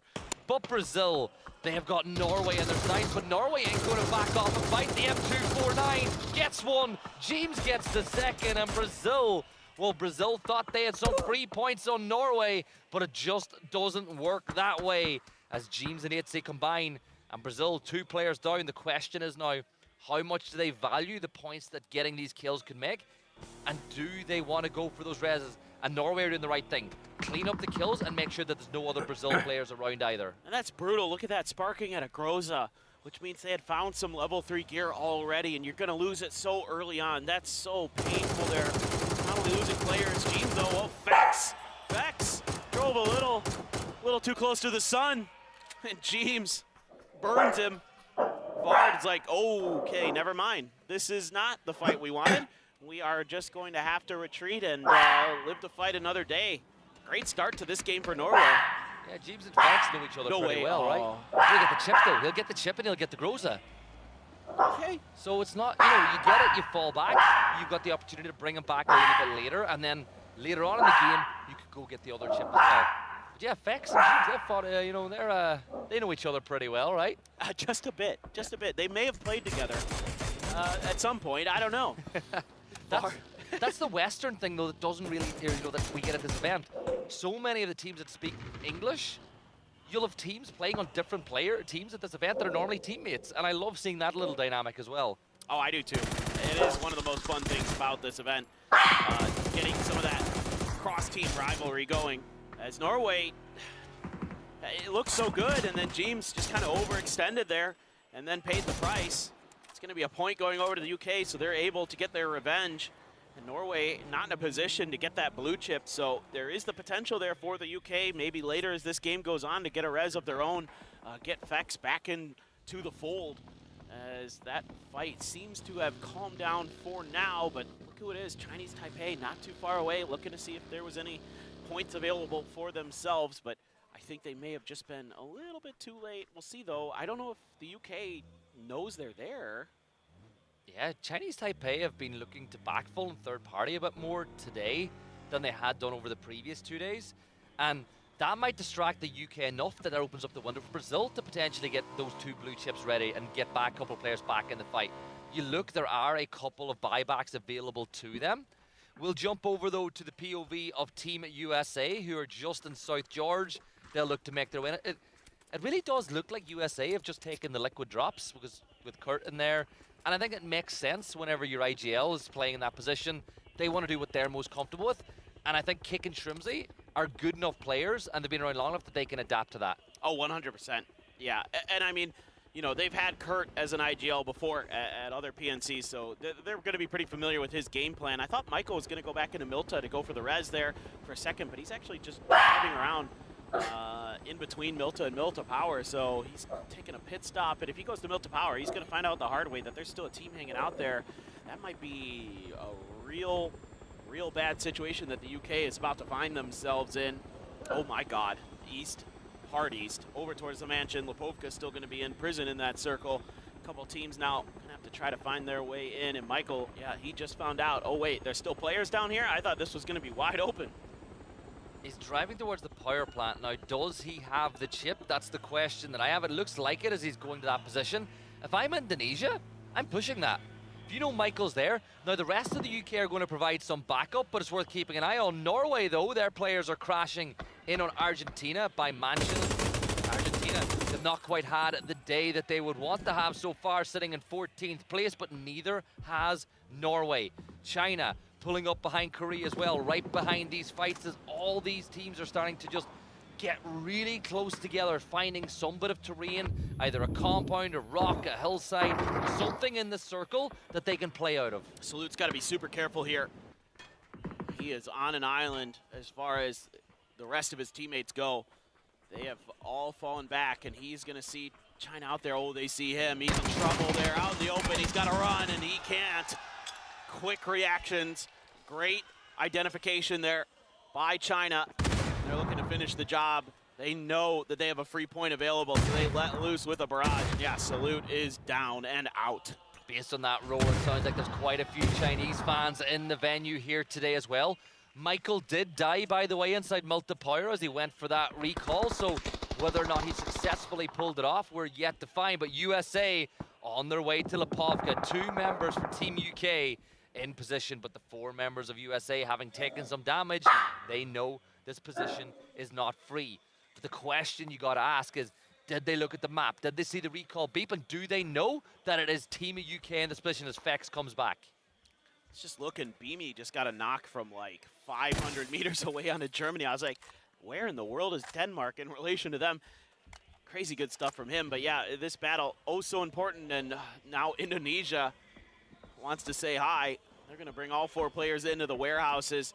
It's a little bit tough usually to fight out of those warehouses compared to the rest because of the 3-story building that Vex is right next to.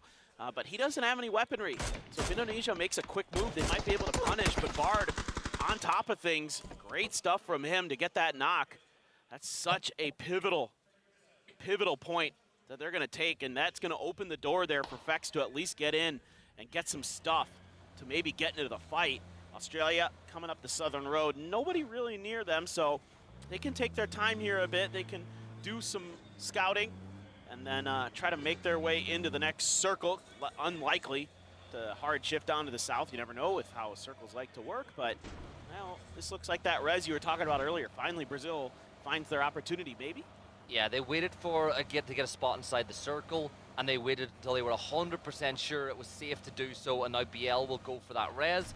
And hopefully it'll bring back both Posa and Sparking, but I'm not sure. They definitely have one. Hopefully they've got both of those ones and they can get everybody back and alive and inside the fight. And the good news for Brazil, there's so much real estate free in that circle. And Denmark are going to call an e-pickup just in case this goes to the extremity. And Keter, is this a bait? Because Ketter's driving off and they've called in that. Well, they look at the circle, they don't need it.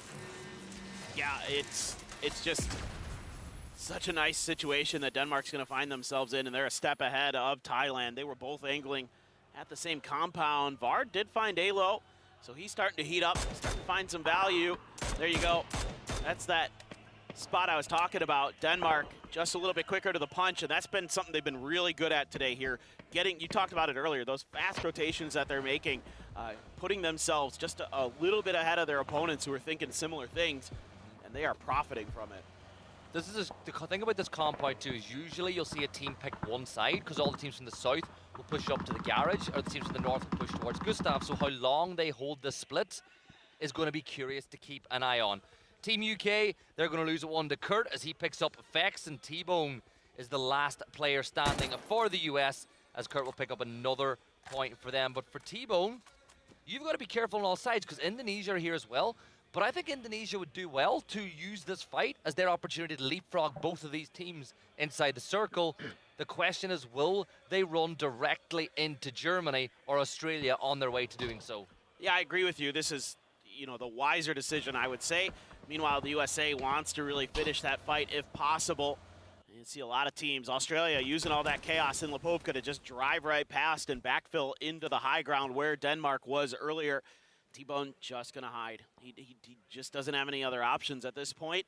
And the USA, they're still kind of looking around, but I think this might be them just starting to decide that, okay, well, we did what we could. We got some points. Maybe now is the better time to just leave. We know that Indonesia left. We heard those vehicles. And it's just a matter of how much they want to commit to eliminating T-Bone. Meanwhile, Brazil did get both players back. Something to note there. They're in the prison. There is a red zone on top of them. That's not the best, but they are at least back up to 4. Yeah, and in phase 3, it doesn't hurt that much either that they're not in the world of pain in that position. So they'll just keep on looting, get some meds, get boosted up, and Santa will pick them up at the entrance to prison as they make their way inside the circle. Daffy, though, he's got his eyes on Indonesia as he gets the knock onto Simoy, and Bimi will look to find the flush from afar through that smoke. And at some point, you'd imagine maybe the likes of a Thailand might be tempted to push this way. But for Indonesia, they've kept Trick a little bit closer to the center of the circle, and these two will play as a 2. Vietnam, they've got position up on the north, but yeah, I think USA, you don't want to cut off your nose to spite your face. That extra point on the T-Bone, if you can find, it's not worth it. And if T-Bone stays long enough and meds enough, and he realizes USA is gone, there is a recall, and he could potentially bring UK back. Now, whether or not they can get any loot off the back of it is another question, but there's an option. Oh, the clown car there for the USA. Dangerous stuff, but they gotta make this rotation. They gotta get into this next circle somehow, some way. Trick ahead for Indonesia. Just gonna get on the other side of this hill. Tire broken here, so gonna be a little bit careful with the driving on the US. They might just dive right into Indonesia. Grenade to the ready, not even gonna be able to be used. Is it gonna do any damage to the USA though? It was in the hand, was it? Already primed, pretty Curdy gonna go down. He tried to push into the shack and there were a couple of Indonesian players waiting for him. They're just gonna opt for the double blue zones. Indonesia gotta heal off, but I don't know how much longer they are for this lobby. Simoy down, Teddy gets another first aid just in time. I'd have liked to have seen the blue zone nades before Kurt made the push and the dive inside the shack. I know they wanted to save their utility, but you lost. You know, Kick's going to get the down on the A-low, but he'll be able to get him back up. But you lost Kurt, and that's invited the pressure. And of course Australia want to take the fight. Tiggleton would love to wipe them out, but it's going to be Luke and Monty instead.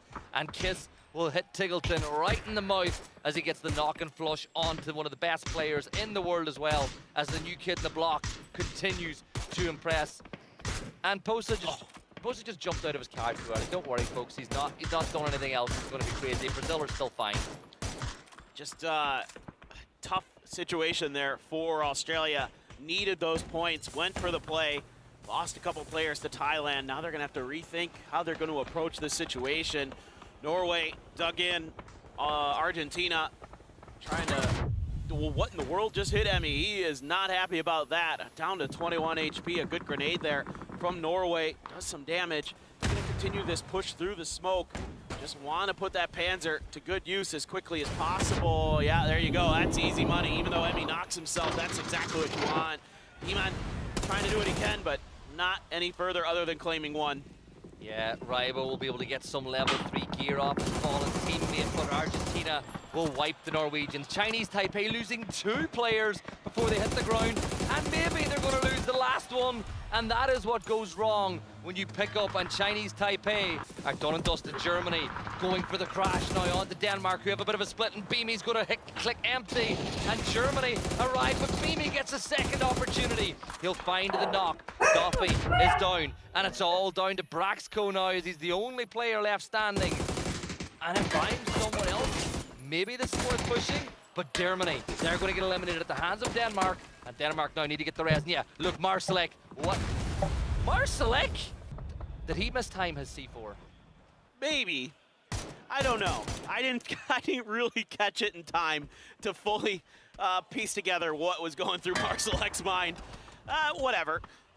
You know, Marsalek, he's gonna give you some amazing plays, and sometimes he leaves you scratching your head a bit. Korea, again, did lose Sulut early. No opportunity to claim that res. China still out there in the Mansion Forest. Argentina starting to swoop in. They're going to see Little Ghost in front. Spray not good enough. Ming Ming able to respond before Capitan can do much more. There it is. If at first you don't succeed, try and try and try again. As this time, it's a bit more successful for Poland. And now Gustav will rush across the road to get the res. Brazil, all 4 players up against all odds, and they are now inside the circle as well. But Vietnam are entrenched in the center of the circle, and here come China. They know that Denmark are weak. Gustav, he gets one. Can he get a second? The spray is okay. It's not great, but he's going to throw the pre-nade. The nade will probably dead man's hand. No, it won't. But look, Martin looks a little bit annoyed, a little bit disappointed about that one. Realizes he's on camera, and then he smiles. Hey, I gotta say, I thought Denmark played this game pretty well, given some bad situations. They're once again falling to a C4 at the hands of an opponent. I mean, they just have the C4 magnet this time around. So Poland, though, Cappy out in the open, has Rybox behind him. Gonna be creeping up just a wee bit, looking to get the surprise. He has a few more first aids, so can afford to take his time for just a little bit longer. And if he can catch Cappy off guard, find a good moment. Cappy there able to find the headshot, but not the knock, and that's when Rybox strikes and he gets the knock. Meanwhile, Brazil over on the other side has Thailand above them. You got Vietnam looking at you from their compound. That's a really difficult situation to be in. Yeah, Marcelic mistimed it. I knew this was what happened. What does he do wrong, though? Right, it's 15 seconds. Did he get stuck? He got stuck. Oh, no. He got stuck. Right, it's not Marcelic's fault. That's not Marcelic. And he just said, you know what? He said, I'm going for it. He gave it a go. Oh. Live by the meme, die by the meme, I guess. I love it. I love it. It's just the most Marcelek thing to happen. All right, Thailand still has a couple players here as they are hunkered down behind this hill, looking to get some heals through. 3 up, Jacob down. They should be A-okay. Brazil seems to have found some stability. Vietnam content to just contain themselves inside of this compound. Got some points delivered to them by Chinese Taipei. And since then, they have been unfettered, unbothered, and they could find themselves winning a 3rd game here today. Who knows? See what the circle wants to do. It's going to keep that compound in it. One way or another, it was going to be in this next circle. China trying to maneuver their way around the outside. Flood for Australia still alive, 3 for Korea. So a lot could change here, but Vietnam is just going to play kingmaker around their position. 2-2 split as well inside the compound. There's no fear of the rest of the lobby as Little Ghost will deal with Flood.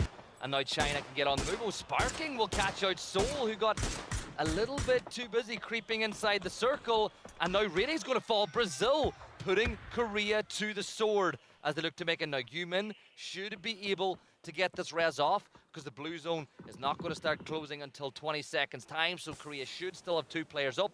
But while all that was going on, Thailand's Fluky will get a knock onto BL. And that's given Brazil something to think about as well, as all these teams, they want to deal with each other before they focus on pushing Vietnam.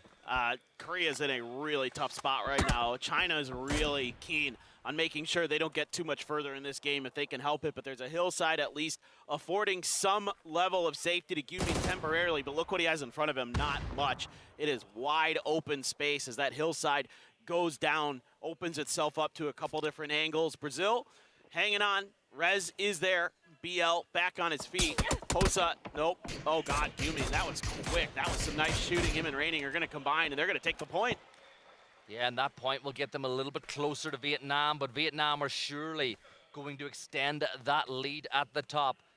Also, I want to say, you've been working with the Irish too often. I've heard you say "we" quite a few times. I know, you guys, I can't escape you. Yeah, you work with us a little bit too much as Kiss will wrap around the blue. The blue becoming a problem now, but that headshot, as good as Salolzi now gets involved on Raining, and Vietnam will pick up what is a big 2-point kill for them in the early stages of these PNC Grand Finals. And Brazil with a 3. They're in every bit of bad situation as what Korea find themselves in. I agree. You know, they're trying to get whatever kills they can, so that's why a lot of their attention being paid towards Human. They know he's alone. They know that he is the juiciest target. And, you know, Human trying to do a little peek shooting, but, yeah, that don't feel good. That SLR from Sparking hurts. And BL as well, just looking to see if he can get the angle. So Gyumi gets tagged again, and this is not fun. This is not good for Gyumi. Yeah, he's got one first aid, or no first aid aids left after that one as well. He takes another bit of damage, and at this point, you met up, you maybe spread into the blue with your jammer pack and try to get a knock onto Brazil that should get flushed by the blue zone. But for Korea, It's not looking great at all. The blue zone is going to stop at his feet, but instead of going into the blue and trying to get the kill, he's going to hope maybe he can outlive another team. Maybe there's another placement point or two up for grabs. Okay, that shift has really thrown the cat amongst the pigeons, because that's good for Thailand, and it ain't bad for China either, as long as China can find something to play. Yeah, it's going to be a little bit tough. You can see now they're throwing out the emergency cover. They need to get to this hillside so they can get away from the sight lines. That's going to be Akeslep taking on Gumin. But they need to get away from the sight lines of Vietnam, from these compounds. So they need to somehow find a way to get to the hillside. The problem is that they might have Thailand to contest with over there as well. So Vietnam, again, kind of hunker down, just do what damage they can. If they can keep Brazil from breaching this compound, they should be A-okay going into this late game. They know there's a player behind that rock, but do they know Sparking has gotten as close as he has?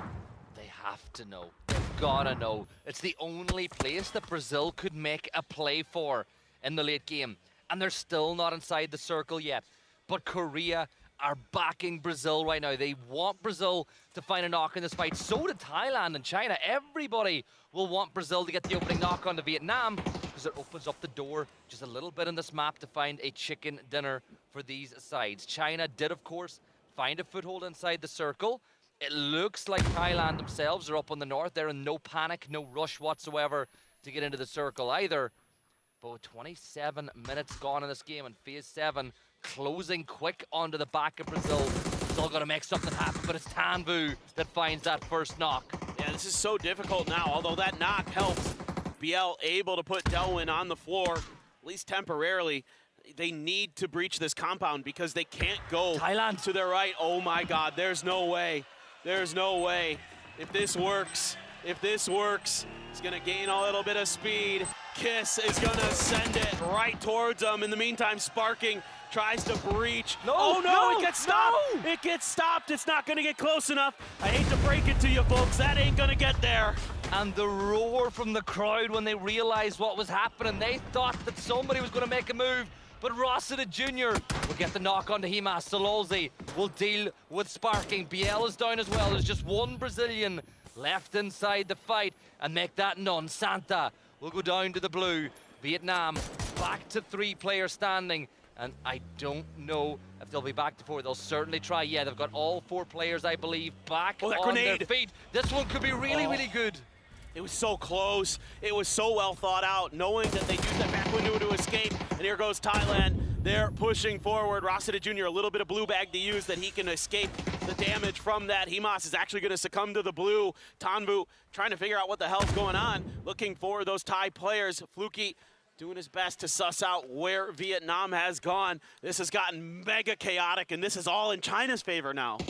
Yeah, China loving life. Rossiter and Fluky, down go Delwyn, and Himas as Vietnam are going to start losing players. Sololzi, though, he's going to backstab. He gets 2 more points for the side. Vietnam now make it to 10 kills, but Kiss will see them out. And in Vietnam, with just 1 player left, and Tanvu, it's just ring around the rosy as fall after fall after fall. Vietnam rushing for the res. China, they're worried that there could be the potential that maybe Vietnam will try to deny to the blue, so they're going to push and try to get these kills. China on 7 kills of their own, mollying every avenue of escape, and I think Vietnam, they're up on the roof. If Tanvu can just do something, a miracle could happen, but it ain't gonna work because Akeslep finds Sololzi, and he's going to blue.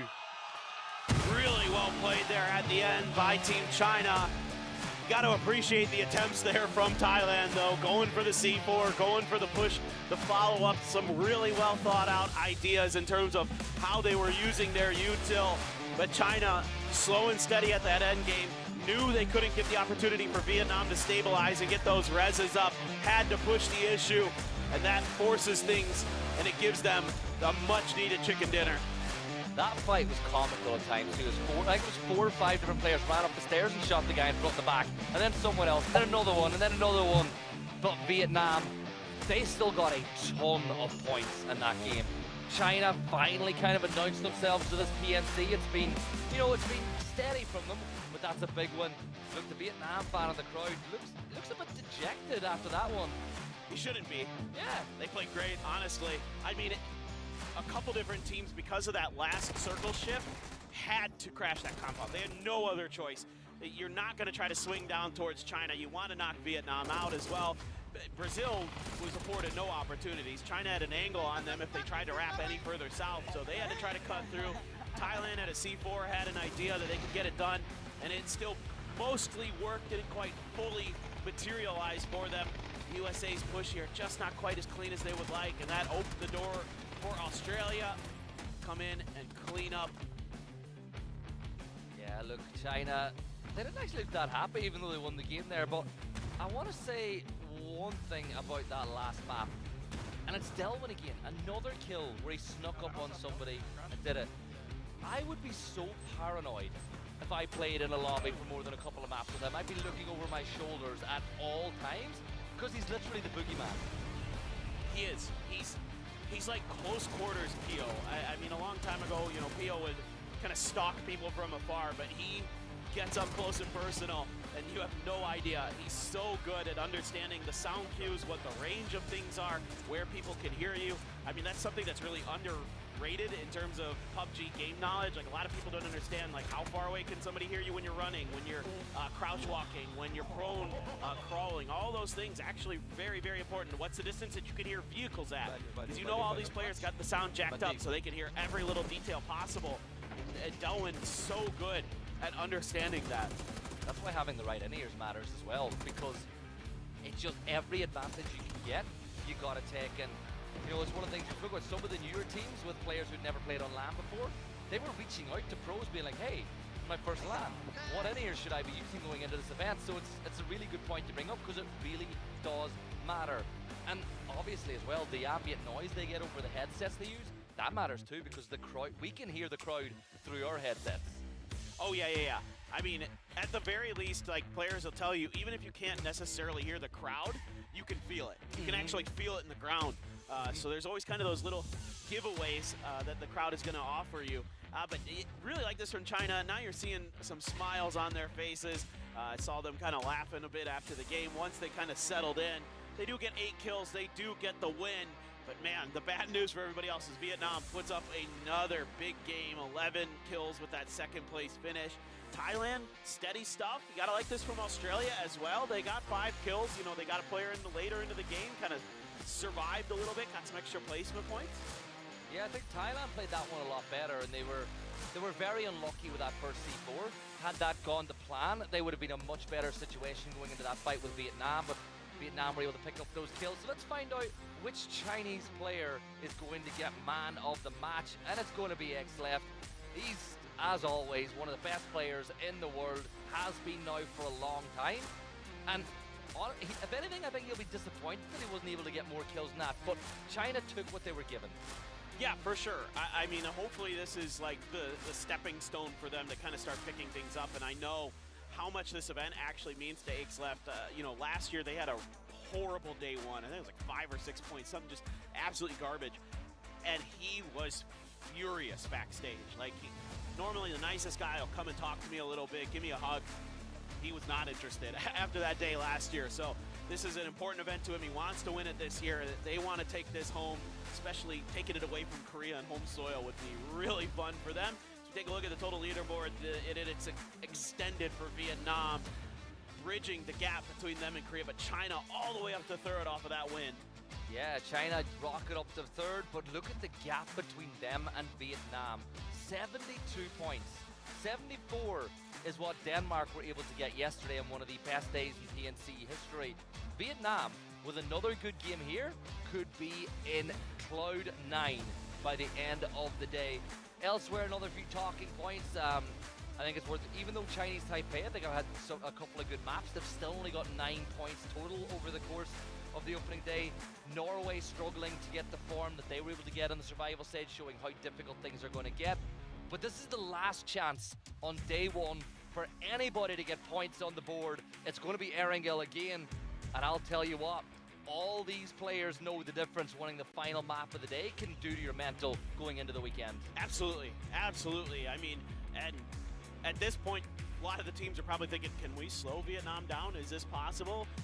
You know, they play such an interesting style. Again, one of those games where they're in it from the beginning until the end because they came in third party. The Pachinki fight, Thailand playing really well here again at PNC. Shouldn't be too surprising at all. I want to give a shout out to the Philippines, man. They're top 8 right now. They're playing great in their first opportunity, but one more game to go here today. One more Erangel to wrap up the final stage. Can Vietnam do any more damage? Can they extend this lead, or is somebody else going to challenge them? We're going to find out. 30 minutes. We'll know in 30 minutes from now who will be on top. But it is Erangel to finish tonight. The crowd trying to violate. That is, if you can hear that through your mics, that is the Chinese fans roaring from up on the stands. And they're making their presence known. The players are going to know it as well. And the players, they're right behind us. They can see those fans if they look up. Absolutely. You're trying to give them some energy, trying to see if they could go back-to-back on Erangel like Vietnam did on Miramar. Definitely, I think, very possible. I am obviously a believer. This is my prediction, my team to win this thing, because I like who's on this squad. I think, you know, with the half 17, half Petrichor Road, you know, double duo that they're bringing, firepower there. Ideas are good. You know, you've got solid leadership with Aches left. Should be very doable. And this is also going to be happening again, as Australia probably feeling good after that last one, but can the Philippines punch back? Yeah, the question is, will Vietnam get involved like they did last time as well? It looks like they're a little bit further away this time around, but we're going to get underway with our first hot drop of this map again. And I think Philippines, if they lose this time, might consider their options going into the weekend, right? But at the end of the day, aren't they above Australia in the leaderboard? Yes, they are. And that's going to be one of those way north circle. Shotgun for Tiggleton. Can't really find much out of that. Algenbot's scrape of damage. CJ up on the roofs already, though. This is one of those positions that can turn the tide of a fight if it isn't dealt with, if it isn't accounted for, because it opens up extra angles. It opens up quick changes of direction when your teammates find an opponent for you to kind of capitalize on it, catch them off guard, or at the very least get trades. This is part of the equation, I think, why Vietnam also might not be interested in trying to third party this is because Chinese Taipei was so close. Is Sololzy trying to shepherd Mao Rush in towards the rest of Chinese? Is he trying to send them towards Tanvu? I don't know, but that got real dangerous for a second for Mao Rush. Is Sololzy just going to hunt him down? No way, surely not. Well, here Jia Wei is going to attempt to turn him around. Head-on collision here, and Sololzy, he is going to fall. And the Korean fans love that one, as Chinese Taipei's Leo on his farewell tour will get that kill. That was, they weren't even wearing seatbelts. That's the most APAC stuff I've ever seen right there. That is just that region in a nutshell. So there was CJ doing some damage from that position, but couldn't find any knocks. Flood took a whole bunch, but now he's gonna get some healing through. Oh, but Algenbot's and Flood is down and out. You know, this is kind of one of those moments where Australia gets that early knock, and they're gonna try to push it, try to finish what they start. Tiggleton gonna get right underneath Algenbot's nose. Gonna start boosting, trying to give himself that little bit of an extra edge in the fight. Rez did come through though. Calves back up on his feet. Monty down to 11 HP now. He's got himself a pretty fresh helmet though, which will help. But Philippines, they've got the high ground. They're all up on top. They're trying to force these Australian players to positions they can't win. Wow, Vietnam, they lost the player, but within, what, 20, 30 seconds, he's going to get back and alive inside the game. Would have liked to have seen Chinese Taipei do a bit of trolling there and pick up that blue chip and take it with them for a run. I'm a little bit surprised teams aren't doing a little bit more of that. I don't know if there's some setting I don't know about, but all right, Calbs, just looking. The problem for Australia right now is you're pinned. You're good. Any exit out of here is going to have to be you outplaying them. This is going to be a tough fight for Monty. There's a couple different angles onto him, I assume. Oh, but what a swing from Luke. Perfect moment to strike. Tiggleton trying to use this opportunity, keeping himself quiet, keeping himself hidden. He's got it, he's got it. Oh, I thought he had it. Second time though, why are you re-peeking that, Algenbots? You don't need to. Tiggleton takes advantage, and now it's down to CJ and Tentrip. Downed players up on top of the roof. Tentrip will look to hold on the exit, But I think Australia are playing this one pretty well. No threatenings yet of a third party from anybody, so they're given room to breathe in this gunfight between the two sides. And the smoke now being thrown. Oh, that's a great knock from Tentrip on the Tig. That is nasty stuff. Tig is probably like, oh, all right. I guess you hit those. That is pretty nasty. Calbs is going to bleed out. Oh, CJ going to find Monty there. All of a sudden, all down to Luke 12 in this fight, and Philippines is going to win round 2. I think that guarantees us round 3. I think we're going to go back. I think it'll be fun to keep an eye on, but for the Philippines, they'll get their player back. They'll be back as a 4. And China bringing the BRDM this time around. Interesting. All right. Got that early flare and are going to try to put it to good late game use. That's a pretty powerful tool if you can keep it healthy into the late game, especially if you go out into the forest, out in the open. It'd be really nice to have. DraftKings going to take down Marsalek. The struggles continue here for Poland today. In 15th place, just ahead of Chinese Taipei. Domin looking for some more damage, but not being given much. Cappy, though, is going to find his Capitan down. Yeah, Domin falling back and the rest of Poland pressing forward. They're going to use the smoke as their angle to push in. DraftKings, though, will find Domin. Does he extended a little bit too much? There's only 2 poles left standing, and Cappy will fall at the hands of DraftKings. Matchsters takes a ton of damage now, too, in Argentina. Well, they're just going to flood players out to this position. They'll get it dealt with, and they'll go for the reses. The question is, do Norway, with the fact they know the 2 Argentinians are down, do they push? Or do you feel like the rest of Norway are just a little too far away to join the party? I think it took a little bit too long. Just a hair late, and they knew that there had been time for those reses to get through. So instead, looks like they're just going to claim. Oh, no way. Jeez. All right. How's your trigonometry here? This he's going to sack himself to do this. This is good. This is good. This is real good. Good night, Irene, to a couple. No! Took too long. He took too long, and Capitan is 1 HP, and the rest of Norway, oh, they're gone. They're gone. He mistimed it. Look. That's the one thing. It's the BRDM's biggest weakness. Oh man. Okay. I think they figured out. I think they realized it's not safe. I don't know. I don't think they saw the Panzer, but if you see people there, you don't want to risk that BRDM. Yeah, I think the Scandinavians need to maybe not use the C4s that often. It's not really worked all too well for them. And Captain goes down with his ship.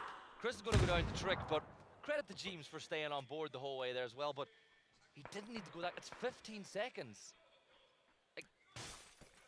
Just miscalculation. Trick is disgusting with the AK. Yeah. He had that was a pretty decent long range spray on it. It's Chris.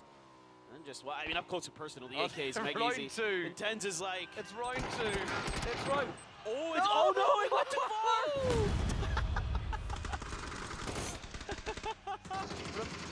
Remember when everyone on Rybo nearly got ran over there. But remember when everybody online was like, oh, the C4s are going to ruin PNC. It's going to be so OP. The C4 usage today has been mostly bad.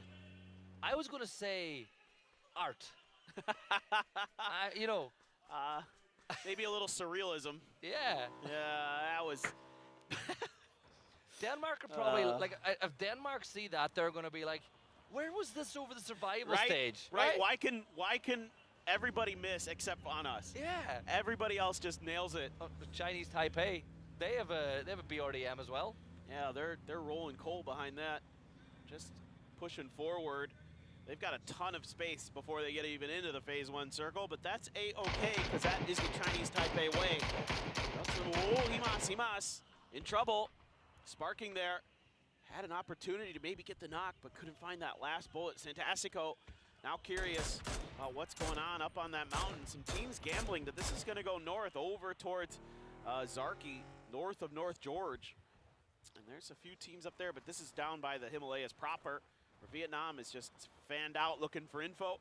Brazil setting up to try to make a crossing in the likely event that we end up going to the other side. Yeah, a north shift here is just going to be bedlam for all these teams that are on the south. I think that there are avenues of access as Norway are eliminated, but the further east you go, the easier it's going to be to get in the circle. It's all well and good us saying that. We know that. The viewers at home, we can see the map do, but the question is, how much do these players know? Sparking looks like he's going to swim his way over, and this could be really good or really, really bad. He's going to peek at Cube Compound. He should realize pretty quickly that a team are locked into that position, and that circle shift is pretty much as was expected. But for USA, I don't know if being center of the circle this early is necessarily a good thing. If it ends anywhere near that compound where Purdy Curdy is, it is good for them. If not, it's challenging to fight out of there. There is a ton of open space around this compound. So Purdy actually doesn't even know if this building's clear yet or not. Throws a stun to beta reaction. Oh, Posa drives right next to Xiao Wu, and Xiao Wu's like, hello, welcome, please have a seat. And you're out of the game for now. See if there's any response from Brazil, but Xiao Wu now all on his own, can't take this fight. Trying to get on the other side of the fence in case there's some frags thrown out. Oh, Ming Ming. That is fast. Yeah, the BRDM is here now too, and Brazil, this is not what you wanted in this situation. Your day one is about to potentially end, but Santastico, he's not done anything yet. He might, this goes to show Santa works every day of the year, not just at the end, but we will see what he can do. This is really, really good from China though. As always, great at defending compounds whenever they find themselves in these situations. And yeah, look, they'll get the res off here too. They'll get Ixlef back on their feet. This is all bad news for Brazil. And now you know where Sparking is. Shots at Ming Ming. Ming Ming just waiting for these reses. No more frags for him here. He could have made short work of Brazil, but they do have a blue zone here. Is it going to get there? The Molly's on top of it as well. Oh, it's bad news, Bears. Aches left. Gonna find the flush and the knock. Sparking trying to do what he can. He's actually getting shot by Hemas from afar. It's nice to try to find a different spot. Aches left with Groza. Can't get the finish. Sparking trying to buy some more time. Yeah, and he'll get one, right? He might get one. What China's going to do now is they're going to rush, send 3 players in to try to clear Sparking. He's trying to bait them to make them think he jumped outside. But yeah, oh, no. Good molly. Sparking's going to erupt into flames. He'll dip into the corner once more as China look to deal with it. And this is the thing. Korea are the most interested spectators in the world right now. Because if Sparking gets a knock or two, you can bet yourself they're going to push in. Oh, yeah. Soul's licking his lips because it's the team right underneath them in the scoreboard as well. So if it is China, he is going to hammer down if possible. Otherwise, he's just going to watch for his opportunity to do some damage. Oh, poor Sparking. Yeah, he is just dealt with. That is a clean fight from China. Only suffered 1 knock throughout of it. Oh, T-Bone took a headshot. Those are nice shots from Thailand. Kiss right there on the front lines doing work. Michael down as well, and the UK has to pull off. Well, it's kind of ironic, right? Because UK are really well known at these events for holding bridge camps. Wait, how did Vard get there? It's magic, the power of friendship. Does he have a teleportation device? Yeah, shout out to the old Sun Sisters name, right? The power of friendship was their slogan That's back right. in the day. I miss Crazy Sam. Oh, that's a long time ago, isn't it? But Vard, as long as this stays in George for a little while at least, he might be able to eke out a couple of placement points in this game, maybe find a kill. But for Team UK, it's been a less than successful day one here at TNC. Chinese Taipei, they managed to cross the bridge that wasn't being camped as they get everybody on board. Well, what about that for a shift for Argentina?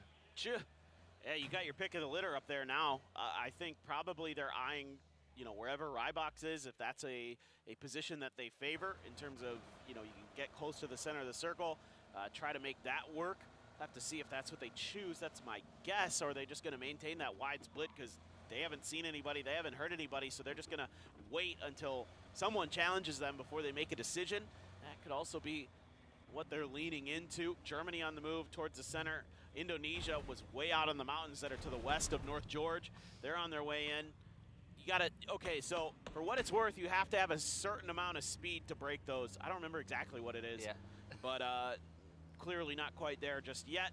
Vietnam outside of the new circle. Denmark going to fan out around the crashed airplane to the west of shooting range. USA just going to have to hunker down.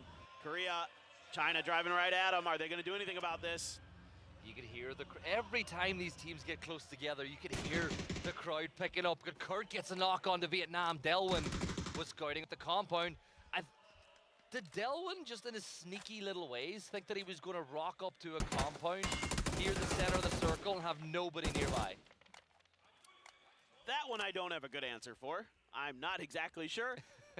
Or, you know, if he was planning on driving by or trying something weird, but it didn't go his way no matter what it was. You can see Soul still ready with that Panzer, knows that that BRDM is in play. Saw it earlier. So he is going to be the one to look to spoil and ruin the prize that Lil Ghost has. Here he goes. Can he find the moment? Can he find the shot? This is tricky. That's almost perpendicular to him. He's gonna have to find the timing. Lil Ghost turns around. Oh, that might have been his demise. And it's perfect from Soul. Brilliant from Soul. The Panzerfaust, the tank fist, wiping out Lil Ghost, and the crowd loved that one. And Soul, man, I think missing an event has really put a fire beneath him, because he is playing out of his skin. Vard in the blue, he'll go down to Thailand as Kiss will deal with, basically he's nearly dealt with the UK all by himself, and Korea, well, they can really begin to hunt. But you got Vietnam, Korea, and China all pushing in from that southeastern side, and now Philippines, who are having themselves a day, have got their eyes focused on Thailand. Love this from the Philippines. Do some damage to Thailand as they try to escape, and then make your move from there. I mean, they're probably gonna have to fight again, maybe Chinese Taipei in their way. China, 3 players left. Gonna just be settling in here by that shack on the plateau. Trick. Okay, Thailand doesn't like it. I was curious if they were just going to try to swarm, but they're going to have to reroute. Yeah, look, Chinese Taipei have fronted up alongside Philippines here, just on those hills north of George, as Chinese Taipei continue to up the aggression. Remember, they have a BRDM of their own. That'll be easily outdriven as Thailand will lose Jacob to Setsuna, as he will find another kill on the board for Indonesia. As apart from Poland, a lot of our survival series teams have been doing pretty well. You know, you look at like Denmark way up there at the top of the leaderboard. Germany are playing well. And obviously you've got a lot of love now for, I think, how Indonesia and Philippines have been playing. Average survival time, 15 minutes. Not the best as a full squad, but they're doing pretty well here. They're sitting in 8th spot. They've got the edge of the circle. Their big problem is Chinese Taipei, with the high ground looking down towards them when they leave this compound. They were lucky to get out of that fight with Chinese Taipei as well as they did. I thought that could go a lot worse. Kiss, Soul Survivor, Thailand trying to maybe get the res there, but I'm not exactly sure if I don't see the device activated on the map, so couldn't quite get it for whatever reason. Germany just going to settle up center circle. This is dangerous. These dips like this with that much high ground around you, you just have to hope other teams are fighting and they never get the opportunity to look down. China also going to be gambling a little bit on that kind of similar idea, with the shack adding an extra layer of safety for them. Aches left with the Groza. Not something I would ever want to go up against. He is fearsome, especially given that level 3 gear, that level 3 helmet and vest. He is going to be deadly. And are they going to hunt Germany here? They're going to extend at least and do some scouting work, right? They've got the shack and they're like, okay, nobody has shot at us yet, which means that we should be free up to this ridgeline. So they'll get there, they'll go for the res. Kiss, he should be able to put on that jammer pack, and there you go. Picks up the jammer pack, buys himself a little bit more time. Maybe now he'll go for it. Yeah, Ming Ming, he'll get that knock on to Zerath, and China now will hunt Mika. But that all came from the fact that nobody shot them. They knew this position was free to push up to. Oh, Mika, though, able to answer back. Taking the Groza out of play. He hasn't taken much damage at all, and he's just backpedaling the blue zone there. And he hasn't been sussed out just yet, but the more noise that this fight makes, the more likely someone is going to show up and try to third party it. You'd love to get Akeslaft back up, get that level 3 gear, get that Groza firing. But Mika doing a wonderful job. He has completely thwarted this attempt from China. Oh, he spots Xiao Wu too. Oh, he's very lucky that he didn't fall there. Usually Xiao Wu doesn't need a second opportunity to get a knock, but China, they've got the res. They're going to go fall back to their shack. They got their 1 point. And I think that they've just realized, as you said, the more noise you make in and around that area of the map, the more likely you are to bring attention your way. But look over the other side, Korea and Denmark getting close together. And what about that for a shift for Denmark? Yeah, if they can just hold the line here in the trench, yeah, Kiss, okay, you got the res, but there was not much else you could do there, my friend. And even if the Thai players are coming back, there's nowhere for them to grab gear, nowhere for them to really land. So not much to be done off the back of that. Some long-range shots with the Mark 12 by Gumin. Try to keep the other teams at arm's length. Argentina going to be on the other side. Indonesia on top of Philippines again. Everybody here on this western side, they're going to have to grind it out to get into this next circle. All right, at least going to get the crate called in for a little bit extra help. Yeah, what's he going to... Lynx. Hell yeah. Hell yeah.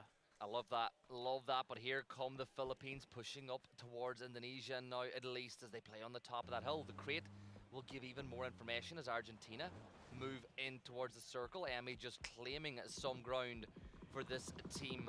And Indonesia, well, they're going to get on the move. Algenbot steps up and CJ combines and they find the knock and Trick will stay in the fight. He went for the level 3 gear. The level 3 gear might have just helped him. The nade thrown off to try catch him out. But Indonesia, they leave as Philippines pick up another point, which will be really helpful for them. Yeah, great patience being shown, and Mika somehow, some way, still alive. Takes a bunch of damage, and Indonesia gonna look to flush him out, and they will. Meanwhile, Chinese Taipei in a battle with Vietnam. Himas looking for the end. The BRDM is gone, no more safety, and what in the world was that? There's a good C4. That's how you do it. Lands right on top of China. Are you watching Norway? The crowd go wild off the back of that one, and looks like USA.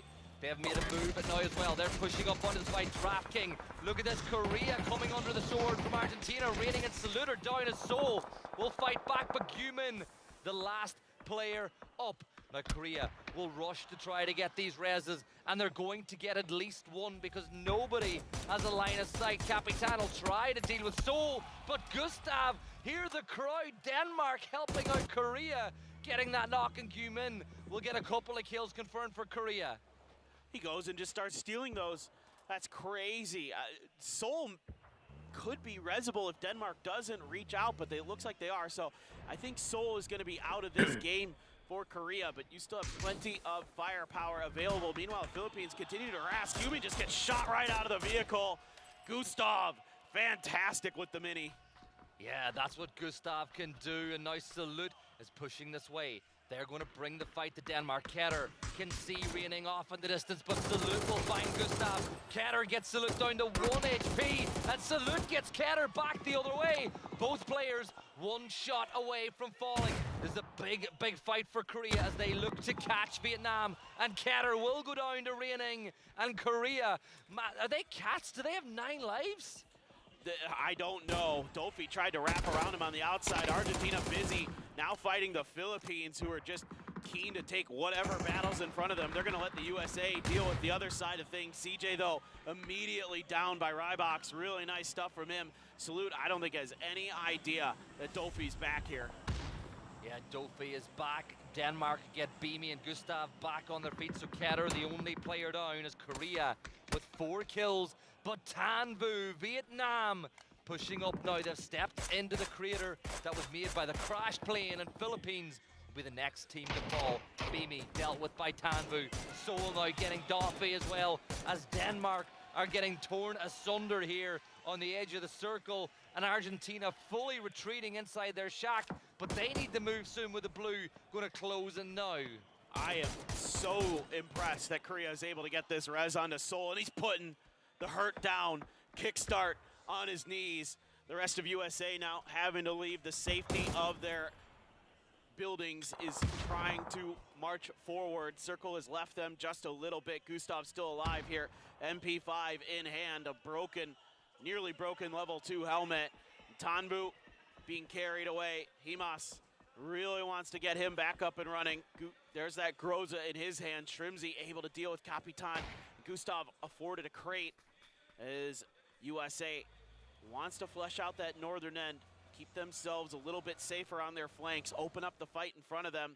You do have Xiao Wu from China still alive, Gustav as well, 2 solo players in this, trying to fight their way through.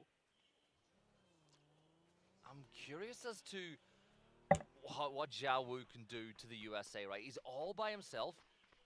Has he managed to pull that one off?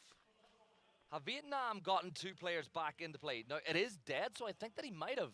So Vietnam could be about to have every win, but again, the question is, where do they get loot? What are they going to have when they get boots on the ground?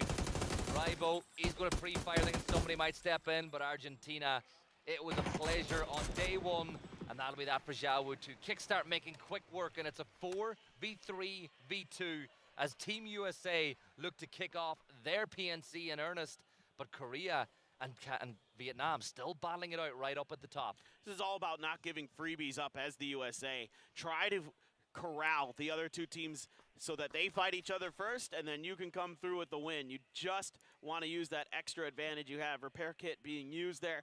Get yourself a little bit more value out of those armors that you have. And it's just slow and steady. I mean, you have a ridgeline here as the USA. You don't need to really do too much right now. See where the next circle goes. Wait out Korea and Vietnam. See if they're going to fight each other. Purdy Curdy going to make landfall inside of the new circle. Get himself established just a little bit. Tanvu looking for the USA players, looking for that wrap. Korea, similarly, looking for Vietnam, trying to figure out where the hell they went. Yeah, this is Vietnam. They've gone all the way to the south. I think Korea have realized there's no point chasing that just yet. Just keep an eye on what's going on elsewhere. You know that USA are on the other side of the circle. You know Vietnam are to the south. You have 3 players up. If your kill feed counting has been correct, which, let's be real, it's Vietnam, it's Korea, it's going to be. They'll know exactly who has what. They are going to just wait and see. In an ideal world for Korea, Vietnam goes so far south that USA open up that engagement that it opened up the door for them. But there's always the worrying factor that USA and Korea could end up fighting to the north, and that could deliver Vietnam a win too, depending on how much damage those 2 teams do to each other. One of the difference makers that I've seen, just kind of as our observers gave us a nice view of some of the utility and what's available, is that Purdy Curdy had 3 frag grenades, widely known as one of the best in the world at getting value out of those frags. So that's what I want to see for the USA. I want to see Kurt hit some bangers. Soul on the other side of this rock. Kurt, I don't know if he saw him or not, and if they did, they don't really want to fight this. I think they're just trying to figure out exactly what the zone of control is that Korea has, and then try to maybe set up, you know, a player or 2 there to make sure that Korea can't wrap around their northern end. And then you got to figure out where the heck Vietnam went. Vietnam is just going to tuck along the edge. They're trying to play for the win. They're trying to play this out. Let Korea and USA do damage to each other. It's just kind of a game of tic-tac-toe here. Who's going to kick things off first? Who's going to find that first knock? Kick is going to upgrade to the MG3. That's more level 3 gear for them. Yeah, you said it. I call him quarterback, Kurt. That's how good he is with those nades. I like that. But on the other side of it, you've got Soul, who has proven today he is every bit as good with a nade in his hand. Vietnam completely disengaged from this now, way off to the south, nowhere near Korea or USA. And I think that we had that little bit of tensions there between USA and Reining has said, I think it's better to stay in the cover, and Kickstart will fire the first shots in anger of this phase. And look at that for a circle. The dip that Korea are playing now by the plane crash is not longer really in play. Yeah, just a sliver of it available for Soul, and that's about it. So now you got to figure out other solutions. It's so tough because you just want to hold your flanks. You just want to make sure that extra team can't encroach on your territory and open things up. There's a Lynx in there as well for Shrimsy. So this is all kinds of level. I mean, this should be USA's games. By all rights, they have everything they need. They've got the level 3 gear. They've got the util. They've got the numbers. It's just, can they close this out? Like you mentioned, Seoul has quite a few grenades, though. They're swinging in towards Vietnam. Alo Purdy Curdy maybe about to make contact down there. Yeah, we spoke about it. The 2 Liquid players wrapping around with each other, but Himas will start firing this way. USA can't afford to have a player go down as Shrimsy will waste those all invaluable bullets for the Lynx. That might give Korea the opportunity. Look, Korea started to wrap this way. They want to turn USA into the team in the middle of the fighting. Nobody wanted to be the team of the... There we go, Shrimsy. Tan Vu has had his head removed from his shoulders, and the fans love that one as well. And look at Salute, he's wrapping around. Does Shrimsy? No. Salute with a nade. He's going to pull the pin, he's going to throw it up. This could be huge for Korea. The grenades looking to be on point, but Shrimsy gets away just in time. Some smokes that come through. Maybe they had just heard some of that jumping. Himas has an opportunity, but he is very, very weak, and now Seoul is looking for him as the USA tries to finish what they started. They can. Kick is going to get Himas down, so third place, it's a 3v4. The United States looking to claim their first chicken dinner at PNC. A nice headshot from Seoul. Yeah, that's big. Wih, kenapa nih?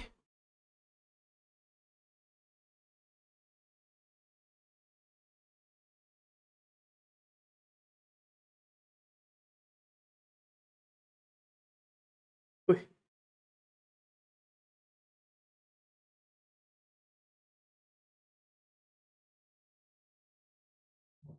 Himself and USA here with a USA man on the mic.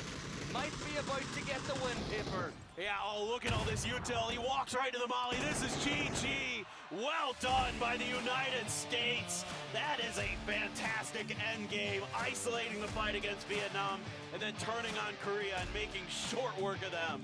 And another one of the favorites for the tournament get a win on the last map of day one. And they needed that. Had USA not been able to pick up a double-digit point game there, they would have been a long, long ways off the top. They're still far away from Vietnam, but they needed that. And to be honest, it's the first time we saw what looked like proper cohesion from the side. Yeah, really good decision-making there in the end game in particular. Shrimsy hitting a phenomenal shot with the links to really just ruin any hope for Vietnam. You know, as good as Himas is on his own, it's going to be really tough against a four-man squad of the USA. And Korea was just trying to wait it out, hoping for some damage as we get our last round of highlights here for the day. Yeah, that's the end of the action on Erangel and the end of the action on day one. I think Australia, they'll be really disappointed they lost that fight, but as much as I love the players, I've got a little soft spot going for Philippines and seeing them perform so well. And even that last map, they picked up a bunch of points once more. Such a strong showing. Oh no, these are lowlights, not highlights. Oh no. No, this one's not as bad, right? You got No, shot no, off no. the That's bike. a little bad luck. Yeah, that's bad. Good play from Ribo. We'll give credit to Ribo There you for go. that one. As Brazil failed hands.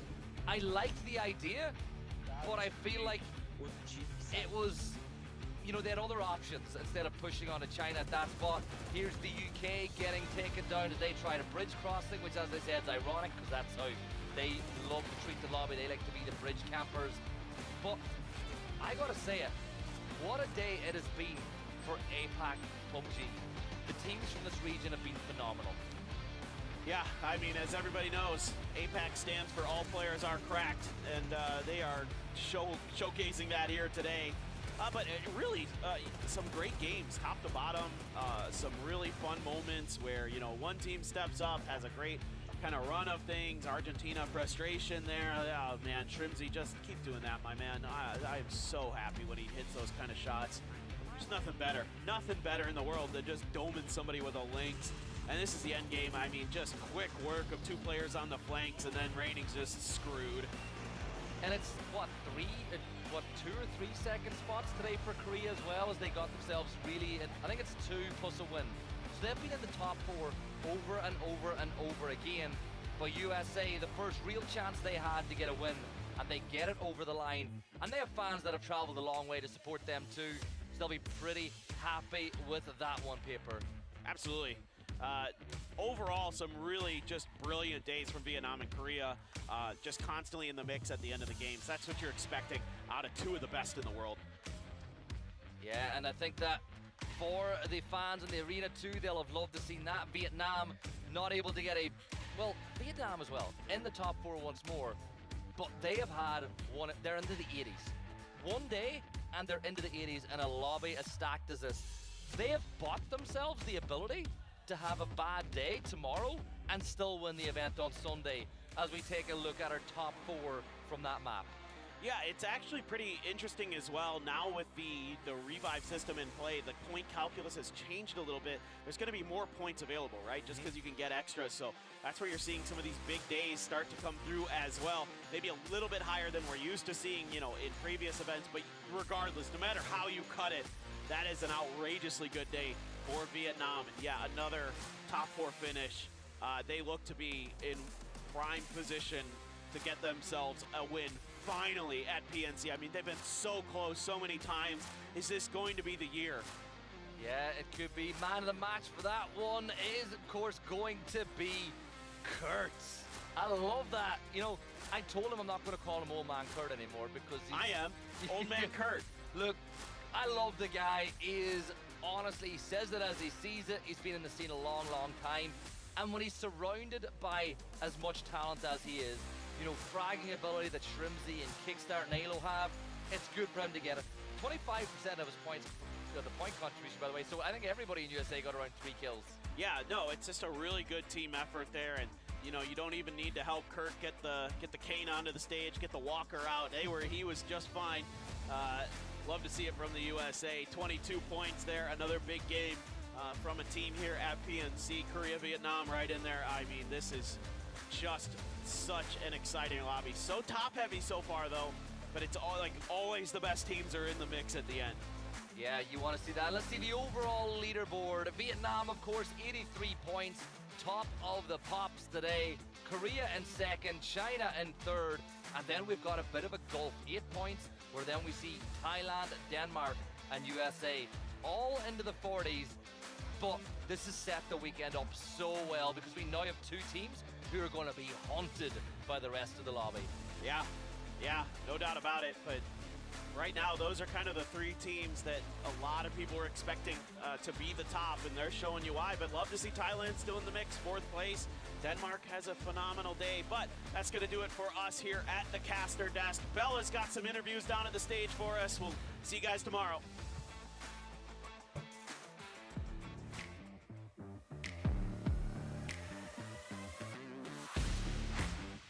Hi guys, it's Bella. I'm standing with Team Korea's Seoul, the man of the city. 팀 코리아의 서울 선수 인터뷰 만나보겠습니다. 안녕하세요. Well, the defending champions are off to a good start.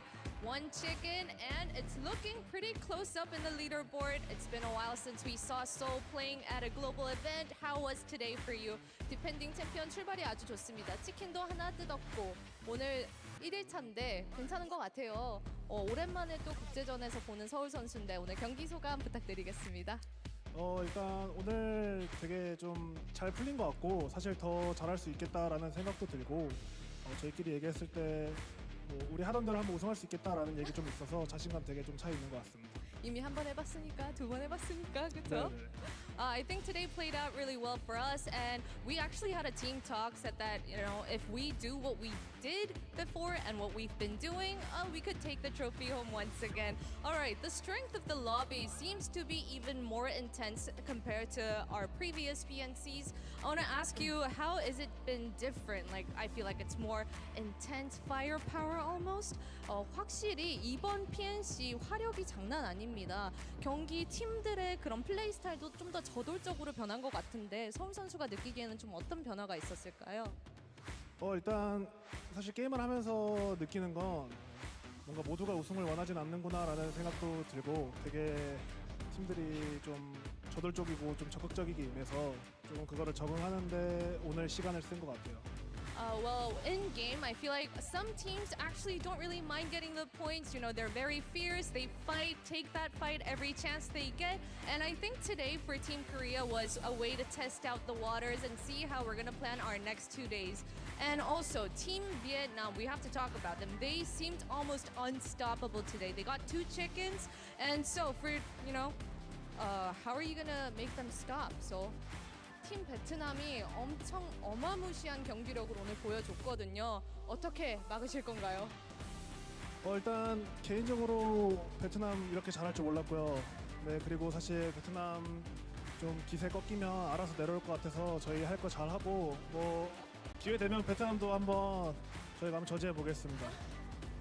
Well, To be honest, I didn't expect Team Vietnam to be this intense, and you know, if they lose the momentum, I think it's only going to be downhill for them. So hey, we will stop them. All right, love the confidence, and we saw a lot of the fans here at the venue wearing Team Korea and Seoul on the back. What do you have to say to the fans that are here right with you? 오늘 경기장에 서울이 박힌 대한민국 유니폼 입고 오신 팬분들이 정말 많거든요. 한번 감사 인사하시죠. 네, 일단 그런 분들이 이제 저를 믿어주셨을 거라 생각하고 아직 1일차지만 뭐 2일차, 3일차 더 잘해서 꼭 우승으로 보답해 주고 싶다는 생각이 많아서 저희 꼭 우승하겠습니다. 감사합니다.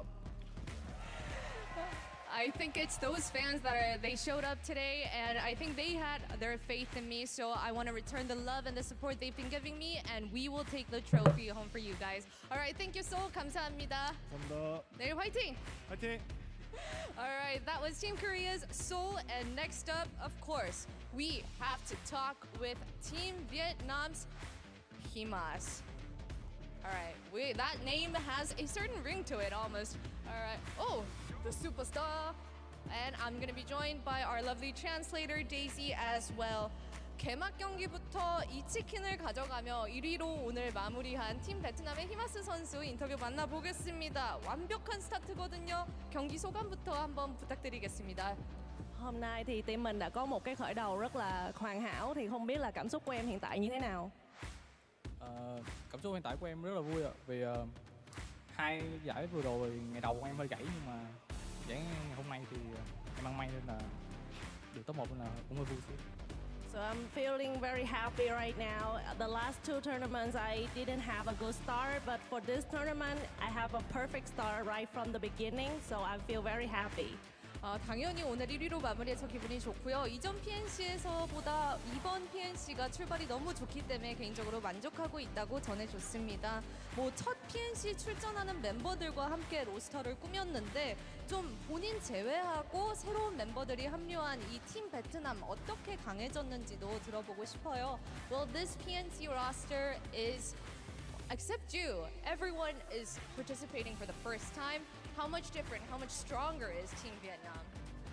Ngoại trừ em ra thì tất cả các thành viên còn lại của đội tuyển Việt Nam đều là thành viên lần đầu tiên tham gia BNC hết. Thì em nghĩ là đội tuyển Việt Nam mình đã có những cái điểm khác nhau như thế nào so với những năm trước, và mình mạnh hơn như thế nào so với những năm trước. Năm trước bọn em đến với đây là giải đấu lần này bọn em được bắn chung với hai nhau địch BGC nên là game hơi dễ xíu. So comparing to the last two tournaments, I think for this time I'm playing with two PGC champions, so the game was a little bit more easier.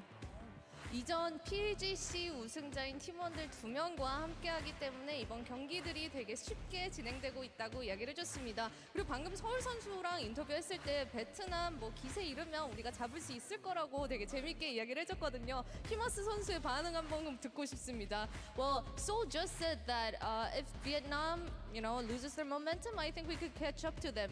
What do you have to say to that, Himas? Thì lúc nãy tuyển thủ Seoul đã có một cái lời nói là nếu mà team Việt Nam mình sơ sẩy thì team Hàn Quốc sẽ bắt kịp. Thì em có phản ứng như thế nào đối với lại lời nói này? Thì cũng ngược lại thôi, nếu mà team Hàn Quốc gãy thì bọn em sẽ bắt kịp. So the same for Team Korea. So if they lose a moment, we will be able to catch up with them as well. 팀 베트남이 느끼기에는 코리아도 똑같다, 우리도 잡을 수 있다라고 대답을 해줬습니다. Alright, love that, love that. Alright, well, let's say thank you to your Vietnamese fans. 팬분들에게도 한마디 해주시죠. Em muốn gửi lời cảm ơn đến các bạn fan Việt Nam không? Cảm ơn mọi người đã lặn lội xa xôi đến đây của bọn mình sẽ không làm mọi người thất vọng đâu ạ.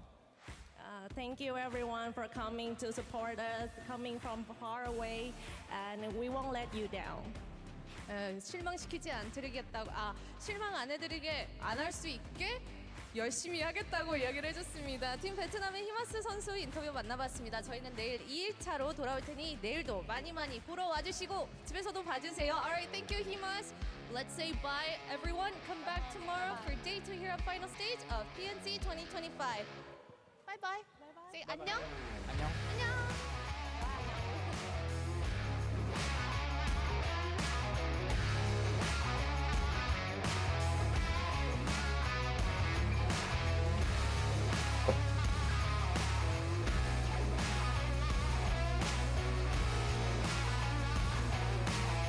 Day 2 besok bro, lanjut lagi bro, day 2.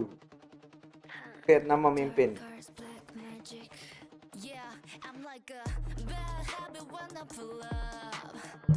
Dealing damage you ran out of love.